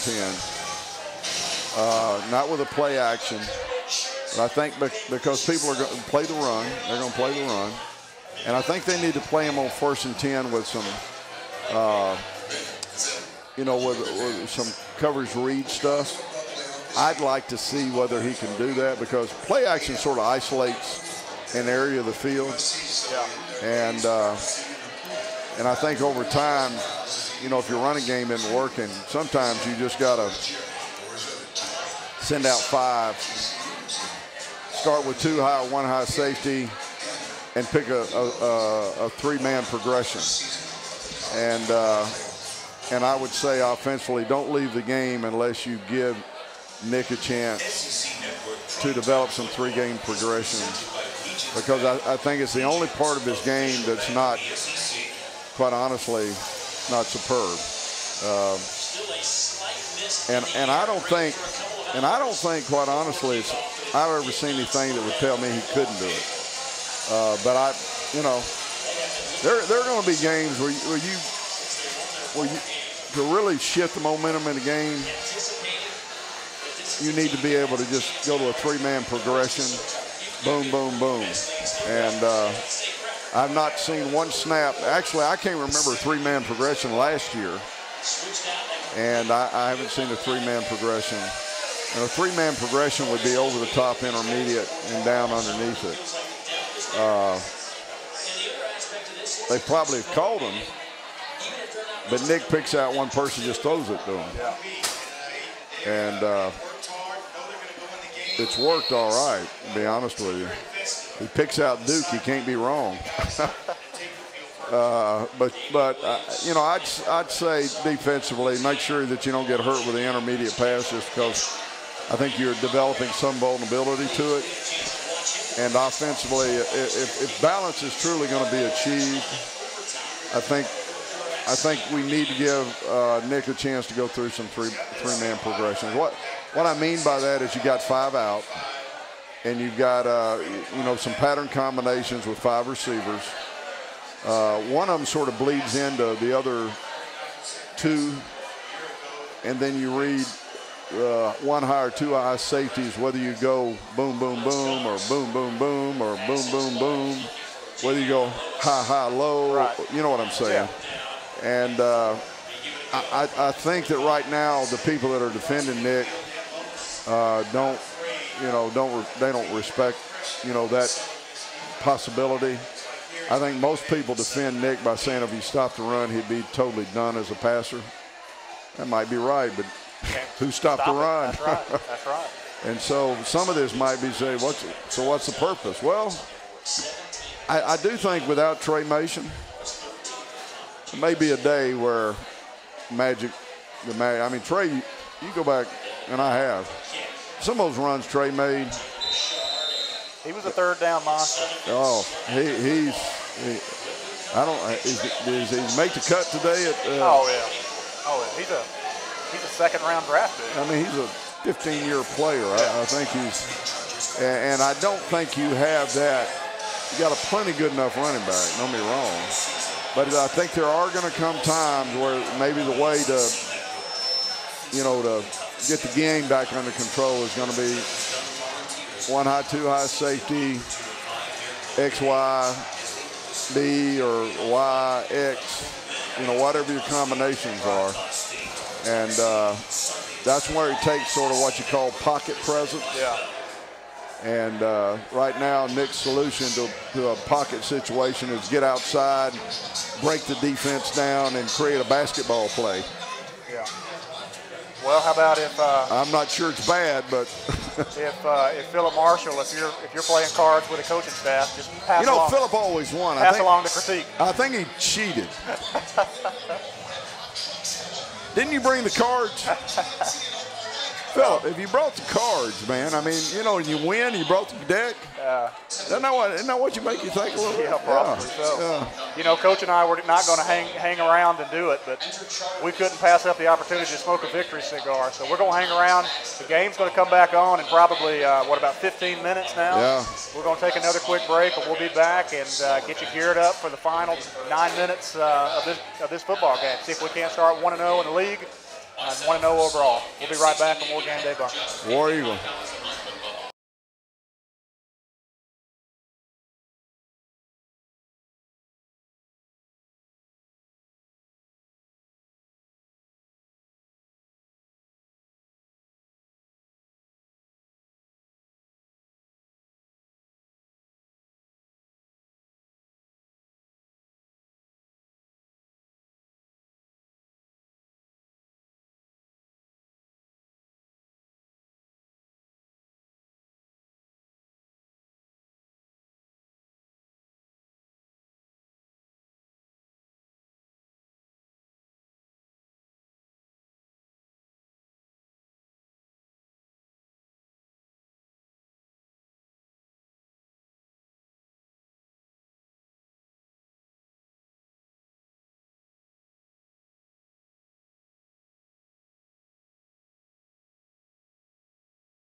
All right, welcome back in, Coach. We're back from our weather delay, and I'll be interested to see, what the crowd did.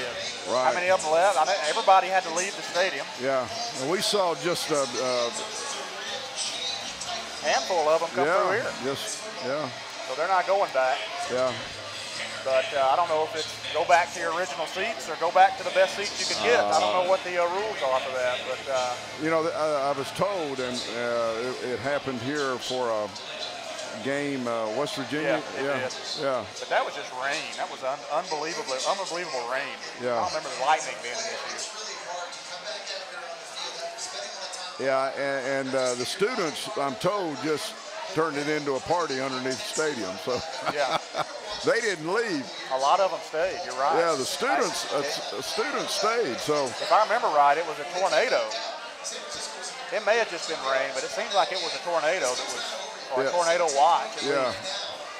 But, well, here's as a coach, and I've had these. Okay, I've had 2 of them, and I hated them, to be honest with you. But momentum is what you worry about. I mean, we had all the momentum when this thing, when we came to this point.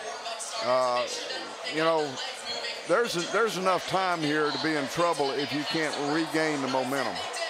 And at the same time, you've had a team in Arkansas go in with an opportunity really to put a lot of things in perspective and maybe level the momentum out. So I would say the first possession or the first 3 or 4 minutes of this, somebody has got to do something to reestablish momentum. And the dangerous thing is, I think at this point, it could go either way. This game was really hard fought early, early. And so there were great adjustments by Auburn at halftime. But I think, you know, I think what we're looking at right now is a 17-point, which is 3 scores, kicking off, and I think it's the first series is, well, that tells me something right there. Fumble a kickoff. I mean, not catch it cleanly. Right. Okay, momentum. Let's get this back, and it's hard really to circle up your players and give them a pregame talk all over again. You're really pleading to their intellect about how critical these last few minutes can be. Well, it was a tale of 2 halves for this Auburn defense. First half they got it taken to them. Second half they brought the hammer and really got off the field. We'll see which unit shows up for this last 9 minutes and 55 seconds. I think the series of downs right here is just very, very critical. Looks like Auburn goes back with Justin Garrett at the star over Robinson Therese. Therese, tremendous impact in the ball game. He was the reason for that interception for a touchdown. He forced a fumble. The kid is just a ball hawk. He all is over a the place. baller. And there we have another miscue by Arkansas. After not cleanly fielding the kickoff, you got a center that loses the grip on the snap. So, I mean, every indication is that, you know, they haven't gone in there and stoked the fires, to be honest with you. But to me, they're going to play this very conservatively early, and if they feel that they've got Auburn on their heels, they will go for the throat. Yeah. Well, they were certainly successful in the first half moving the football on the ground. They haven't asked Allen to do much through the air, but he's been consistent. He's made good short throws, and the big 2nd down and 1 here. And Ladarius Owen gets his arm up, and he's a guy, Coach, that you know, we talk about not having a pass rusher that's an elite guy. He could be one that's built to get to that point at some point this season. I mean, he's got the high motor. He's a senior. He's long. Absolutely. So I expect him to have a big year. convert a 3rd and 1, but really haven't shown in their play selection early on here that they were really going to take it to us. They seem to be still trying to catch up. Yeah. Which I think if they stay in catch-up mode, I don't think they're going to. Want to be. No, I don't. That's where we want them to be, thinking they got to catch up. It doesn't apparently look like they came out in attack mode. That's what would scare me. Well, that's a nice play by Justin Garrett because he got beat, got his arm in there, and ripped that ball out to make it an incomplete pass. Finally got a little bit of pressure, though, on a 4-man pass rush. Right, yep. Makes the quarterback move his feet. That's a good job with his hand placement. Yeah. You know, 2nd 10 is a big down here because they don't get a run in here with some success. They're not a throw it every down, catch up football team. Arkansas isn't, and right now they're playing the role. They're playing the role of a one-dimensional football team, which what would have scared me is they came out and popped some runs in there, which doesn't seem to have been their choice. And maybe the clock, you know, was a reason for that. But Auburn late getting a defense called here, so they're going to have somebody open. Big Casanova McKenzie with a big sack.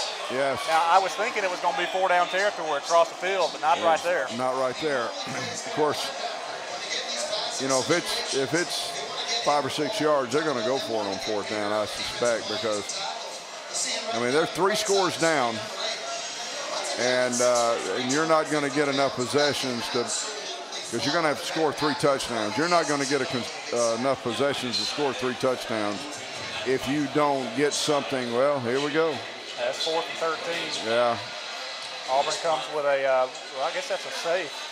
Now, just let it go. Yeah. Smart. So 8 minutes left in the 4th quarter, and the defense comes out, and they do what they need to do. They give up 1 first down, then they get off the football field, and this Auburn offense to go to work. You know, it's hard to say. I didn't see inspired Arkansas, so you know, I think we left our mark on them. I think when they went into halftime, I think they'd gotten the message, you know, that the surprise element is out of this, and we're gonna physically attack you, and which turned Arkansas apparently into, you know, spread it out and finesse, which quite honestly they're not very good at. Yeah. Well, what we'll do is take a break. With a break in the action here, there's 8 minutes left in the 4th quarter. We'll see what this Auburn offense has in store for Arkansas as they come out for their first drive after this long weather delay. We're live at 1716, streaming at auburnundercover.com. We'll be right back with more Game Day Bunker. Tastes better.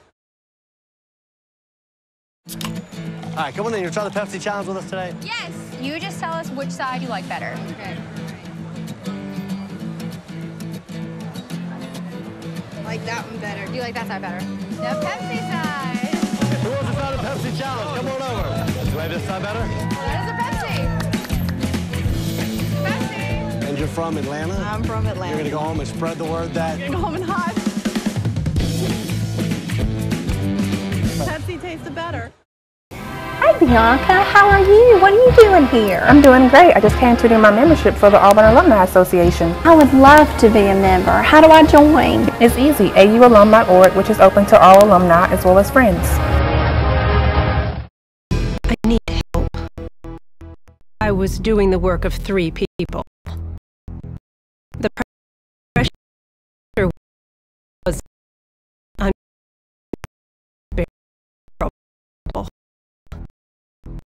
I said it was enough to drive anybody to drink.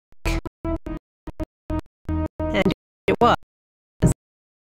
But nobody else is doing that job. Bradford's proven treatment program has been helping adults and adolescents overcome addiction for more than 30 years. It's affordable, confidential, and only a phone call away. I need help. was doing. Your Auburn Alumni Association wants you to join today. Join because you love Auburn. Join because you want the Auburn magazine. Join to save money with a variety of local and national retailers. Join us, the Auburn family, at aualum.org. All right, welcome back in to the Game Day Bunker. 8 minutes left in this fourth quarter. Auburn looking for a 1-0 start in conference and overall. What do you think, Coach, with 8 minutes left? You think we're going to see Auburn keep the ball on the ground, try to bleed some clock, or are we going to mix in the pass here to keep the ball? It's Gus's choice, because I think they could finish this thing out with the clock, just playing very conservatively. What you want to leave the first game with, though, were certain accomplishments. There he goes. Why do it any different?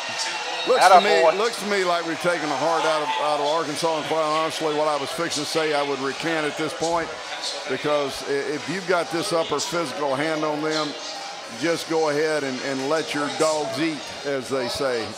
Let the dogs eat, because right now up front it looks like we're saying, let us do this, and what I was about to say, which I would have recanted, is personally I would have liked to have left this game seeing Nick do some cover read, three-man progressions, because I think it's the only part of his game that would come under question. Right. Didn't have to do it last year. We were so dominant running the ball. I don't think we're going to be as dominant running the ball this year, which is, I mean, hell, we were number one in the country. Yeah. I think we still could very easily be the number one in the SEC, but I do think the progression reads will really give a lot of defensive coordinators some different thoughts about how they defend us defensively. Because so many people are bringing people down into the box, and you got some pretty simple throws if you'll just read your way through it.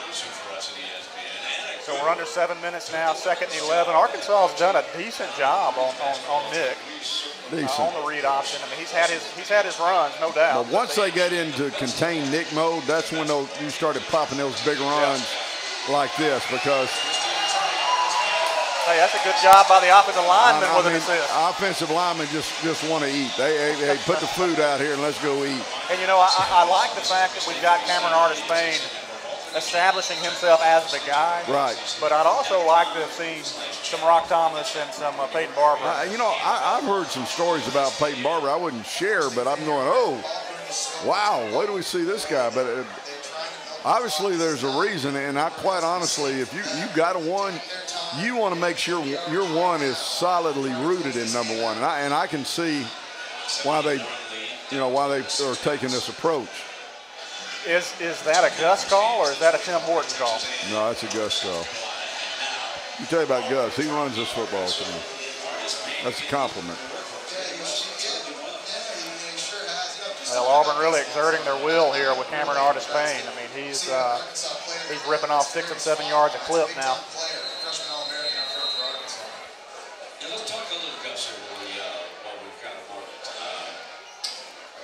You know, this is the way you do it in the SEC.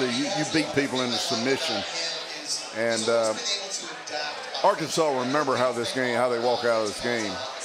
And if they walk out of this game just literally being challenged and not stepping up to the plate, they'll remember this next time they play us too. I mean, this is the way you leave your mark right here. And I,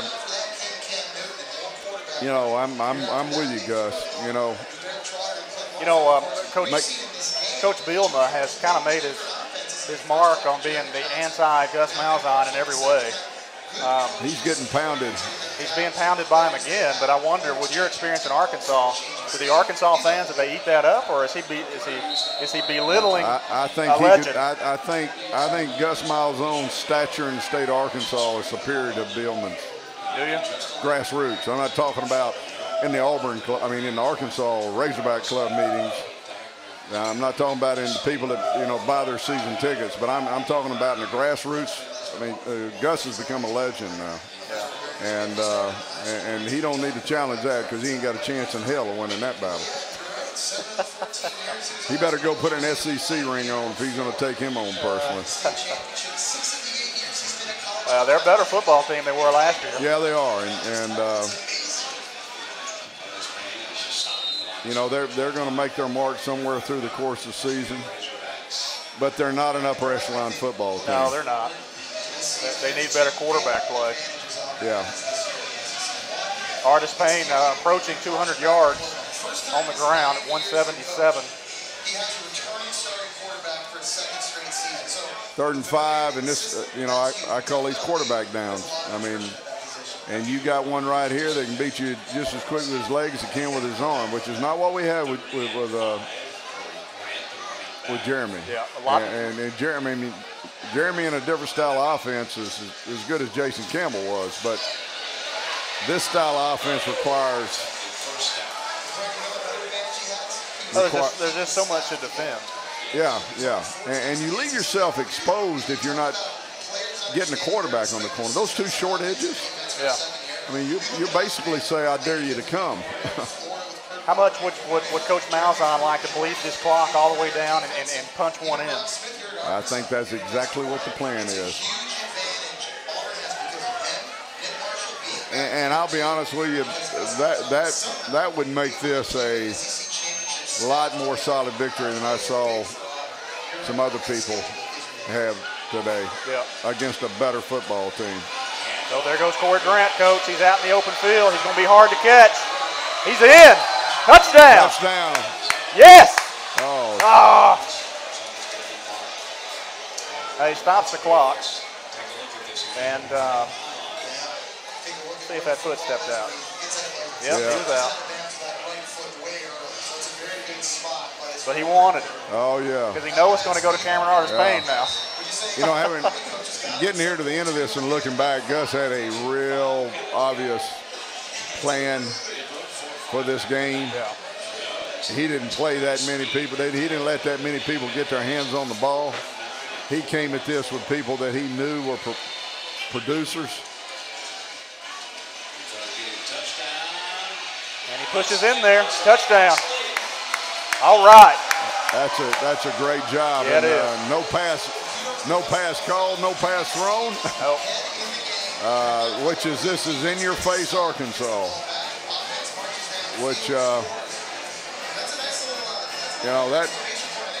that drive right there will be the one JB goes back and shows to the offensive lineman. Well, I tell you, coming out from that long break, that defense coming and getting off the field, the offense going down and running it down their throats. Yeah. That's a fantastic way. Yeah, it's a statement. Yeah. And for all my concerns, I think this thing has played out exactly to in every regard. That one didn't go down the middle. Well, it went through. This has played out in every regard like a football team that knew exactly what they were here for, that knew themselves, knew they were playing, made some adjustments at halftime defensively, which I thought were really big, and never really let Arkansas have any hope, to be honest with you. Never really did. You're right. It was a tale of two halves for the Auburn defense, and they'll get one more crack at it here to leave their mark on this football game. They're going to walk out of here victorious, opening the season 1-0, and we'll come back for the conclusion of it right after this break. Live here from 1716, we are the Game Day Bunker. We'll be right back. Your Auburn Alumni Association wants you to join today. Join because you love Auburn. Join because you want the Auburn magazine. Join to save money with a variety of local and national retailers. Join us, the Auburn family, at aualum.org. All right, come on in. You try the Pepsi challenge with us today? Yes. You just tell us which side you like better. Okay. Like that one better. You like that side better? The Pepsi side. Who wants to try the Pepsi challenge? Come on over. Do you like this side better? That is a Pepsi. Pepsi. And you're from Atlanta? I'm from Atlanta. You're going to go home and spread the word that... You're going to go home and hide. Pepsi tastes better. Body was trying it. They said it was harmless, and it made you feel like you could do anything. I said, sure, why not? But nobody told me that one mistake would lead to becoming a drug addict. With nowhere to go but down. Bradford's proven treatment program has been helping adults and adolescents overcome addiction for more than 30 years. It's affordable, confidential, and only a phone call away. I want my life back. Everybody was trying it.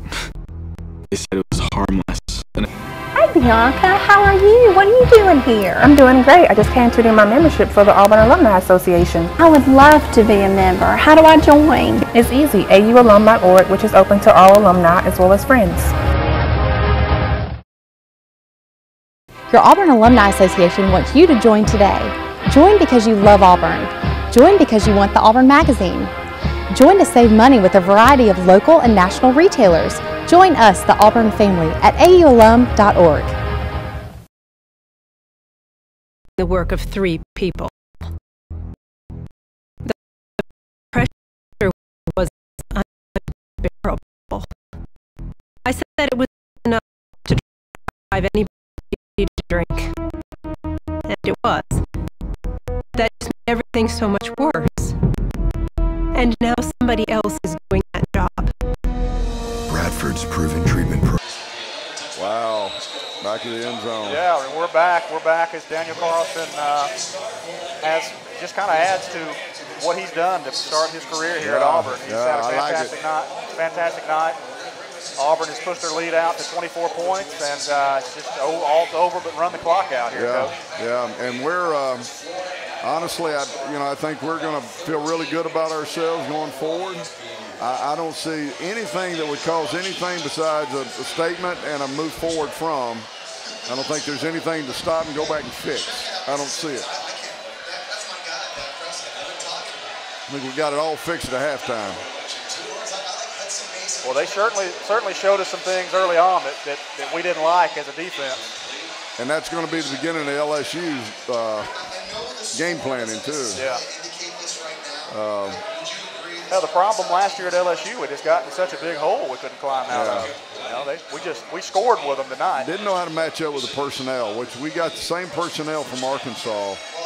And some of the issues like bringing Threesy down, linebackers playing downhill, defensive linemen changing their style to fit into the angle blocking schemes. We did it a lot quicker in this game than we did against LSU.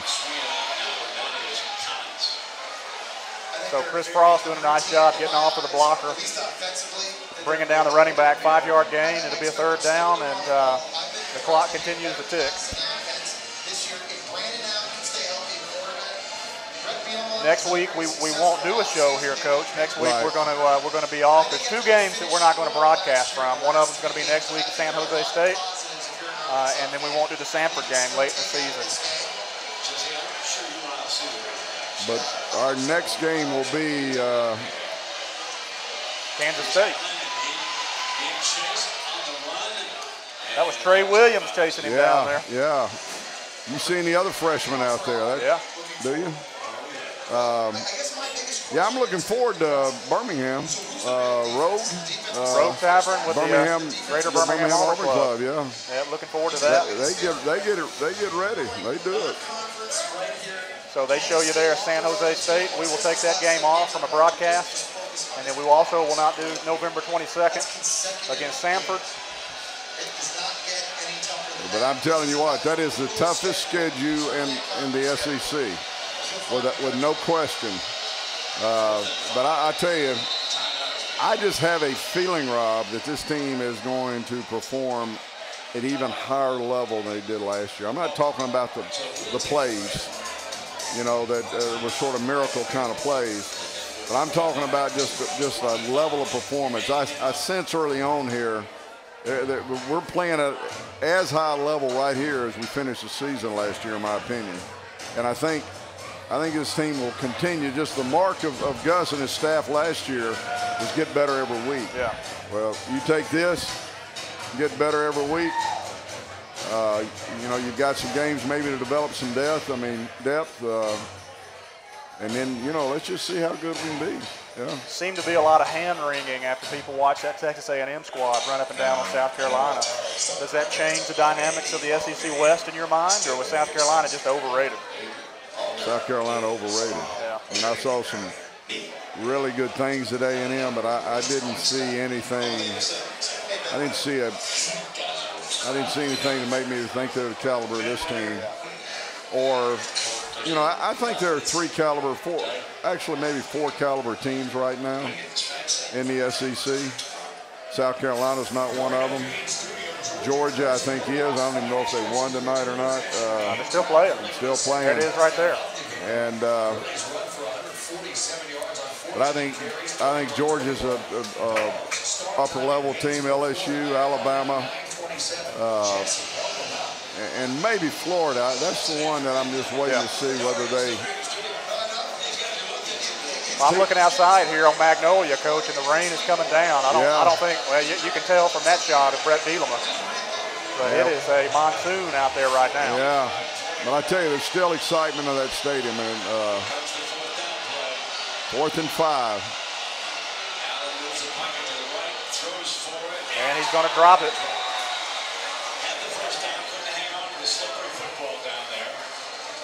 Well, that is in effect, because we take over and we can take care of 2 minutes and 18 seconds.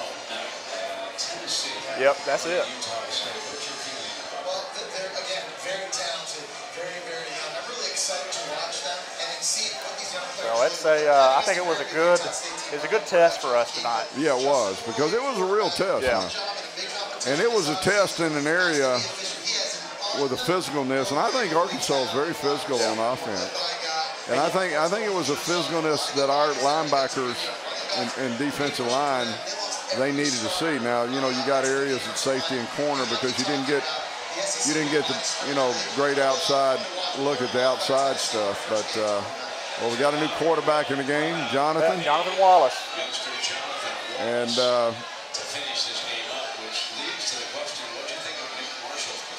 that's Peyton Barber. Peyton Barber, the tailback. Wow. But yeah, I'm with you. You play a team like Western Carolina. Yeah. You don't find out anything about yourself. No. But you found out something about yourself tonight against we needed this before we played Kansas State. Now, I mean, we've got a couple of games here that are not of the caliber of some of the rest of the schedule. But if we would have gone to Kansas State without having this little litmus test, I'd be a lot more concerned. But because Kansas State is not unlike this Arkansas team. They really are. They're better, but they will make it physical and run right at you. They're a very physical football team.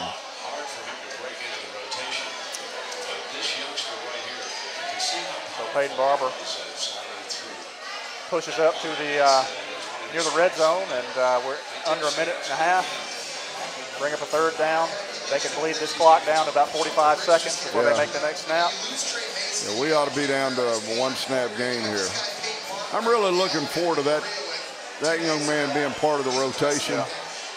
I'll tell you what Tim Hort told me tonight, and actually at practice, he brought Artist Cameron Payne over there, and he said, first name's Artist, and then Cameron, yeah. He said, Cameron, this is my college coach, and he looked at him, and he looked at me, and he said, and this is my running back coach. So, I think it just appeared to me that he was trying to, for this guy, after playing behind who he played behind and hearing all the talk about how good everybody else was, you need a bell cow. Yeah. And I think what Tim said was pretty much Tim calling him out, as a bell cow. And obviously, this is what's transferred into this. Hey, you're the guy. Yeah. And you're either going to win this game or we're going to find somebody else. Because he knows he's got people on his heels. You get a little bit of an idea of Peyton Barber's talent right there on that last run. I mean, This is a kid that was highly recruited, but did not play his senior year of high school. It was either senior or junior year. I can't remember which one it was. I think it was junior year.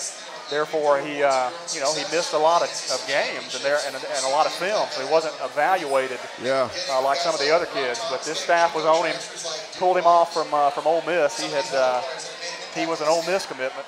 Oh, really? And I think he was, and ended up getting him to switch over to Auburn, and he's going to have a great career. Well, they whenever they talk about him and they talk about Rock Thomas, I mean they're not short. And who's our signee that's coming in next? The junior college guy. Running back. Oh, yeah. Well, there's two of them. Kerrion Johnson is the high school kid that jumped over the defender in their game the other night. I don't know if you saw that. No, I on didn't see ESPN. it. Yeah. And then there's the junior college. Yeah, Javon Robinson. Javon Robinson, number one JUCO player. Yeah. I mean, man, I've heard some things about him now. Well, you know, of course, he was an Auburn signee. He was on campus, and then they had some things go on in his high school that made him ineligible. So he's been here. He's practiced. He's gone through two-a-days. And I think ultimately that's what's going to get him here a second time. He knows Auburn. He's comfortable with Auburn, even though it's a new staff. I've heard some really special. Amazing. Yeah, I've heard some special things. So this is going to tick off, Coach. Pull your victory cigar out. We'll go ahead and light this up. Let me light you up. All right. Big time win.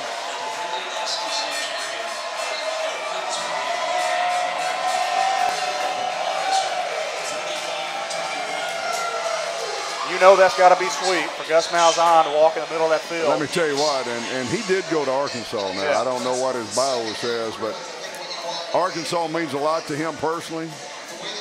And his family's from Arkansas, you know. Well, it's a taste of victory, and I hope we do it a bunch of times this year. But the first time sure is good. Come on in here. What you got to say? Can you say War Eagle? Come on here, ladies. So the Auburn Tigers go to 1-0 in the season. And the Hogs go home. Hogs go home with a loss. Yep. 1-0 in the conference. And right here. See the camera? So really a tale of two halves for this Auburn defense. The Auburn offense was solid all night long. You know, final analysis for you, what you saw tonight on both sides of the football. We've gotten better since last football season. With the addition of Duke Williams, you know, people can talk. You know, I think Nick's starting the game and getting some progression reads into the offensive system. We've got to be threatened with a better passing game, but I don't think there's any question that we can stop the run against anybody, and that's where you start on defense. Number one note for me is I believe we got a kicker that can separate us in the tight football games. So, I mean, every game is going to be a war. They're going to come down to, they're going to come down to plays, but there's no reason for us not to feel like that this team has a chance of meeting the expectations of you and I and our fan base. Absolutely. Tremendous way to start the season. Again, we will not broadcast next week against San Jose State. We'll be back for the Thursday night contest against Kansas State. As they go on the road, we'll go on the road with them to Birmingham at Road Tavern. We thank our sponsors, of course, Buffalo Rock, the presenting sponsor, Bradford Health Services for all that they do for our program, Golden Flake, the South's oldest and original potato chip, and Conecuh Sausage. Conecuh Sausage. Oh, man, those dogs are good. A fantastic job. We thank 1716 for the opportunity to be here tonight. All of the clips will be now archived over at GameDayBunker.com. They'll be there for your viewing pleasure whenever you like them. And then, of course, Coach and I will be involved with AuburnUndercover.com throughout this week and throughout this football season. Rob won't say this, but he'll write about this in a perspective that I always read and appreciate. He'll have a little time to let it trickle into his feelings about what he saw and his experience. And I look forward to seeing what you write for 24/7. And I appreciate being here with you, Rob. We enjoyed. It's always fun. We appreciate the interactivity. We hope that you'll join us next time. Come see us. Come with us. If you don't have tickets, you're not going to Kansas State, come on down to Birmingham and join the Greater Birmingham Auburn Club for what will be a fantastic event. So we're going to sign off. Auburn 1-0. They covered the spread, Coach. How about that, man? We both thought that maybe that wouldn't happen, and they got it done. That's why I don't bet. I know, those dang people in Vegas. They win most of the time. Yeah, they do. So we're going to get out of here. We appreciate you being with us. We'll be back next time for more Game Day Bunker. You join us at GameDayBunker.com. War Eagle. Coach Jack Crowe, I'm Rob Pate, War Eagle. Your Auburn Alumni Association wants you to join today. Join because you love Auburn. Join because you want the Auburn Magazine. Join to save money with a variety of local and national retailers. Join us, the Auburn family, at aualum.org. All right, come on in. You try the Pepsi challenge with us today? Yes. You just tell us which side you like better. Okay. Like that one better. You like that side better? The Pepsi side. Who wants to try the Pepsi challenge? Come on over. Do you like this side better? That is a Pepsi. Pepsi. And you're from Atlanta? I'm from Atlanta. You're going to go home and spread the word that... You're going to go home and hide. Pepsi tastes better. The program has been helping adults and adolescents overcome addiction for more than 30 years. It's affordable, confidential, and only a phone call away.